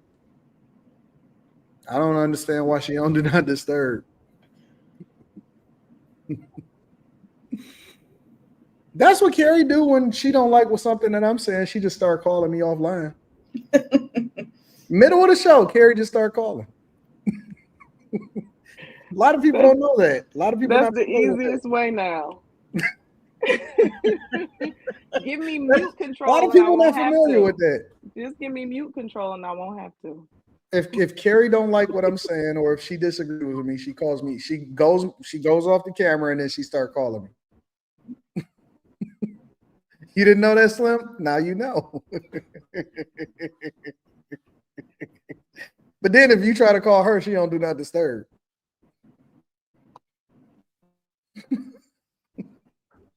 Women gonna stay on code. Do Not Disturb is on code, Sonny. Of course, you're not gonna like that. Bang bang. Any final are thoughts, there Slim? still? Yes, I have a final thought question. Well, final question.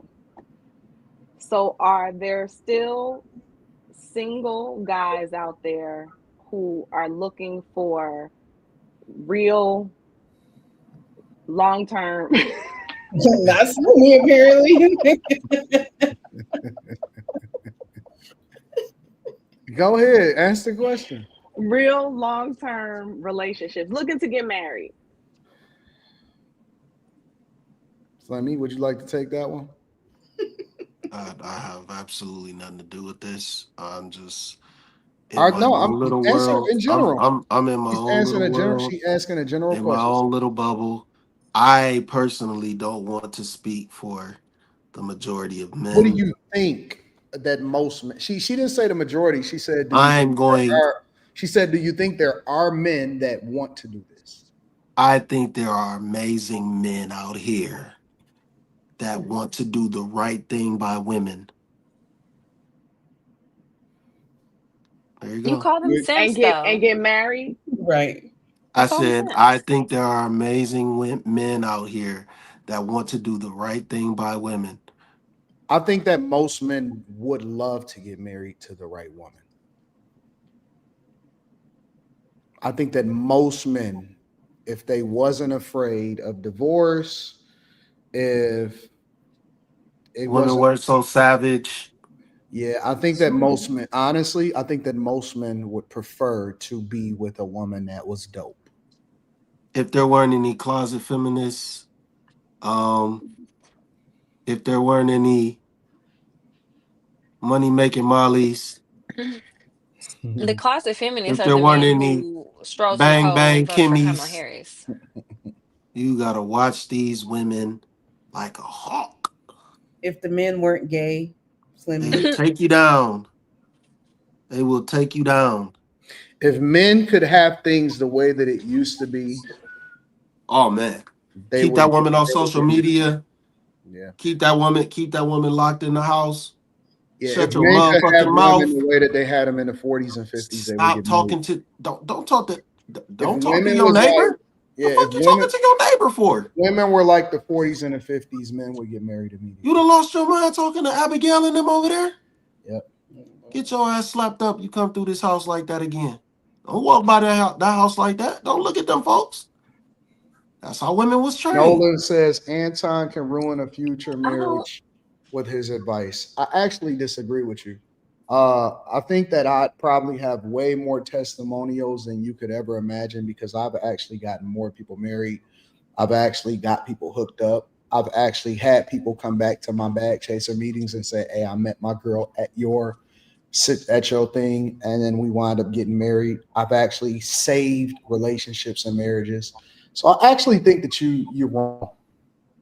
Don't let the smooth taste fool you. I give great advice. I give phenomenal advice. Just because I don't want guys to be gay, don't mean that I don't want them to be successful.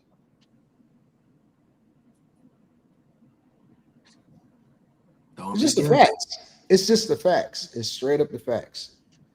And if you sent your girl, I will fix her too. Promise you, my nigga. She would be so great. She would be so great.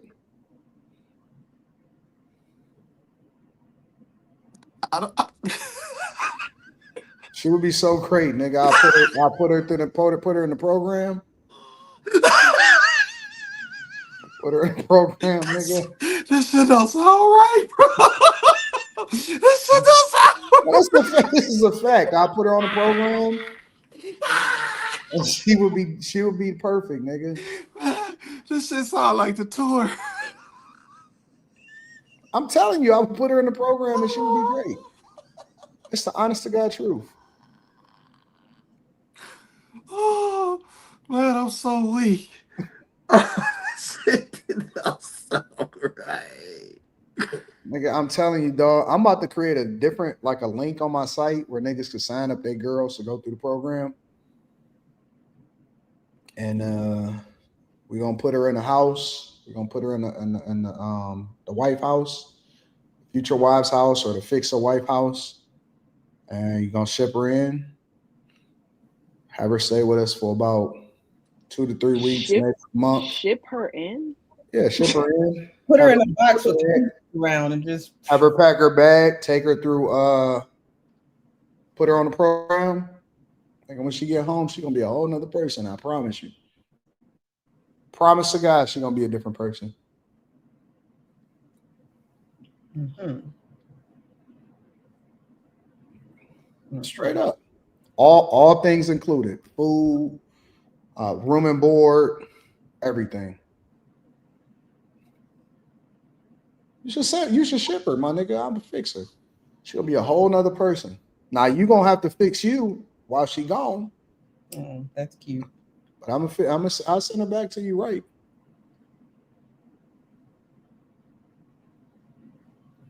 Get her a plane ticket. You ship her on Spirit, we're gonna ship her back first class, my nigga. So yeah. Carrie, you got any more questions? No, I'll hold any that I have for Thursday. You sure about that? Yes, but I would like, can you let everybody know what happened this evening? What happened to what? She was on time. She was early. No. Oh, no. I was beyond on time. That's true. You were very much on time. No. What happened this evening? I was beyond on time. I was nice. Nicer. I was early.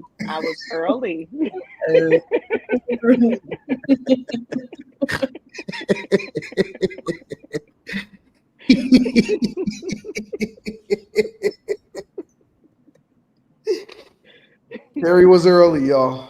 Thank you. I worked very hard for that. This shit is insane.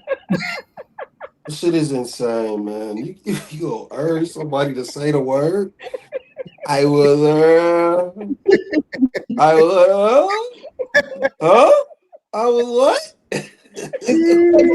Wow. I'm about to put a waiting list. New site, new link, waiting list, the whole 9 yards. So, any other thoughts? Your bag chaser hats will be available for purchase soon. Yeah, y'all see Slimmy's hat? They look dope. The color.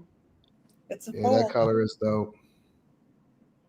That'll be a pretty like that. That is a dope color.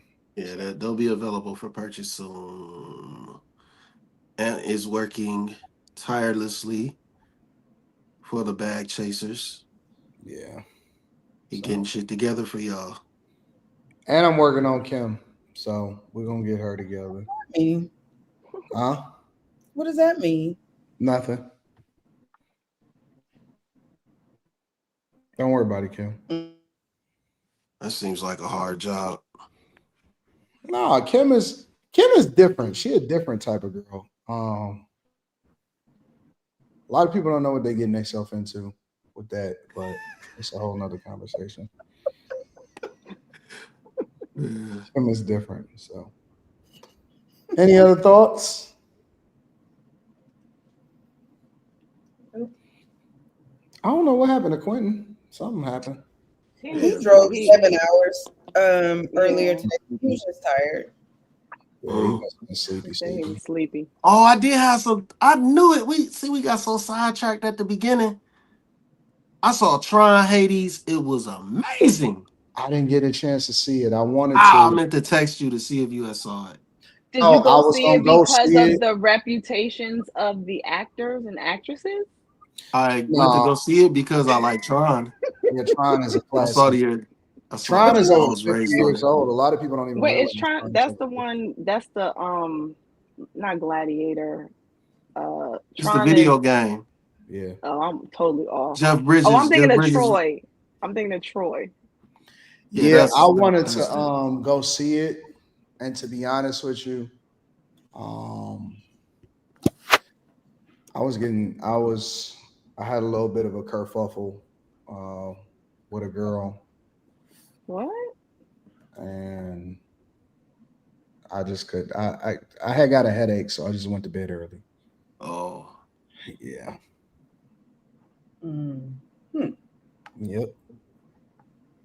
Yep, that's what happens. So I wound up going to bed at 8:45. So I had a mini tantrum. So I went to bed at 8:45. You had a tantrum, so you had to put yourself down early. I did. That's the honest to God truth. I had a little mini tantrum, so I went to bed early. I mean, it works for the kids. Nope. That's what happens. So. Why is Molly smiling? Nothing. It's just funny. I saw the Strangers chapter 2, man. Y'all should go see Strangers chapter 2. Oh, that's what I was supposed to do. Yeah, go see Strangers chapter 2. I didn't even see chapter 1, so which was crazy. But go see Strangers chapter 2 and go see Tron Hades. Aries. I said Hades. I'm gonna try to go see it tomorrow. Actually, maybe not, because I think I might do a live stream for the Patreon either tomorrow or Thursday, depending on what my time looking like. But I got to figure that out. So, Black Phone 2 comes out Thursday. What is Black Phone 2? I'm waiting on that one. I'm not excited about that one though, but I'm gonna go see it. I have rebooted. I started watching Snowfall again, so I said I'm gonna watch it from the beginning. I'm gonna skip the episode. Yep. No, don't skip that. Just skip that part because you got to see the whole episode. I seen the rest of it. Oh, you saw the oh, okay. Yeah, but I'm just watching it all in succession because there's certain things that I missed that I didn't realize that I missed in the very beginning. Even in the pilot. So I'm just rewatching it all together. So fire. Yeah. Somebody said, Molly, can I take you to the movies? Beautiful. His name is Mike Jones. That's so sweet. Would y'all accept a person trying to say, hey, can I take you to the movies, babe? Would y'all accept that? I wouldn't go, but it's flattering. What? That's not accepting. What?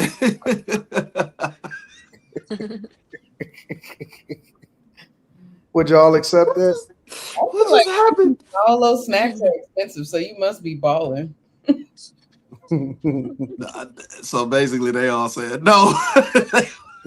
Kim said no, and I said no. She was like, I feel like that's not a good date. Honestly. Huh? I don't feel like going to a movie is a good date because how do you get to know each other? Oh, you get to shut the fuck up and enjoy the movie. I think that the best outings, I ain't even gonna say date. the best outings is where you have to have minimal conversation. Yeah, shut the fuck up. Then go by yourself. No. You can sit here. Enjoy this shit. You're right. I can sit there and let you buy my snacks. I think that the best outings is when you have minimal conversation, honestly. When you don't have to continue to, when you don't have to continue to try to drum up conversation and carry some shit that you don't want to carry. Man. Especially when you get to talking about real shit. Yeah. It always go left. I think that the best dates, well, maybe that's not a date. Some of the best situations is if you bring a chick with you out of town with you to take care of some business. And you don't have to entertain her. So no, check it out. So hear me out, Slimmy. So if you bring a chick with you out of town, right? Number one, now I'm not saying that this is me. I'm just saying that this is the mindset, right? If you bring a chick with you, I'm not saying fly her out to you. I'm saying bring her with you out of town, right? Because number one, she already know what it is, all right? So she understand that she gonna be with you. She gonna be spending the night with you. She gonna be in your hotel with you. So she's your plus one, right? But you want to bring her with you on business. So on business, that means that I'm not taking you out of town to entertain you.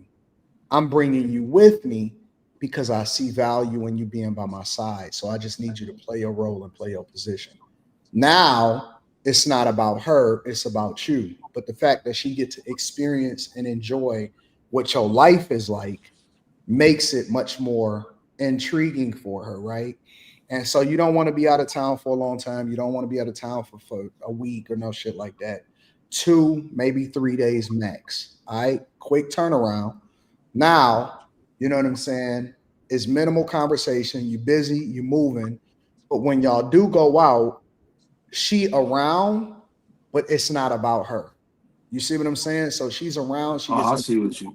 You see what I'm saying? It's not about her, but then she still gets to kind of tag along and enjoy what the experience is and what the lifestyle is. But then you slot out different parts, right? So you know what? She get the fruits of your labor. Right. From a visual perspective. And it's not a priority to try to make her the center of attention. So when y'all do go out, or you do go out to eat, or you do slot out some time for her, it's like, yo, I'm carving out some time to make sure that I hear what you got to say and to have some conversations and enjoy you. And then it's automatic, you know, we got to sleep. It's time to go to bed. Come here, make sure I feel good. You know what I'm saying? I sleep better when things go the way that it's supposed to go. And if she accepting to go with you, especially on a plus one on some business type shit, she already feeling you anyway. So Anton, you gonna have people out here improvising and dragging off the break room for 8 hours. You said what?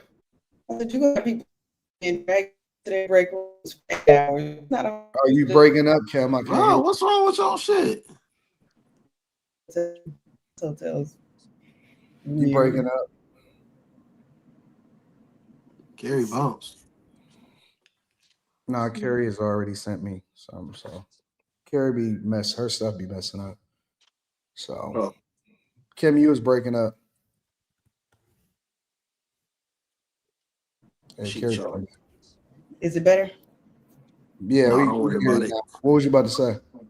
I said you gonna have people improvising and dragging these women to their break rooms for 8 hours. Because it's not everybody's playing out and going places like that for work. Well, it don't have to be like you ain't got to fly first class. You ain't got to do none of that shit. I mean, it's nice if you do or whatever. And it don't even have to be like, oh no, we about to fly out of town, right? If you gonna improvise, literally it could be anything. The improvising could be, hey, can you I need you to go with me to this event and I need a plus one. It could be a lot of different things, right? So you just got to adjust it according to what you got going on. The best way to get a chick to experience something, to experience you, but don't have, and see, I can't keep giving y'all all of my tips because, you know what I'm saying, niggas are still stuck on that, hey, I want to take you out, hey, let's split 50-50 type shit. You don't want to do that. You got to find something that you really taking care of and that you want some business type tip from.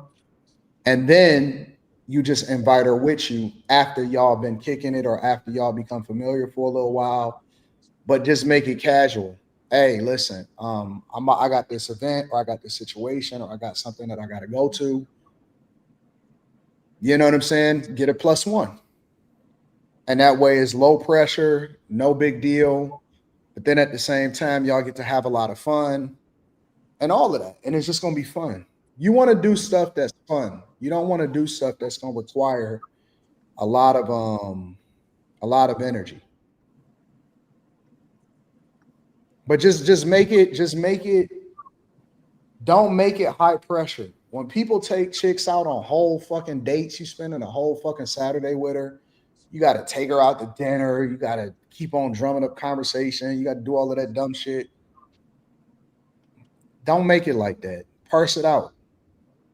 And stop making everything about her. Start making it about you and start inserting her into what you got going on. When you do that, it's going to be win-win all day long.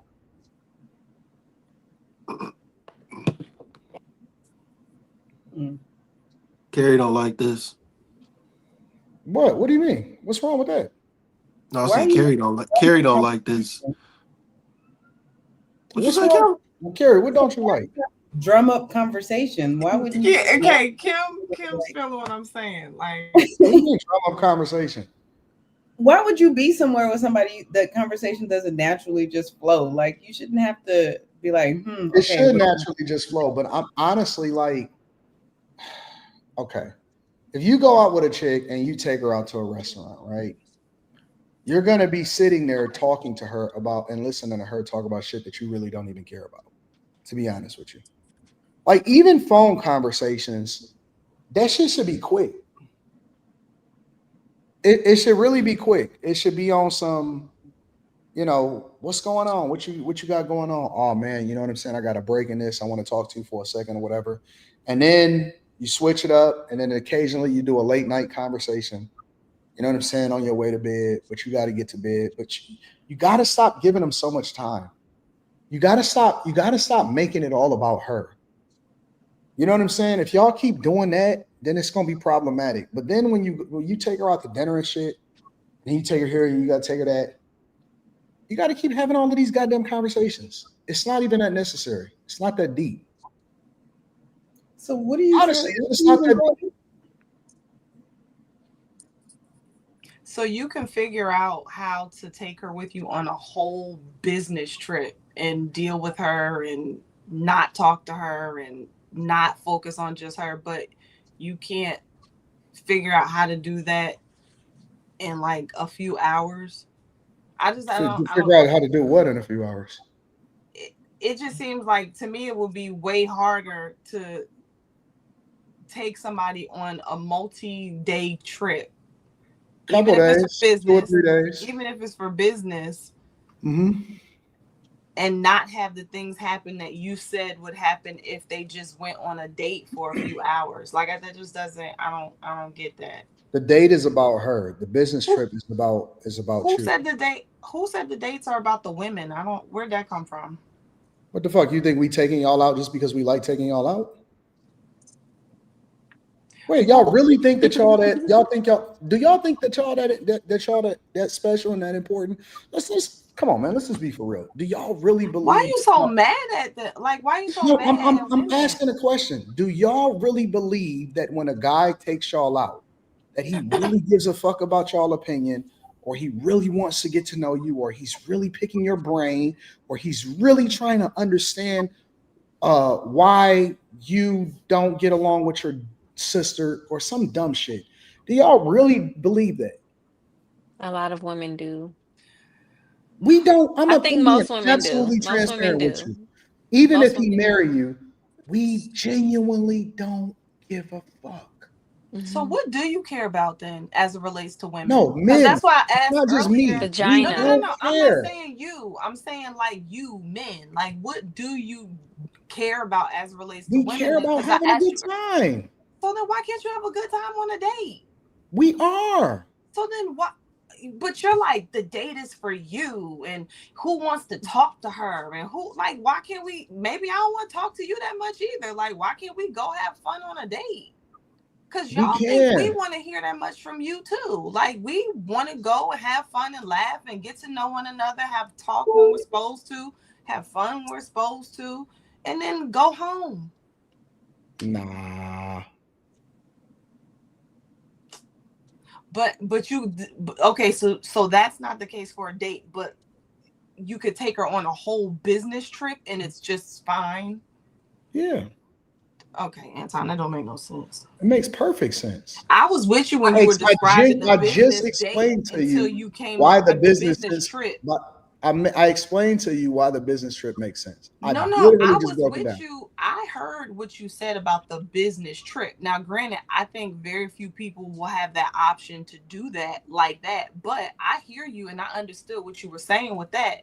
But then you were like, you kind of contrasted it to a date, and I'm like, well, if you could think of all of this for a business trip, how can you not handle creating a date the way you want it to be? Like, who said that it's focused because on the business woman trip and we got to talk all through the date? And who said all of that? If you sit across the table from, have you ever talked to a person at the bar? Yeah. And it should just keep going on until somebody be like, pay the bill and time to go, right? Like, you don't really have a dry moment, right? And it's not because y'all just so interested. It's not because the conversation is just so awesome. It's because you've learned how to continue the conversation. It's a lot of wasted words, a lot of wasted movement, a lot of wasted energy in that shit. It's wasted words? Yes. Wow. I mean, I guess if you don't, so then why are you with, why have conversation with somebody who you think your words will be wasted? Because we trying to fuck. What you talking trying to have about? sex. Okay, so That's this it. goes, That's okay, it. but this Right. goes That's back objective. to, but didn't I already ask? You think a nigga is up there buying y'all drinks and talking to y'all because y'all interested? But didn't I just ask you about this? You're the same as every other chick. What you think that your story gonna be any different than the chick that we just talked to yesterday? What you call you, the Anton Jekyll and Mr. Hyde? What's your channel called? Dark Vader Ton or whatever. That's a lot of disrespect in 2 sentences. That's all right. We're gonna get there. Is this the Dark Vader? I just asked you about guys during the Floyd Mayweather thing, and you said that all guys ain't trying to do that. And now they're not trying to. No, I said all guys not trying to do it on the first night. It's not. We not pressed. Like, every guy is not pressed to try to fuck the same day. But the objective is to get between them legs. Yes, or to put her head in between mine. Oh my God, that's more preferable. Oh my God. He all over the place. That's testosterone for you. He is all over the place. Maybe he needs to take another nap. I know, sounds like it. Oh, y'all so corny for this. Sounds like I don't think it's malicious. I think it's just nature's, men are more animalistic. That's just it. I think a man and a woman could go out on a date, have some fun. Nobody has to feel like they have to talk the whole time and keep it pushing. Like, I don't get why this is so serious and deep. Like, thank you. Because they invest in time and money into you. Then don't ask me out. Something out of it. Don't ask me out. Don't ask the girl out if you don't want to go out. Why would you want to take a woman on a business trip, but you wouldn't even want to go anywhere with her? You know what the problem is? He's just the plus one. He's already doing the trip. You're just there. You know what the problem with flying women is? You know what the problem is? What's the problem? That you got to entertain them the entire time that they're here for the most part. Wait, what? The problem with guys flying women in is that you got to make sure that they're entertained for the most part for the entire time that they're here. Well, I don't think men should fly women in that they don't know. I think that's stupid. So who said that they don't know? Well, if you do know them, then either you like them, their company, or you don't. So why do you have to entertain them the whole? I don't know. It just seems like the dating situation is intentionally complicated for no reason. Like, No, I don't know. it's just a lot of it's a lot of wasted time, lying, and movement, and to just get to the point. That's why older women are more awesome. That's why grown women are more awesome, because they get it. They understand. You don't have to try to convince them. They just absolutely get it. And so, again, for a chick that y'all been dealing with for a little bit or whatever, the best situation, she gonna have a ball. She loves just, you know what I'm saying? She gonna like the lifestyle. She gonna like being a tag along. She gonna understand that she not gonna be the center of attention, that you're gonna be working the majority of the time. And you know what I'm saying? The time that you carve out for the whatever time that you carve out for, and the late night conversations before you fuck or whatever it is that y'all got going on. And she gonna be prepared. She gonna be ready.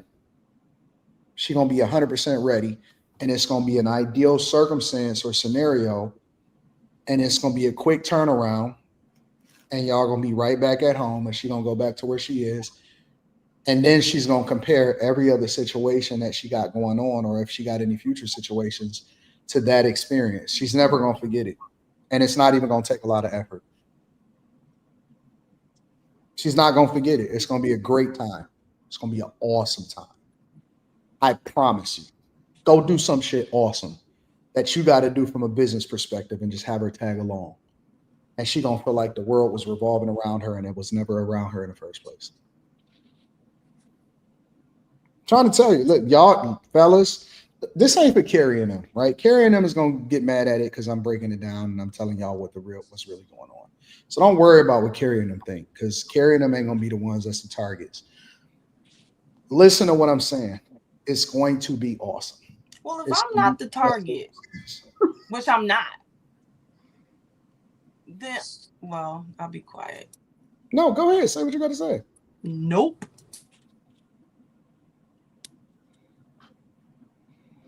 I get it though. It's just like some of those girls who like to tag along when they man, like, yep, you know, he running around doing whatever he doing. He say, "Come along." They feel special, even though they don't have nothing to do with her. And then and here's the real part. Here's the real play. You got to give her little tasks. You know what I'm saying? Like little mini tasks in there. Like when you go get the rental car, hey, can you go and do this and that? Hey, can you like give her little tasks, make her feel like she a part of the whatever it is that you got going on, and it's gonna be booming. Yeah, but you're not doing that with a woman that you're either not already with or that you don't want to be with. Like, you're not doing that with some girl you're still trying to get to know. What you're describing, in my opinion, is what you do with your man. Is what you do. Like, that's not, hey, I don't really want to have a conversation with you, so I'm gonna bring you having her participate as your girl for the moment. To me, that doesn't make it makes sense if y'all are together or if you really like her. It does not make sense if I do really like her for the time that she with me. Okay. I do really like her. I love being with you, but see, we not together long enough for us to actually get into an argument or to have a problem or any of that type of shit. She gonna be on her best behavior. You gonna be on your best behavior, and then everybody gonna be good. I'm thinking you're saying that like in place of going on a date. Instead of us going on a date, come with me on this trip. It is a date. It's a. No, I'm saying instead of us going on dates and, you know, hanging out, getting to know each other, come with me. Dates is overrated. Stop dating. I keep telling y'all niggas to stop. I'm not dating. talking. I'm talking to the guys in a replacement of your question. Dates are overrated. They're corny. Dates are played out. Listen to what I'm trying to tell you. Dates are played out. Business excursions, one-offs, plus ones, all of that shit. That's where the move is, bro. Fuck the dates. Dates is over. Stop going out to do this stuff to try to get to know somebody and trying to be old. That shit is old. It's been played. It's been played out a long time ago. All you niggas are still trying to go on dates with these chicks. You look stupid. You look corny. Because real niggas that got a lot of movement and motion going on, they're doing that. They don't even have time for that type of shit. It's just the facts. It's played the fuck out. Stop going on dates. Stop going on dates. Stop doing all of that dumb shit. Just have something going on. Hey, listen, I got this popping off. What's your calendar looking like? Okay, well, listen, if you're available, whatever, so on and so forth, let me know before this time. And that's it. Stop going on dates, bro. Stop going on dates. If you got something that's already, be busy. Be busy as hell. And then if, you know what I'm saying, whatever it is that you got going on, if it's something that's interesting, invite her along. And if you know, if she want to come, if she want to hang out, she will. Stop going on dates. Just be busy and then integrate it. And she gonna have a ball.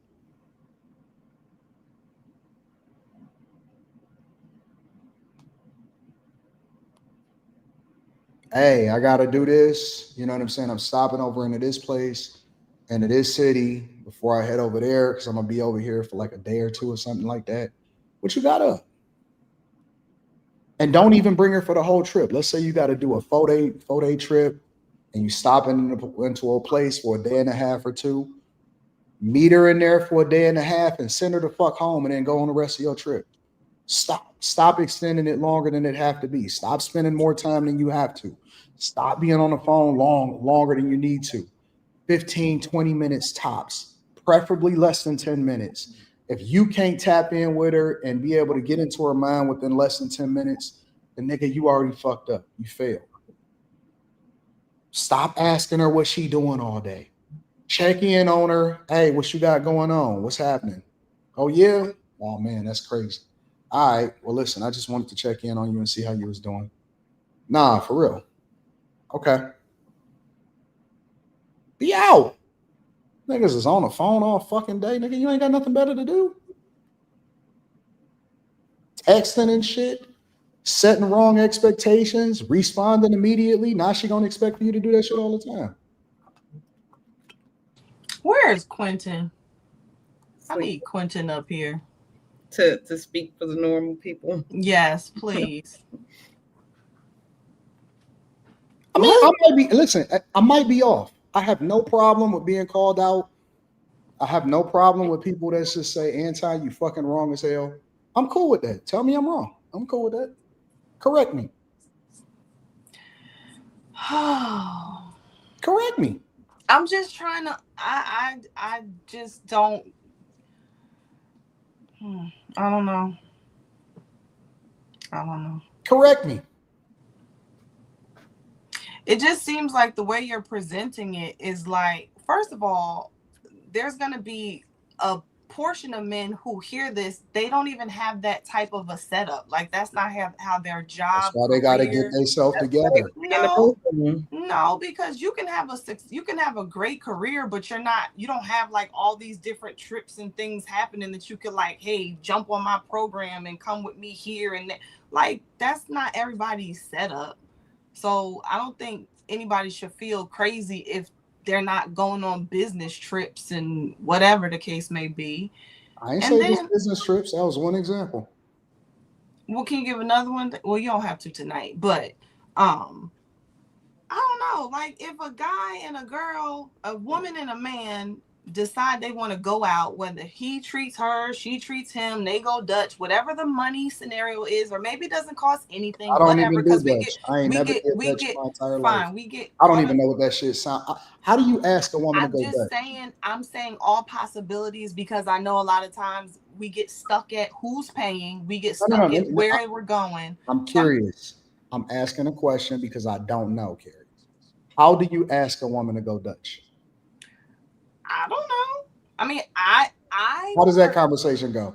I don't know. Hey, so you got your half? Probably. I don't know. I just put all possible. They probably, so when they come and they ask one check or two, they probably be like, can you split it? I just put all possible options on the table. Either he pays, she pays, they split it, or it's free. Because I didn't want to get caught in. Fuck that. I'm You about see to what go I'm out saying? of I put all town. options on the table. We still stuck in. I'm about to go out of town. I got the reservation at this particular hotel. Listen, I got a business meeting in the morning. But I got, you know what I'm saying? I got you a spa situation scheduled. So, you know what I'm saying? If you up in time, make sure you order some room service, take care of that. I'll be back in a little bit, so on and so forth. That's how you play that shit. That's how you play that shit.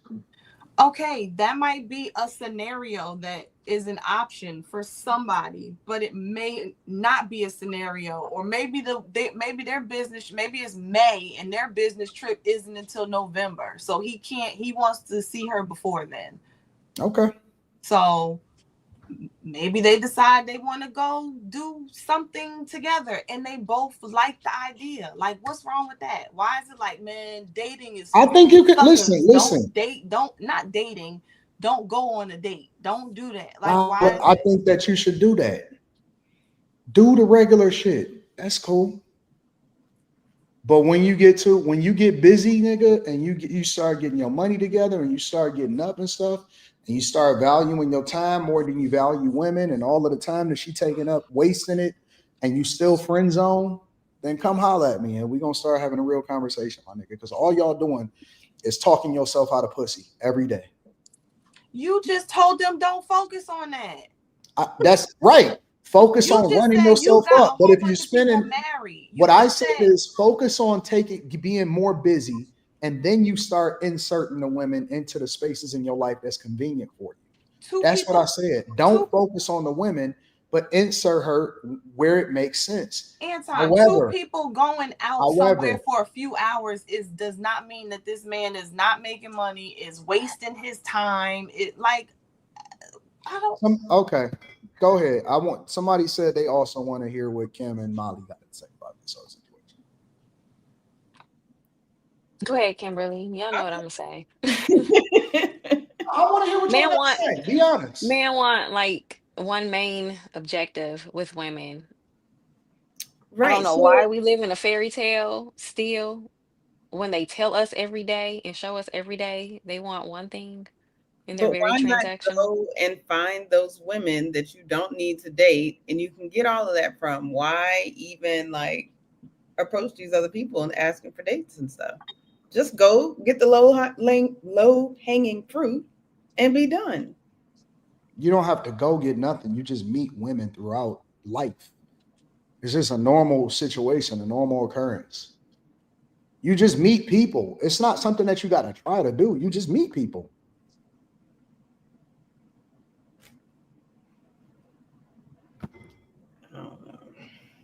Women like to feel special, but men literally look at us the same. So I don't know. Women just like be realistic and accept it. That's how I feel.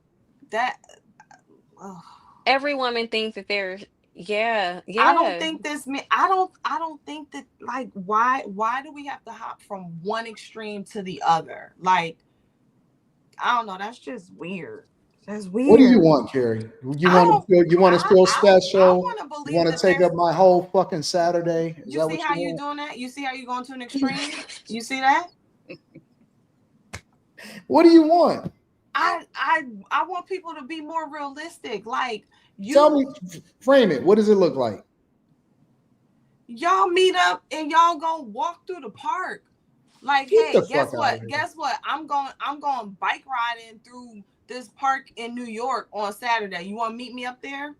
Sure. I haven't rode my bike in a long time. All right, meet me here. We're gonna go ride, grab a bite to eat at the little truck. And then that's that. That takes 2 hours. Like, who's wasting their whole day? And she feels so special and spending all the money, and he's broke and he can't fly her out. Like, it's that's just y'all be, I don't know. If it's centered around him, that's fine. It gotta be centered around him though. Huh? I just say if it's centered around him, the bike ride, and he invites you, then that's one thing. Slimmy, are you inviting a chick on a bike ride? I'm not getting on a fucking bike. Why? Because you don't know how. You don't know how to ride. What the fuck am I getting on the bike for? You need training wheels. It was just you a can't ride a hypothetical. bike. Come on. Don't play me now, but what are we getting on the bike for? We gonna get on the bike, we gonna ride and talk. Y'all just said you don't want to talk. You just what I'm saying is, I'm sorry, why are we getting? Let me be specific. Wait, why are we getting on the bikes? Because Anton asked me for an example. So I gave an example of what something on a Saturday, what something could look like for a man and a woman to go on a date that doesn't take up a whole bunch of time. It's not super. You go to the museum. Why would you go somewhere and do some? We can go there too. Carrie, why would you get on a bike? Go to the music. I'm just coming up with something creative, something that two people might both. Slimmy, when women and men, they both like riding. Some of them like riding bikes. I like riding bikes. Man, y'all weird. Carrie, when I told her to go fly, I'm just fucking with you. I know people who got these bike clothes and stuff. I just don't think that's a good setting for a date. Not if you need training wheels. Well, that depends on. What are you talking about training wheels? We know that's why you don't ride bikes, because you still need your training wheels. No, I don't ride bikes. I just don't ride bikes. They're not gonna have one that's the right size for me anyway, unless I pay like $1,000. I'm not paying that much for a bicycle. There's plenty of bikes that you can fit, Slimmy. No, listen. Nah, man. I tried to get on this scooter thing, man, with the motor. Not a scooter, that just shit was a bike. moving too fast. I don't trust that shit. Yeah, I don't do scooters. If somebody asked me if I wanted to go riding on a scooter, no, the scooters are fun. No, the scooters ain't fun. Somebody that lost their life recently messing with them scooters. That mug hit a pothole. They flew up off that mug going 30 miles an hour. Gone. Out of here. No. Carrie, give me another. Give me another. Those. Give me another one. Okay, well, we can. You don't like Slimmy's museum? I like the museum.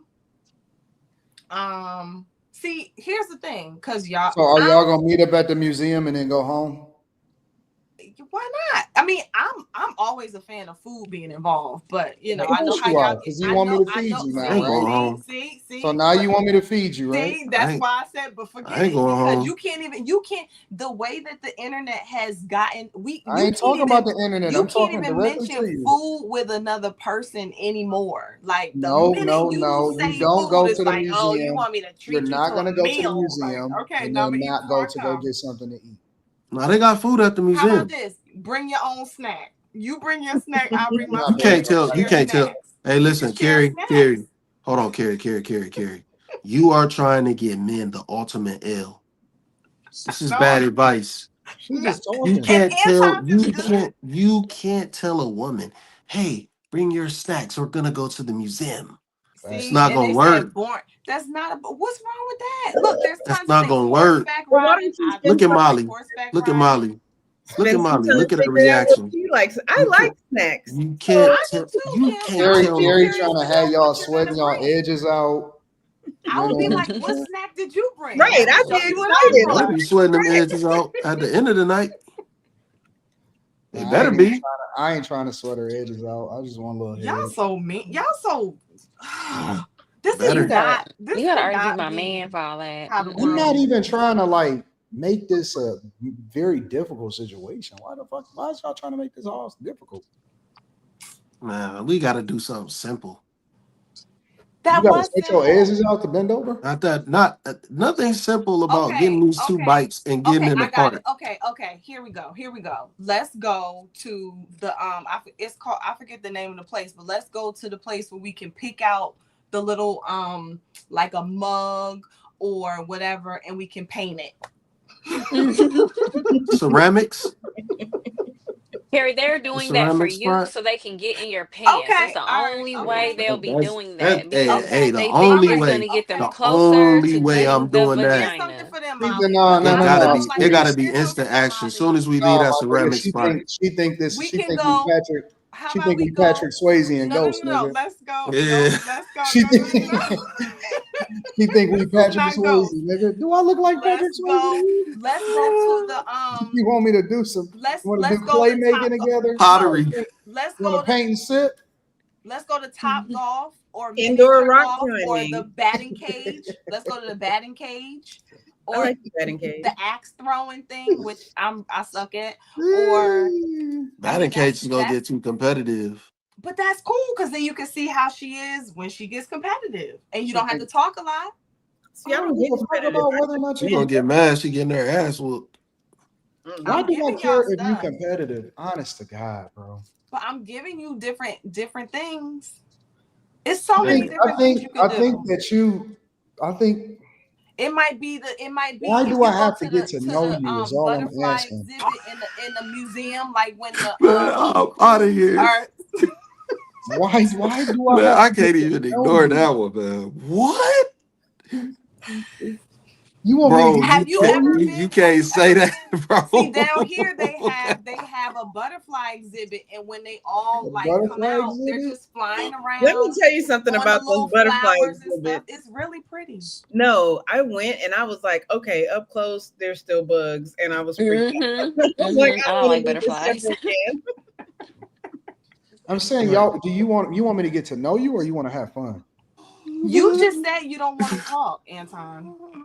I'm asking, do you want to have fun, or do you want me to get to know you? I'm giving you examples of where you can have fun and there's still space to talk if you want to, but there's still stuff going on in case you don't.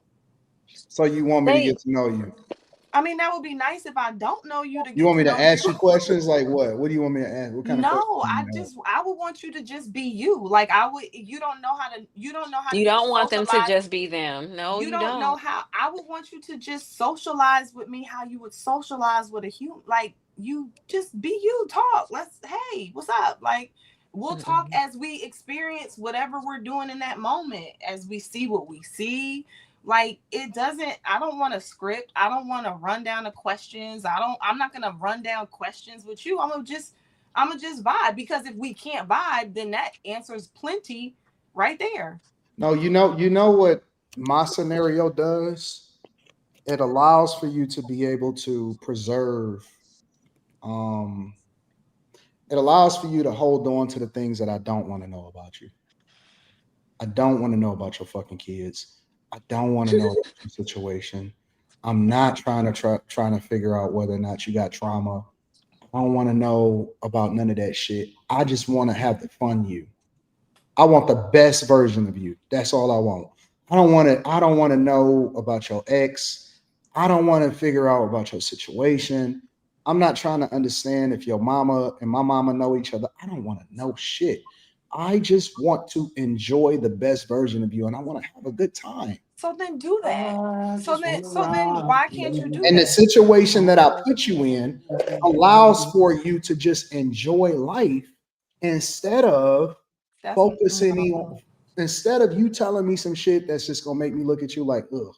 The scenario that you gave did not sound like what you're saying. I thought the scenario that you gave was so that you can see how she performs in those scenarios. But the scenario you gave does not sound like fun together. Oh, it's a hell of a time. You can't answer that for the woman. You can only answer that for you. Shit. Yeah. Shit. No. Shit. I tell you what. Man, listen, even for your chick, right? Let's say you in a relationship or you married or whatever. Bringing your chick on a business trip and treating her like a side chick is the most fun that she gonna ever have in her life, bro. She gonna feel so fucking special. Y'all have to. The key to preserving your relationship and your marriage is to treat your chick like a side chick, bro. Treat her like a hoe. Treat her like a side chick. She's going to be so happy.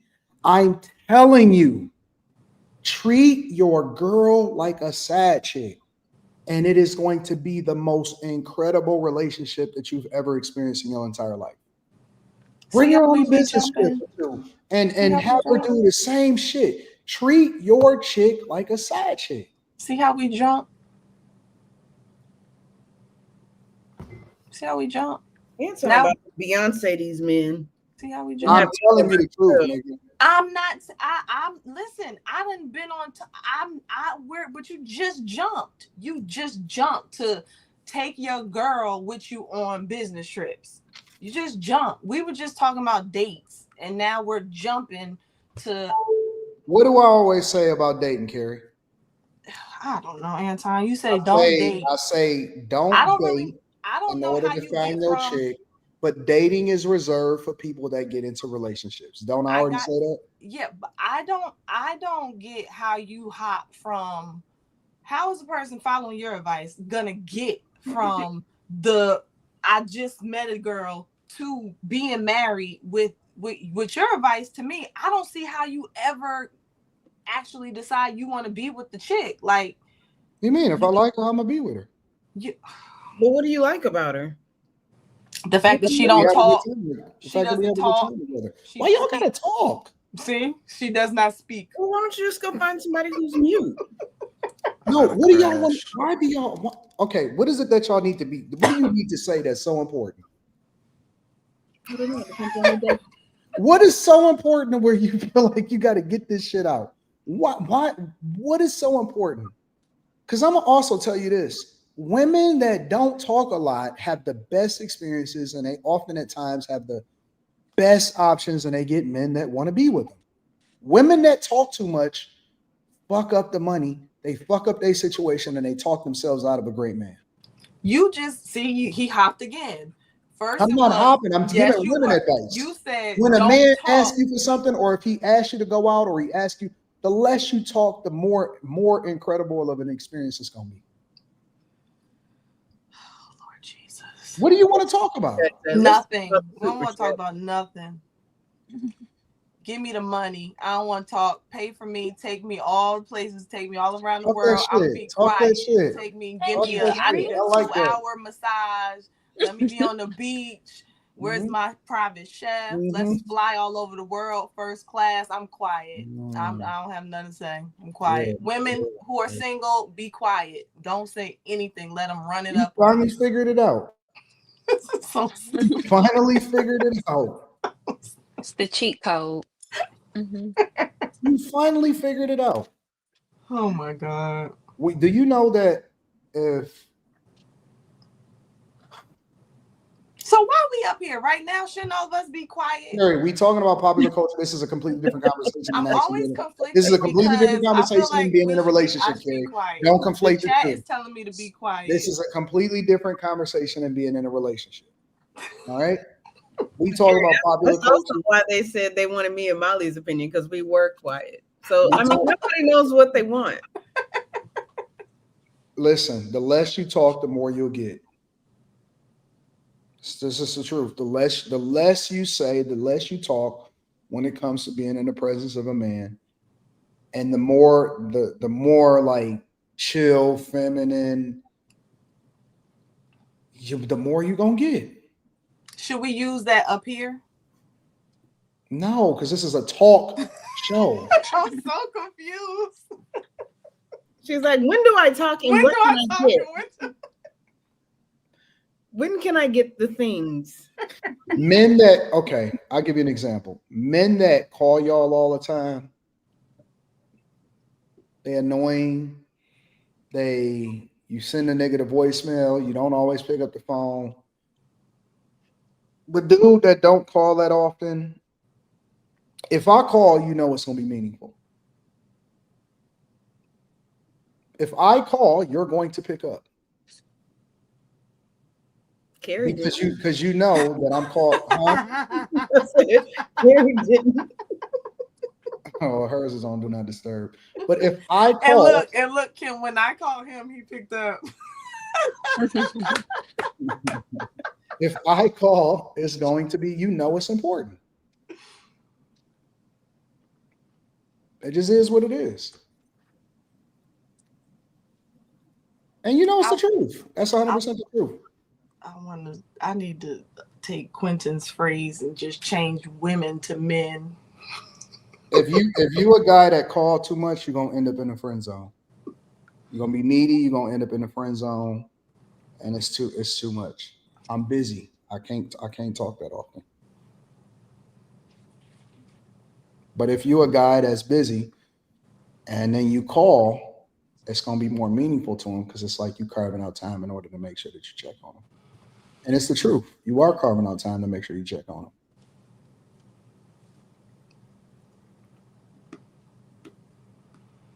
I gotta figure this out because I got kids. You know, if I didn't have kids, I'd be like, oh well, good luck, everybody. And stop using your kids as an excuse too. No, what I'm saying stop using your I kids as an excuse. You having kids or you having a kid should not prohibit you from being a woman that from acting like a woman. No. That's not what you having kids should not be an excuse for you to be the woman that he needs like you don't have kids. No, she said she needs to know what to teach him. Oh, no, but I'm telling you a different point. Stop. Y'all need to stop acting like y'all kids mean something to us. Anton, what a super chat at? It's 10-4. Can we read y'all super chats next week? I'm just kidding. I'm serious. You gotta stop acting like y'all kids. Even I'm talking about even. Where is he going when he walks off camera? What do you get? Even the person that you have kids with, you gotta stop acting like that. Gosh, Anton, I'm serious.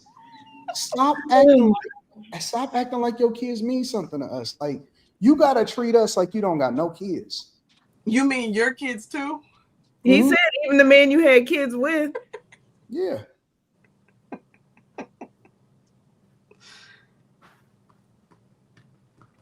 Stop using your kids as an excuse. Because if we got to keep hearing, "Oh, my kid," you know what? You say that till you trying to eat their fruit snacks. We good. No, we know you got kids, but we don't want you to act like you got kids. Is what I'm saying. I might not. He keeps telling me all about the intellect I don't have, but why are you spending so much time telling me about me if my IQ is Who low are you talking and I'm not to? that bright? Somebody over there. This guy who keeps saying something about my intellect, and it's just always flattering when people spend a lot of time trying to insult you. It's like, so why are you talking? Right. You really get in your mind for them to like talk to the person who you like up here then. Yeah. It's just like even if you go out with a guy or you go out with your husband, stop talking about the kids. No, I agree with that. I do agree with that. I agree with that. Like the kids don't matter. We don't care about them right now. Like, don't use y'all's time to catch up on all of the stuff, like the house. Yeah, I agree with that. We done with kids. We don't act like we ain't got them. Let me read some of these super chats and get y'all up out of here. Jesus. IT said y'all had a nigga up too late. Scribe voice says, "Man, why do they always have to record everything?" Shaking my head. I bet you her friend was being messy and told no cap she could smash guaranteed. No, it's the people that was watching the live stream probably mentioned it. Molly, you think you can walk away? From Within says, "Watch out, Anton Carey is getting a little too gamed up." Well, I want to hear what Anton and Slimmy had to say first. Yeah, she tried to play us on that. B Other says that girl was like 10 years old when Floyd fought Pacquiao. I doubt he has the same juice for her generation. That'd be like Molly going for Sir Charles. Sniper says she's known for messing with a bunch of big streamers, and now she's with a rapper. IT or It says, "Keep it 100, Slimmy. If a 19 and 22-year-old is in love with a rapper and gets pregnant, they'll be forever tied to this guy who will never be in their life, who want unfettered access to his baby mama." The man says, "AD, do you remember what you said about curly hair Carrie?" I think you were right. I was right. Maury, what up, Maury says, "Molly is right. 19-year-old women should be single, free, and experimenting. Run that body count up. F a relationship." Scrap Voice says Kevin Samuel's definitely rolling in his grave right now. J.A. says she did mess up his bag, Carrie. Now we all know the rapper whose chick Floyd Mayweather is about to get with. It says her and not him. Equal Opportunity Smoke. Thank you, Ed. I appreciate you, bro. Equal Opportunity Smoke says she still gave that number. That's why no cap said that. It says Molly. What up, though, Molly? Scribe Voice says, if a man's got enough money or resources or status, he would just pull women just because he can. Men just like the feeling that they can do it. Facts. John Boo Switch says, Floyd in his late 40s, early 50s trying to talk to a 19-year-old. How is that any different from a regular 40-year-old talking to a 20-year-old? I don't think we was talking about that aspect of it, but Fahim Jackson says, I missed the first portion of the show. Did y'all talk about rapper Saweetie potentially being a call girl for her madam manager? Nah, we can talk about it on Thursday, though. Sniper says 10% of women under 30 are sex workers. Is sad. It says, Kim and Nat, they ignored your statement if men weren't gay. They really did. More Than Mellow says, overnight, your girl is crazy. Girthy Goblin says, AD, I've been meaning to send my girl to your bish obedience boot camp. What you charging? I tried spray in her face with water. She didn't like that very much. Not much. Scribe Voice says, Carrie the type to pull up to her job 30 minutes early and go, where's my raise? That's a fact. Boy, is that a fact. It says, Molly, why you refuse to? I would bother you every mother effing day just to get you to. You're going to run her away, my nigga. The Mask says, find a way to ship it to South Africa, Slimmy. I might need 2 or 3 of them. It says, I watched Tron this Sunday. I don't watch horror movies except under exceptional conditions. Molly, they like you, Molly. Keep this nigga in the loop. I need to bed 2 mother F. What? End of the mother effing show, Molly. John Boo Switch says, our idea of dates and women idea of dates is different. We're okay being in silence and not spinning and enjoy your company. Y'all can't do it. Yeah, they can. They can. That is such a lie. Men talk so much. Every single man I have ever heard who says that women should talk less talk so much. That is a lie. You might not want to hear us, but you definitely want to hear yourself. Scribe Voice says, this is why elderly couples are goated. They can both be in the park beside each other and not say a single word the entire time and enjoy life. No talk. That's a fact. Scribe Voice says, facts, AD. I bring my wife on business trips, and the fact that I bring her along just makes her feel like she has purpose, and she gets ecstatic about it. Carrie tried to reject it. No, I love that. Carrie tried to reject it. Look, that's his wife. Carrie tried to reject it. Lonnie says, but I said bring your wife with you. I said that too. Anton, I said make your wife feel like a side chick. Would sound like somebody who you. Lonnie says, Carrie, here's the reality. Men really don't know if we like you or what role you will play in our lives until we smash. That's why post-nut clarity exists. Unbiasedly Raw says, masculine rhetoric, Carrie yawns. Where's Quentin? Sheesh. We trying to get you new crayons and you still focusing on the broken green one. Queso M. White says, the fact Carrie and Kim don't know these things. Oh, they know, especially Kim. The fact that Carrie and Kim don't know these things just lets you know the game still works. I thought that game was old, but it's still alive and well. I don't even know what he's referring to. I don't know. Aquarius says Darnell took Brandy on a date horseback riding in a Thin Line movie. Sniper says, Carrie, let's go to the museum. I'm gonna bring some cheese. I'm gonna bring some Cheez-Its and we can trade snacks. I like Cheez-Its. Unbiasedly Raw, and she likes seafood boils. Unbiasedly Raw says, or crab legs, we can't mention food because your counterparts like eating shit they can't afford. You're supposed to get this for faux and tube steak for dessert, not hot air balloon kitchens from TikTok with Salt Bay. From Within says, Carrie, you trying to give the men the ultimate L? Try to give men an ultimate L, says Slimmy. This definitely the quote of the stream. I don't know why, but this line got me in tears. Tell G says, I keep telling you a walk in the park will do it. Unbiasedly Raw says, coming soon to Tubi Bird Box 2-star and Kerry Green. The Scribe Voice says, AD, I ain't gonna lie. I know you stressing watching all of these 100+ super chats stack up. Let's keep going, y'all. I ain't stressing. I'm chilling. Tell G says, bless Carrie Hart. She means well.